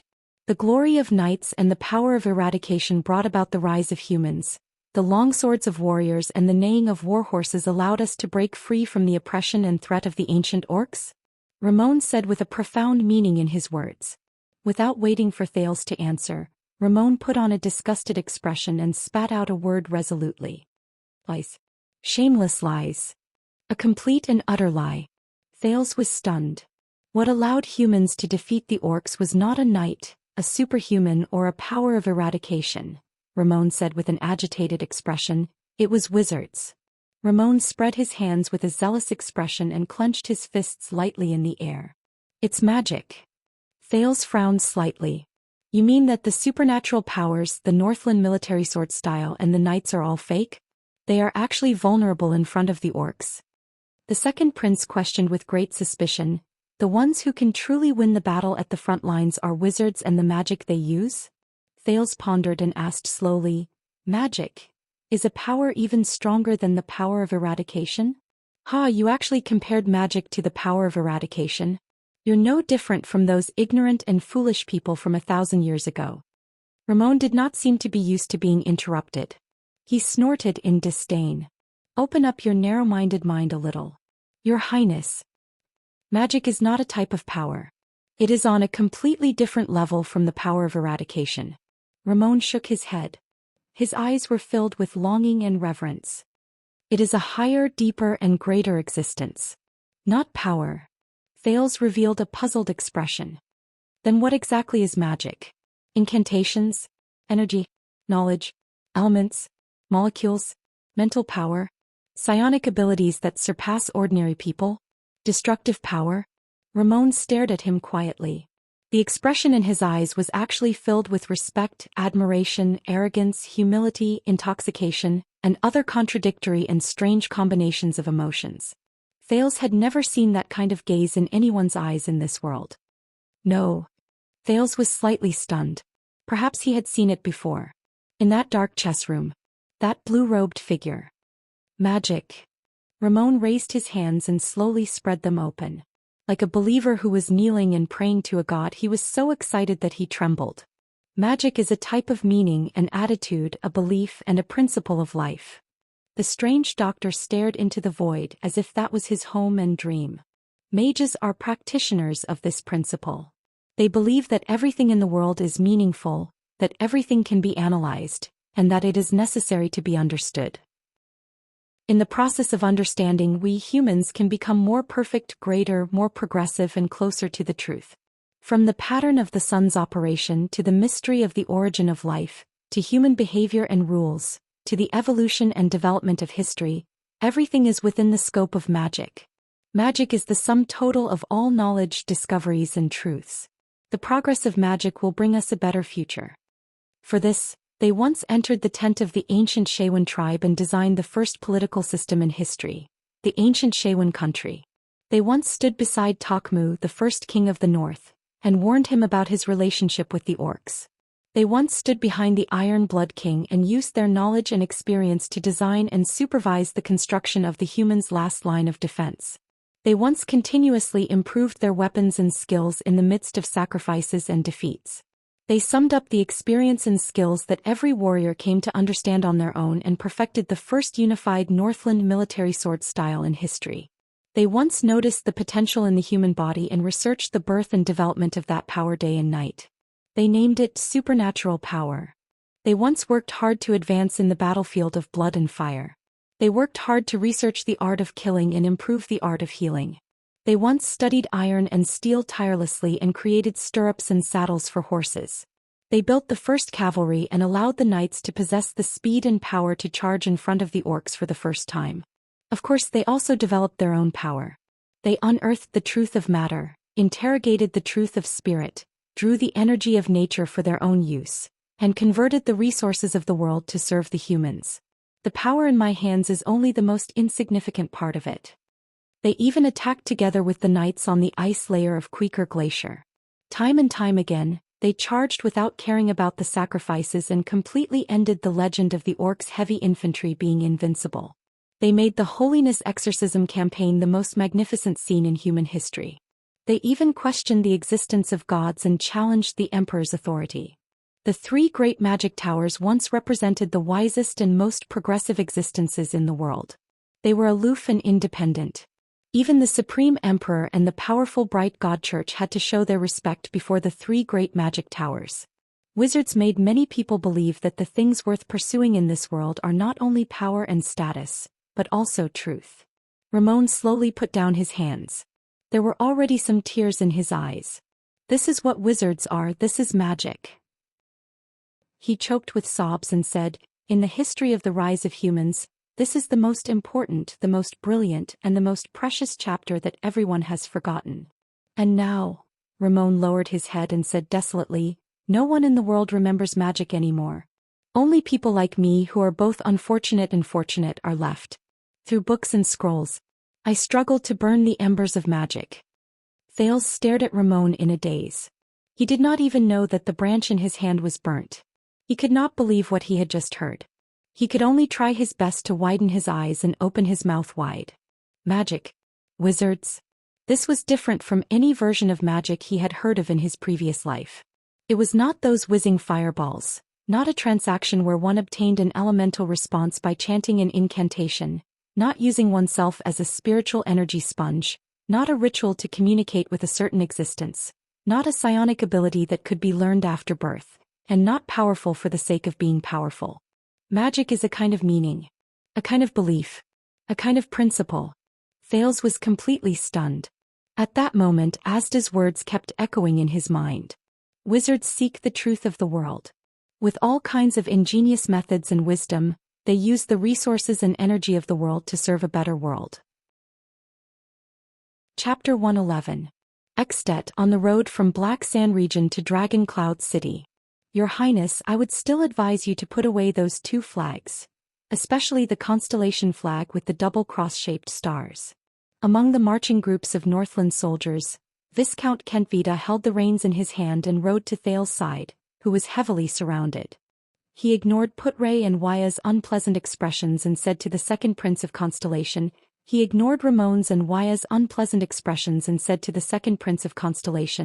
although we have 2,000 well-trained Northland elite soldiers, it is obviously not the best choice to let everyone along the way know that the Prince of Constellation is here. Thales did not pay any attention to the snowy scenery on both sides of the road, the indistinct mountain range in front of him and the occasional chimney smoke. The reason why he missed the majestic scenery of the snow-covered mountains in Northland was partly because he was still thinking about what Ramon said 2 days ago, and partly because of the horse beneath him.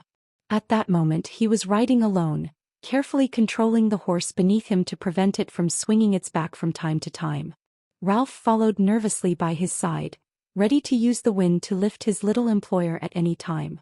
Even though Gines and Gilbert had taught him almost every trick in riding a horse during the 1 month he spent in Mindy's Hall, Thales seemed to have a natural conflict with horses.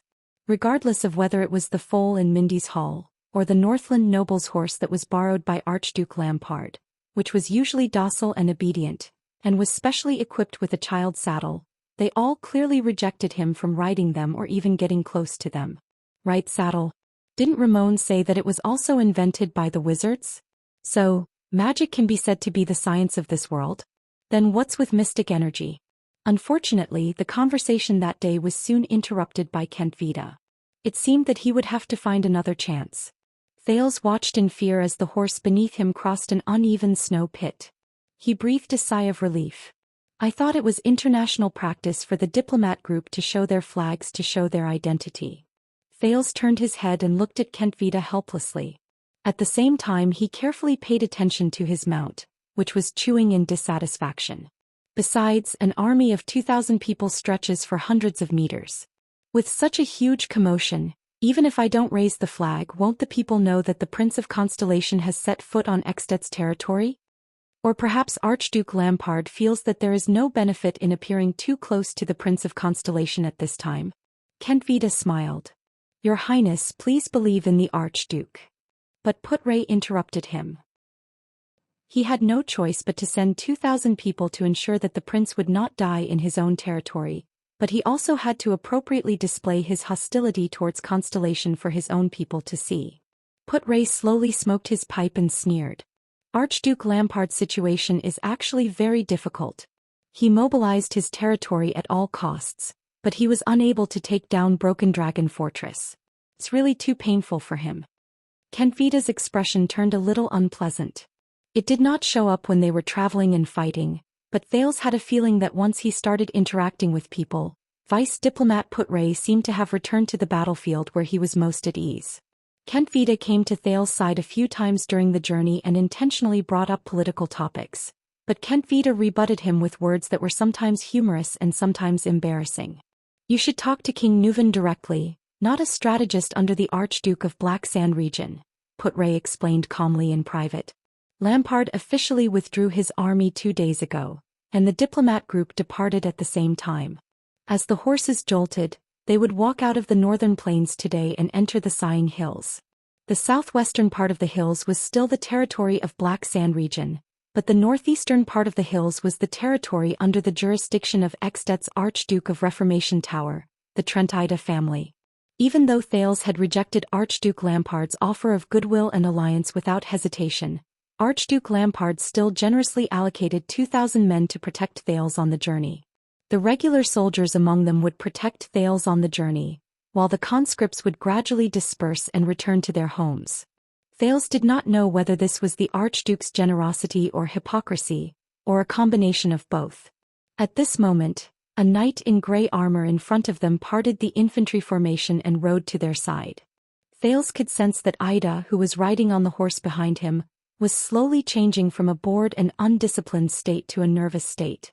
In fact, after being nourished by that wave of fluctuation, all of Thales' senses seemed to have been improved slightly but definitely. It seemed that the fluctuation was not just something he could rely on during emergencies. Its existence was also slowly changing Thales' body. But this was precisely what Thales was most worried about. He did not quite remember what happened during the time he was dead, when Serena grabbed him by the neck, or rather he lost consciousness for a short period of time. But Thales kept feeling that he had experienced something important, and after he woke up that fluctuation appeared. Raymond Pass is right in front. The knight in grey armor in front of them was the supreme class elite who confronted Araka on the battlefield previously. He was the Fire Knight, Tolja. He solemnly reined in his horse and rode in the same direction as Thales. He solemnly said, "There is a village there. We can rest and eat. We will continue to move forward in the afternoon, and at the same time, let the scouts scout out the area. After all, we will soon reach the Archduke of Reformation Tower's territory."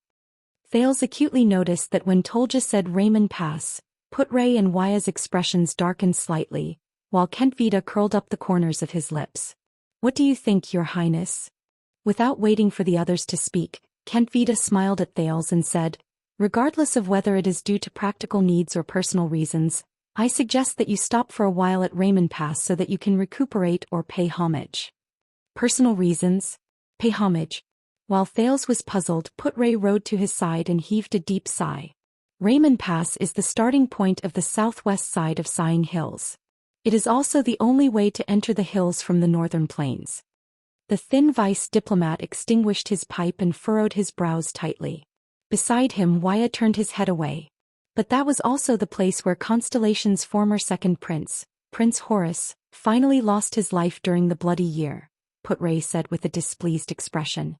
Thales' expression changed. He understood why the other people's expressions had changed. As the Prince of Constellation, Thales lowered his eyelids in a timely manner and sighed. Of course, Horus is also my blood relative. However, he was also mumbling quietly in his heart. Did the genius swordsman of eradication in Kessel's words, and the royal general with cruel military rules in Sonia's words, die here? But this is also a chance to further understand the truth behind the Bloody Year. He turned to Put-Ray.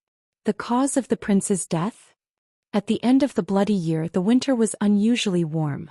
King Nuvan gathered 7 archdukes and an army of nearly 100,000 men. They had sufficient rations and weapons to besiege the fortress, which had few troops. Put-Ray sighed in response to Thales' question and was the first to answer. At that time, the southwest battlefield in Constellation had reached a critical juncture. Duke John had the last main force of the rebel army pinned down at Blade's Edge Gap. Victory in the battle to quell the rebellion was within reach, but this also meant that they could not go north to provide aid. The reinforcements from Broken Dragon Fortress were nowhere in sight. Put-Ray shook his head and put away his pipe. His gaze was complicated as he said, catapults, siege crossbows, mystic guns and countless troops who went up to the city walls. Faced with an incessant and fierce attack that disregarded sacrifices, Prince Horus believed that it was only a matter of time before Broken Dragon Fortress was breached. So he took the risk and attacked. He brought a small number of troops to cross the pine forest in secret and broke into the rear of Extet's supply line. Wuxia let out a deep sigh. The next person to answer was the Extetian commander. That was a risky choice, Kentvita said with a chuckle. Obviously this was Constellation's miscalculation. Horus lost the gamble and paid the price for it. Wuxia stared at him indignantly. That was a good choice. At least it went straight for your vital parts, Put-Ray replied with a cold snort. Thales frowned. For a moment he did not know how to answer. With his status, it was best for him not to say anything at that moment. He had heard Gilbert's story about the tragedy of the royal family during the Bloody Year. In his story, Horus had fallen into the Extetian's trap. Gilbert's statement that there were no reinforcements for 3 hours seemed to imply that Horus's death was the same as that of the other members of the royal family. He was framed. But from what Put-Ray and Kentvita said, it seemed that Horus had taken the risk and attacked. He only had himself to blame? Moreover, they were so far away from Constellation's border. Was it not normal for them to be without reinforcements for 3 hours? He needed to understand more. At this moment Tolja, who was beside them, spoke up. That was indeed a wise choice. When Kentvita heard this, he looked at the Fire Knight with a displeased expression. Tolja's solemn voice made Thales furrow his brows. Horus succeeded halfway. He burned nearly a quarter of our supplies. Our supply line was too long and fragile. What he did at least bought a lot of time for Broken Dragon Fortress, Tolja said solemnly. He sounded as if he was complaining about Horus's injustice. If we hadn't noticed it early, King Nuvan would have stopped attacking the city, retreated the main forces at the front line, and set up an ambush on the way back to the fortress. Yes, we blocked Horus's way back from the pine forest and forced him to the plains.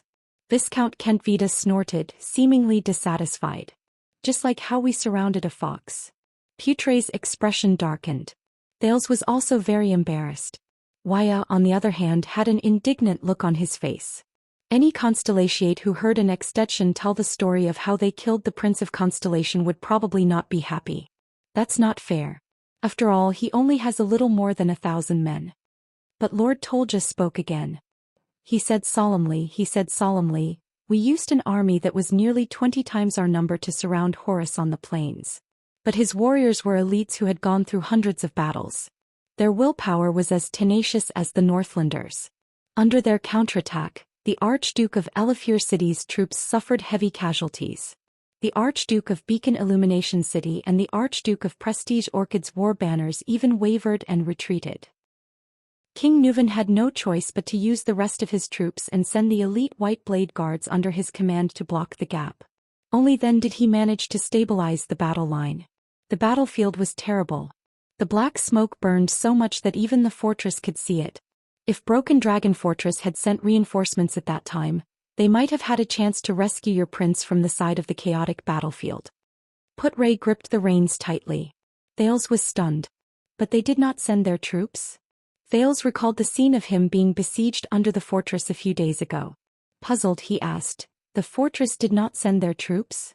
No, I still remember, Tolja said faintly. From the afternoon until the sky turned dark, the people in the fortress watched Horus's troops fall one by one on the plains. There were no reinforcements for 3 hours. Thales recalled Gilbert's words and furrowed his brows. Regarding this, Put-Ray said with a straight face, the fortress had its own reasons for choosing to do so. Enough of that. Kentvita snorted coldly. Even us Extetians feel bitterly disappointed when we see them leave us in the lurch. Leave us in the lurch? Thales gripped the reins tightly and gritted his teeth as he endured the jolt of the horse. Kentvita cast Thales a meaningful glance. Of course, Perhaps they were just as cautious as the fortress flower 2 days ago. Who? Thales turned his head and asked in puzzlement. Who? When Horus led his troops outside, who was the one who guarded Broken Dragon Fortress? Put-Ray looked worried as he looked at Thales. Go on. Kentvita chuckled. Tell your prince who is responsible for Horus's death. This is not a secret. Thales suddenly realized that it was not appropriate to talk about this in front of the extensions. Put-Ray glared at Kentvita in dissatisfaction, but he still sighed and answered. The Northern Territory was in danger at that time. His Majesty the late king ordered the surrounding nobles to provide assistance, and the largest number of reinforcements came from the Land of Cliffs region, the Duke of Constellation's territory, which was the closest to the Northern Territory. Put-Ray watched Thales' expression worriedly until he was certain that Thales' emotions did not change too much. And after Horus left, the commander of Broken Dragon Fortress was naturally the person with the second highest status at that time, the vice diplomat said slowly, the guardian duke of the Land of Cliffs region, Rudolph Nanchester. Thales was slightly startled. Put-Ray furrowed his brows but continued. He was also the current duke of the Land of Cliffs, the elder brother of the one-eyed dragon Koster Nanchester. Later, when Broken Dragon Fortress was breached, he was captured by Extet and died in prison. The moment he finished speaking, Thales' heart trembled. The former Duke Nanchester. Could it be that the brother of the current Duke Nanchester had something to do with Horus's suspicious death? At least, when Horus was besieged, the one-eyed dragon's elder brother stood by and did nothing to save him. Is that so? More importantly, does Kessel think so too? What about the one-eyed dragon? What does he think? What does he think of Kessel? And the one-eyed dragon's already dead elder brother? Could it be that, and the one-eyed dragon's words when I set off from Eternal Star City? Thales thought about the relationship between the two and his brows furrowed. Put-Ray patted Thales' saddle and shook his head at him. Don't think too much. Thales felt that this was what he meant. And at that time Horus probably felt that he no longer had any hope of returning to the fortress. The Fire Knight Tolja stroked the sheathed blade on his saddle. With a nostalgic expression he smiled bitterly and said, he made a decision that no one would have expected. Put-Ray shook his head. His expression was desolate. Thales raised his eyebrows. What did Horus do? He no longer tried to break out of the encirclement in the direction of the fortress. A smile of admiration appeared on Tolja's face. Like all of you, Horus turned around and ran in the opposite direction. He broke out of the encirclement all the way to the north. Thales thought of something. Like us. He remembered what the man known as the Kingdom's Wrath said to him on the battlefield a few days ago before they broke out of the encirclement towards Lampart's flag. A long time ago in a hopeless situation, a Jade Star told me, since there is no way to retreat, why not go forward with all your might? So, what Araka said was, after an entire day and night they escaped here. We, the army of Black Sand region, also chased them here. Tolja's expression was complicated. He raised his hand and pointed at the snow-colored hills that had begun to rise and fall in front of them. Thales turned to look.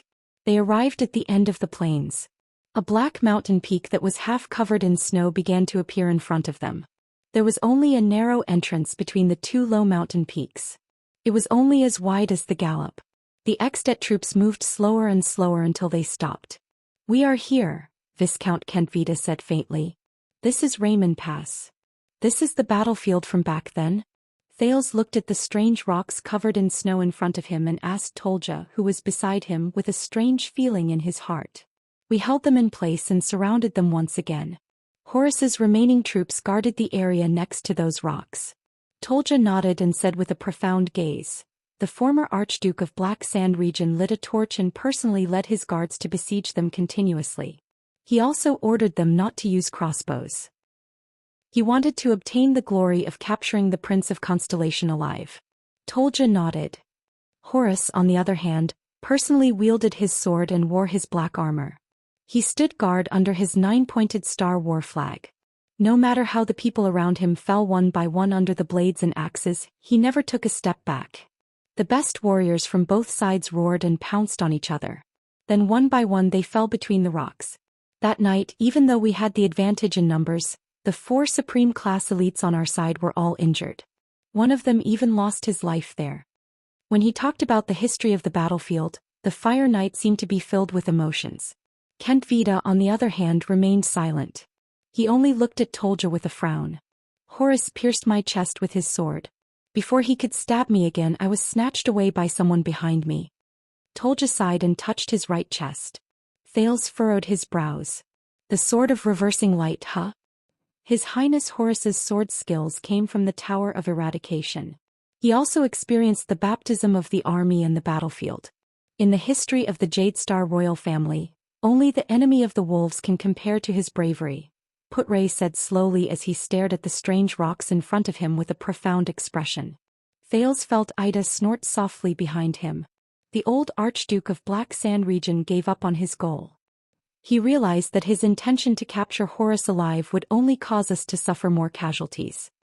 In the final fierce battle, Horus, who was wounded more than 10 times, beheaded the unceasing fire, Tyrande.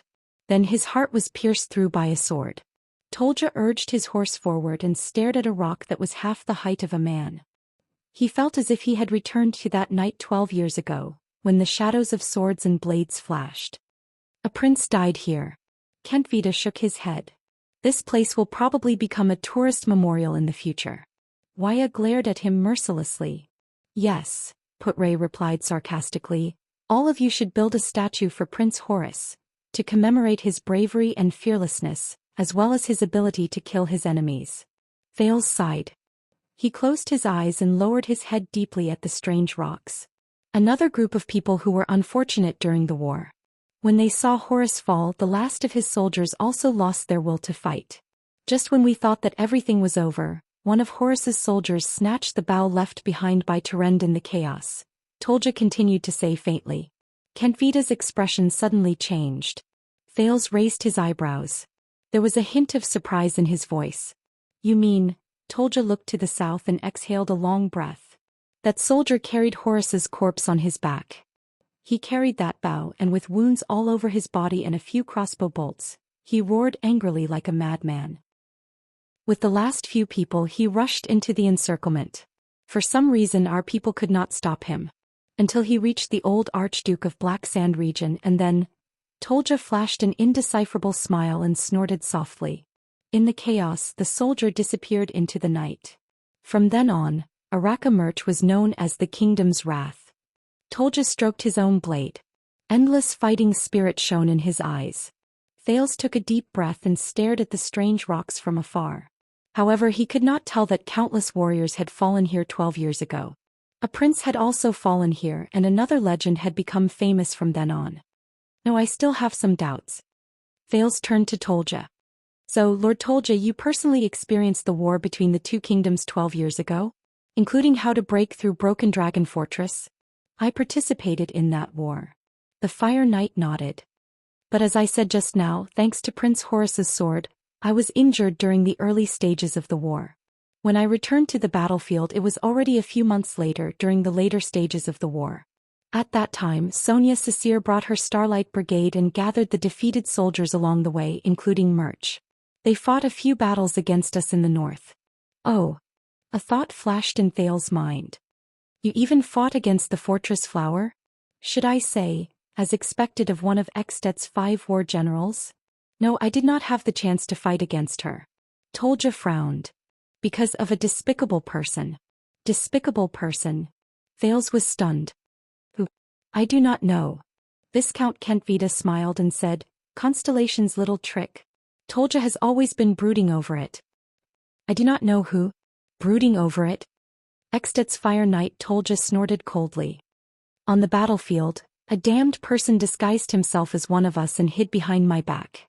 When I killed my way through the enemy's formation and was about to attack the center of Starlight Brigade's formation, that despicable person attacked me from the back.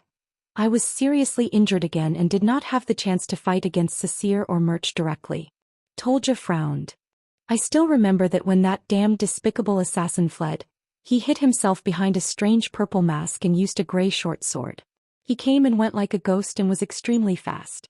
Oh, Thales said with a strange expression and scratched his head. Disguised himself as someone else. Attacked the enemy from the back. Purple mask. Gray short sword. Came and went like a ghost and was extremely fast. These characteristics and habits. I seem to have heard of them somewhere before. Behind him, Ida snorted softly again. Is that so? Looking at Tolja's cold gaze, Thales frowned and nodded sternly. This method is really despicable. Chapter 112. The undulating land you see in your eyes is the Sighing Hills. It is spread out on the western edge of the Sighing Mountains. Look, those snow-capped mountains in the distance that reach the clouds are the Sighing Mountains. Put-Ray, who was riding on his horse, pointed at the mountains that towered into the clouds in the distance and explained the geography of Northland to Thales. Thales raised his head and widened his field of vision. He exhaled a breath of hot air in the chilly environment. The Sighing Mountains used to be the highest mountain range in the land during the era of the ancient empire. It is connected to the Queequor Glacier in the north and separates the Northland Province and Eastern Wasteland Province in the north of the empire. It gradually extends south to the north of Greenheart Province, which is now Constellation's Eastern Sea Hill and Duke Cullen's fief. The danger and difficulty of climbing the Sighing Mountains made travelers shrink back at the sight of it. They could only lower their heads and sigh. That's how it got its name. Put-Ray put down the pipe in his hand and sighed softly with his head lowered, as if he was responding to his own words. When the ancient empire was still around, this place was famous for being a place of exile and chaos. After the empire was destroyed, the turmoil worsened until a group of elves moved into the mountains. They took root here for nearly 300 years and moved freely between the mountains. During their heyday they formed their own kingdom. After the Battle of Eradication, the northwestern side of the Sighing Mountains belonged to the Western Peninsula, while the southeastern side of the Sighing Mountains was within the borders of the Eastern Peninsula's Hanbol dynasty. The elves in the Sighing Mountains? Wait a minute. I think it was mentioned in the War of Eradication, Heaven's Fall and Earth Rend? Speaking of elves, Thales could not help but glance at Ida behind him. What's wrong? Ida spread her hands in exasperation. I don't even know which generation of my relatives they are. I'm not good at history. Thales shook his head and turned around to continue listening to Put-Ray's explanation.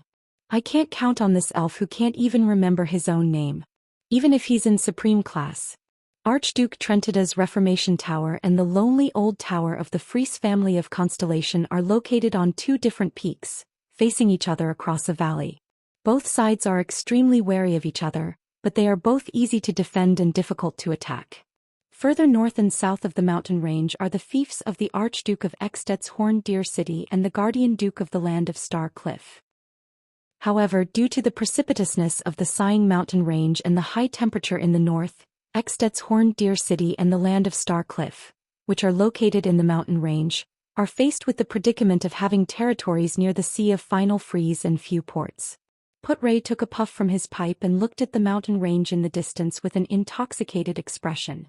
Hence, during the First and Second Peninsular Wars, the Allied forces from the Eastern Peninsula crossed the Sea of Final Freeze and landed from Constellation's Eastern Sea Hill or South Coast Hill.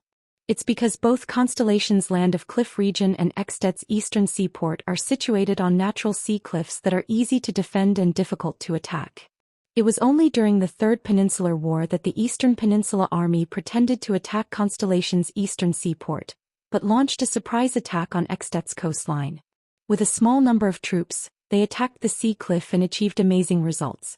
In the end, they broke through Elk City and entered the heart of Extet. Peninsular War? Another question popped up in Thales' mind. The war started from the conflict between the two continents, such as the whales in the Sea of Final Freeze. After the Battle of Eradication, we discovered that the eternal oil in their bodies is the best fuel, even better than charcoal. Put-Ray answered Thales' doubts. Fishing rights, quotas, areas, and rest periods have always been the focus of dispute between the countries on both sides of the Peninsular War. These were the main topics of discussion during the Fourth Peninsular War. Of course, after the Third Peninsular War, the political situation on both sides of the Peninsular War changed too much. We became enemies with Extet, while Main Nox fell into a struggle for supremacy in the Eastern Peninsula with Hanbol. In the end, under the virtuous King Mindys III's new policy, we formed an alliance with Main Nox, while Extet became close to Hanbol. This caused the Fourth Peninsular War that started in year 468 of the calendar of eradication to become a world war in name only. The flames of war were no longer limited to the tangled forces of one side and crossed the sea to invade another side. Instead, it affected every corner of the world. Thales remembered the smiling middle-aged king of the 3 constellation kings in Mindy's hall, the portrait of his head carved on the silver coin and the burned scar on his chest. He then remembered the pair of blood clan sisters in Corleone and the so-called Starry Night Alliance. Thales shook his head and chased these thoughts out of his head. "Do you not agree with Mindy's foreign policy?" the prince asked curiously. "That is not the case." Put-Ray shook his head. "Forming an alliance with Main Nox is the trend of the times. There is also an old Far Eastern proverb that says, 'Befriend distant allies and attack nearby enemies.'" Although the scale of the Fourth Peninsular War was huge and the price was heavy, Put-Ray said slowly as he pondered, "in my opinion, the new political situation has also strengthened the connection between the 2 peninsulas. The conditions for the outbreak of a world war have all been eliminated in the increasingly complicated interconnected situation, such as the conflict between us and Extet in the Western Peninsula. Since the Fourth Peninsular War until now, we have not had a war that crosses the continents for 2 centuries. We have enjoyed more than 200 years of peace. Almost every century before this, we have had a peninsular war between the 2 peninsulas after the conflict between the 2 peninsulas accumulated to the extreme." Thales frowned. He had always felt that the so-called Peninsular War was a little strange with such a country's productivity and political system. Crossing the sea to conquer the peninsulas, how much manpower and logistical supplies do they need? Can the price paid by the various countries really be compensated with just a little bit of eternal oil? They moved forward under the gazes of the soldiers on both sides of the road. Soon a village appeared in front of them. Thales raised his eyes. He noticed that the trees outside the village were tied with ropes. Many of them were tied with food such as jerky, bread and so on. There were even deer, foxes, snow rabbits and other prey.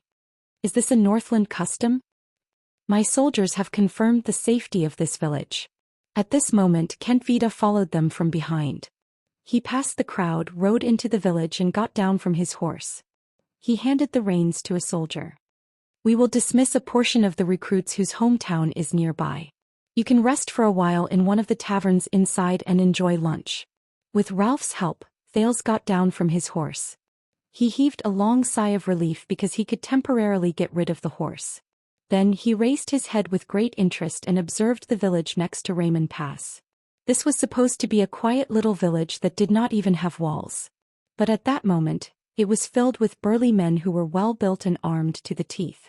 Even though most of the escort troops were stationed at the front and back of the village to rest, Thales could still see Northland soldiers bustling about under the eaves of the single-story houses built with bricks, wood and earth.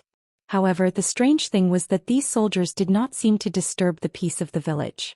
They mingled with the men and women of the village, who were dressed in coarse sackcloth jackets. The square in the village was especially filled with soldiers and villagers. Wine glasses were being tossed back and forth and their laughter was deafening. "This time I'm going to *CK you up, Crandon." 2 people sat beside a large wooden table that seemed to be used for selling goods. A village-like man slammed the table full of wine glasses with great force. He looked at a soldier opposite him who refused to show weakness and shouted, "I can drink 10 glasses in a minute. We'll know soon whether you're bragging or not." The soldier threw away his axe, took off his breastplate and similarly slammed the table indignantly. "Only the winner can get a rose's wreath." The onlookers in a circle jeered enthusiastically. A young lady holding a flower basket laughed loudly. "What nonsense are you talking about?" She put down the flower basket, lifted her skirt and sat down in a forthright manner. She joined the drinking party at the round table. "Only those who can outdrink me can get my wreath." Thales could not help but chuckle. At that moment he even somewhat forgot that it was this group of Extet soldiers who risked their lives to fight against his protectors on the battlefield and killed each other. Unlike the society that Thales came into contact with in Eternal Star City, where social classes and statuses were clearly defined, the rhythm of this rural village in Extet was wild and brisk. The atmosphere was warm and relaxed. The villagers were basically tall and strong Northlanders. They looked forthright and had hearty smiles. "Hey Tolja, how long are we staying here?" A bearded soldier who looked like a middle-ranking officer carried a warhammer in one hand and a wooden wine glass in the other. He shouted at them loudly, please tell me that I can spend the night. We will depart in the afternoon. Tolja replied loudly in dissatisfaction. Before that, tighten your pants, Ironhead Croc. What a pity. The bearded officer drank a mouthful of wine with a disappointed expression. The wine flowed down his beard as he muttered, I remember that there is a beautiful cook at Hero Tavern. Thales did not care about the soldiers and villagers who were pointing at him and gossiping about him. There was no lack of disdain and malicious gazes either. He followed Kentvita and Tolja forward, while the people from the diplomat group followed behind them. Is the way for you to confirm that it's safe for the soldiers to enter the village and drink with the villagers? The prince's young attendant, Waya Casso, looked at the Northland soldiers who walked past them and laughed heartily with their arms around the villagers' shoulders. He placed a hand on the sword at his waist warily and disagreed. If I were an assassin, I would blend in with these villagers. Don't be too nervous. This is not Constellation, it's Extet. Viscount Kentvita laughed loudly. Almost all the people in this village are retired veterans. He can be trusted. In fact, out of honor and dignity, the prince who is a guest will only be safer among them. Waya, on the other hand, shrugged and pursed his lips to express his skepticism. Don't worry. Thales nodded at his attendant. The soldiers have all spread out and infiltrated the village. Even if they are assassins, they will have to consider the possibility of an assassination and the price to pay. This is Mountain Pass Village, isn't it? Put Ray looked around with nostalgia. I remember that there is a tavern here and the owner is very famous, Hero Tavern. It was opened by a retired veteran 30 years ago, Tolja said flatly by the side. And the rye wine inside is famous far and wide. Thales, who was curiously sizing up his surroundings, followed Kentvita and Tolja to a rather large stone house. There was a huge signboard with a wine glass hanging on the door of the stone house. The Fire Knight pushed open the 2 doors and walked into the bustling Hero Tavern. Thales followed him into the warm stone house and shook off the cold air behind him. He watched as the tavern filled with customers instantly quietened down. Many people cast their gazes on them. Thales recognized that there were quite a number of Northland soldiers among the customers, and it was obvious that they had just arrived. But a few seconds later, the lively atmosphere in the tavern returned, as though the people who entered were just a few ordinary people. You didn't empty the tavern, Waya said with a frown. Then His Highness's, a coarse and old voice rang out like an explosion. Brat, this is my tavern. A sturdy, silver-haired old man with a frown on his face rested his elbows on the wooden bar counter. With a disdainful expression he said, Be it the king, the priestesses, the foreigners, or even the gods, no one can chase away my customers here. Waya frowned. The old man then narrowed his eyes and lowered his head to look at Thales. He put on a strange expression. You have quite a lot of people here. I only serve customers who pay for the wine. Thales smiled at him. The prince could not help but notice that even though the weathered old man in front of him was a little old, at least 60 years old, his arm muscles were still well developed, his waist was thick and straight, and his gaze was direct and fierce. Caslin, don't worry about the number of people and the money for the wine. Kentvita laughed and sat down on the bar counter in a straightforward manner. He took out a money bag.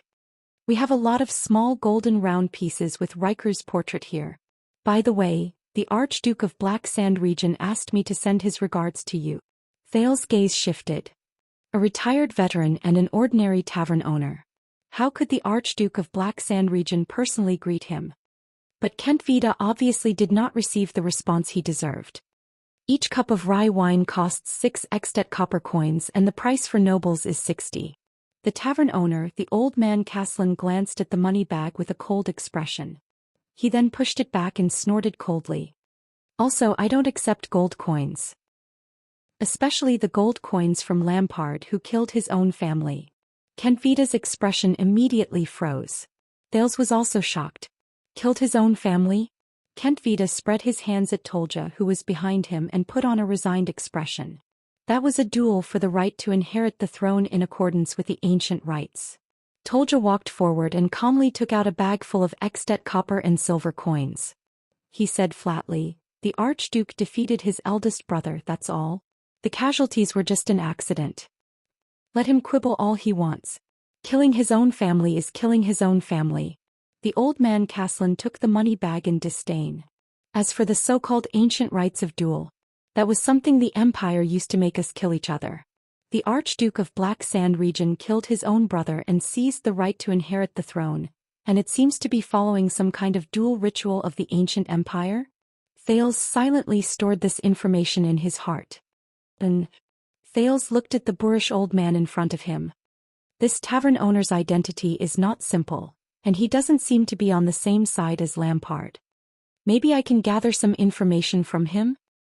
So it's 1, 2, 3, 6, 7, 8. Caslin weighed the money bag in his hand and counted the number of people in front of him. Wait.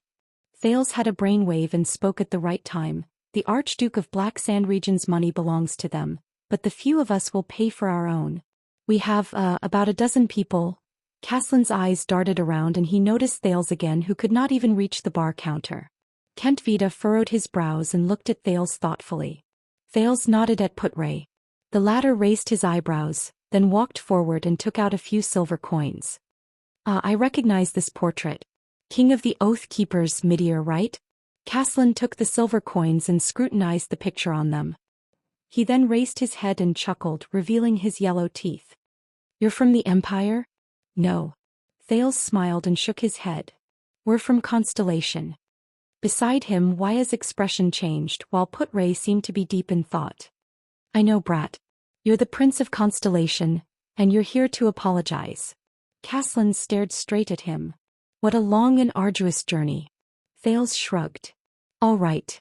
Caslin snorted. There's no reason to say no to money. Hey. Kent Vida protested. Aren't Archduke Lampard's gold coins money as well? Hey Brian. The owner of Hero Tavern ignored the Viscount. He raised his voice and knocked on the wooden window behind him. 20 glasses of ale. Normal ones will do.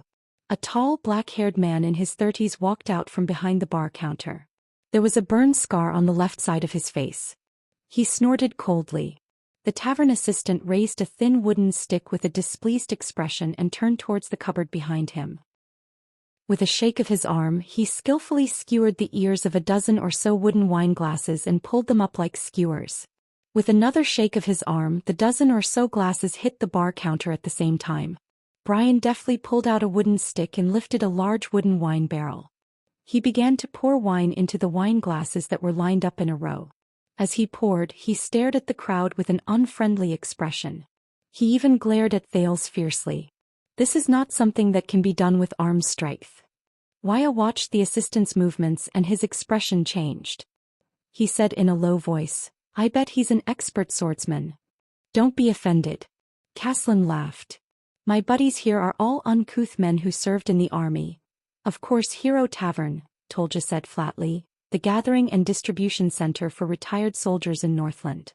Thales sadly realized that he could not even reach the chair at the bar counter. It would be too awkward for him to speak directly under the watchful eyes of the crowd. At this moment it was especially important to have a guard who knew sign language. Ralph carried Thales to the high chair at the bar counter. Waya, the attendant, who realized that he had lost his job again, furrowed his brows again. Kent Vida and Putray sat on either side of him. The people from Constellation and Exdet were divided into two distinct groups. They sat at two round tables respectively. The soldiers glared at each other fiercely. By God! Willow looked at the rowdy Northland drinkers around him and said in high spirits, I've never come to a place so far away to drink. Hold on to your guns. The veteran Gened furrowed his brows and said, they might pounce on us at any moment. Sir Caslin. Thales curled up the corner of his lips and brought out his ability to strike up a conversation with people from his memory. When did you open Hero Tavern? Why is it called this? It's been 30 years. Caslin watched lazily as Brian filled the wine cups and brought 3 of them to the bar counter. He let Brian serve the other one on a plate. After I retired due to an injury, I returned to my hometown and opened the tavern. As for why it's called Hero Tavern, it's a boring name my wife gave it. Oh right. Thales touched the wooden wine cup that was half the height of his head. Rationally, he decided not to touch it. When I entered the village, I found all kinds of food tied to the tree at the entrance. What's going on? The day before the bitter cold winter is coming. Caslin yawned and served a few plates of black bread that did not look appetizing. That's a gift from the mountains. Tolja and Kent Vida grabbed the black bread habitually and ate it with ale. The latter looked like he was watching a show as he stared at Waya, who had a distressed expression and did not know what to eat. "It's best if you eat more," Kentvita said flatly. "We still have to continue our journey in the afternoon. We'll only set up camp at night." A pampered constellatiate. Kentvita chuckled in his heart. This is Hero Tavern's signature dish, the common coarse grain of the Northland villagers. Waya frowned as he stared at the black bread in front of him. Put Ray aside and grabbed the bread. "It seems like this will be our lunch today." It was probably Kentvita's deliberate action to test the prince's attitude or to take revenge for the prince's indifference. But immediately after, everyone watched in astonishment as the Honorable Second Prince of Constellation, His Highness Thales Jadestar, grabbed a thick and hard piece of black bread with both hands. Then he took a bite without a care. His expression made it seem like he was not eating the black bread that was difficult to swallow, but a gift from the mountains? Thales chewed on the hard bread in his mouth and curiously asked in a muffled voice, "The day before the bitter cold?" The taste is actually not bad. I only need to chew and chew it. It's not like the black bread in the Brotherhood, which needs to be roasted with fire when it's bad." Caslin's expression changed. He looked at Thales with an increasingly amused gaze. The day before the bitter cold is a weather unique to Northland. At that time, Northland will welcome the coldest period of the year. The amount of sunlight will be drastically reduced. Those who go out must wear extremely thick leather jackets and bring along enough fire supplies. They cannot go too far either. The time for outdoor activities will be reduced to less than 3 hours every day. Put Ray stared at Thales, who was eating with gusto, with a strange gaze. "It's because I travel outside all year round that I've developed a tough mouth and a good appetite." But the prince... Waya ate a mouthful of bread with a distressed expression. He felt like vomiting, but when he saw Ralph beside him who was also enjoying it, his appetite and fighting spirit were instantly reignited. "The day before the bitter cold will last from a few weeks to a month," Put Ray continued saying. "As for the gift from the mountains, that's a gift to the gods." The owner of the tavern, the old Caslin, chuckled and took over the conversation. "The first prey that is hunted and the first food that is touched will be hung on the treetop, and it will belong to the gods. Only travelers who have to go out during the day before the bitter cold winter can take it. It's a gift from the gods." "Gods." Thales swallowed. "Which gods are they? Sunset, bright moon and dark night?" In his memory, the more famous gods in Eternal Star City who also had their own temples seemed to be these three. But Caslin chuckled. "None of them. What we commemorate is the gods that have been passed down since ancient times in Northland and even the world. They are generous gods who look after the land and the mountains and protect the travelers in the wild. People call them the Master of the Mountains. Constellation, the Western District of Eternal Star City, the entrance of the Western District Police Station. Sorry, Captain Cohen Caribbean has taken a month's leave." The secretary of the Western District Police Station, Miss Yora, looked at the young girl with short brown hair before her with a cold expression. "I mean at least a month. Taller than me. Longer legs than me. Perkier butt than me." Miss Yora thought indignantly. "Fortunately my breasts are bigger than hers." Immediately Miss Yora straightened her proud posture, stroked her long red hair and said proudly, "If you want to look for him you can leave a message. I see him often, I can help you pass the message to him." "But not as feminine as me. Looks like a boy." Miss Yora sized up the brown-haired woman before her.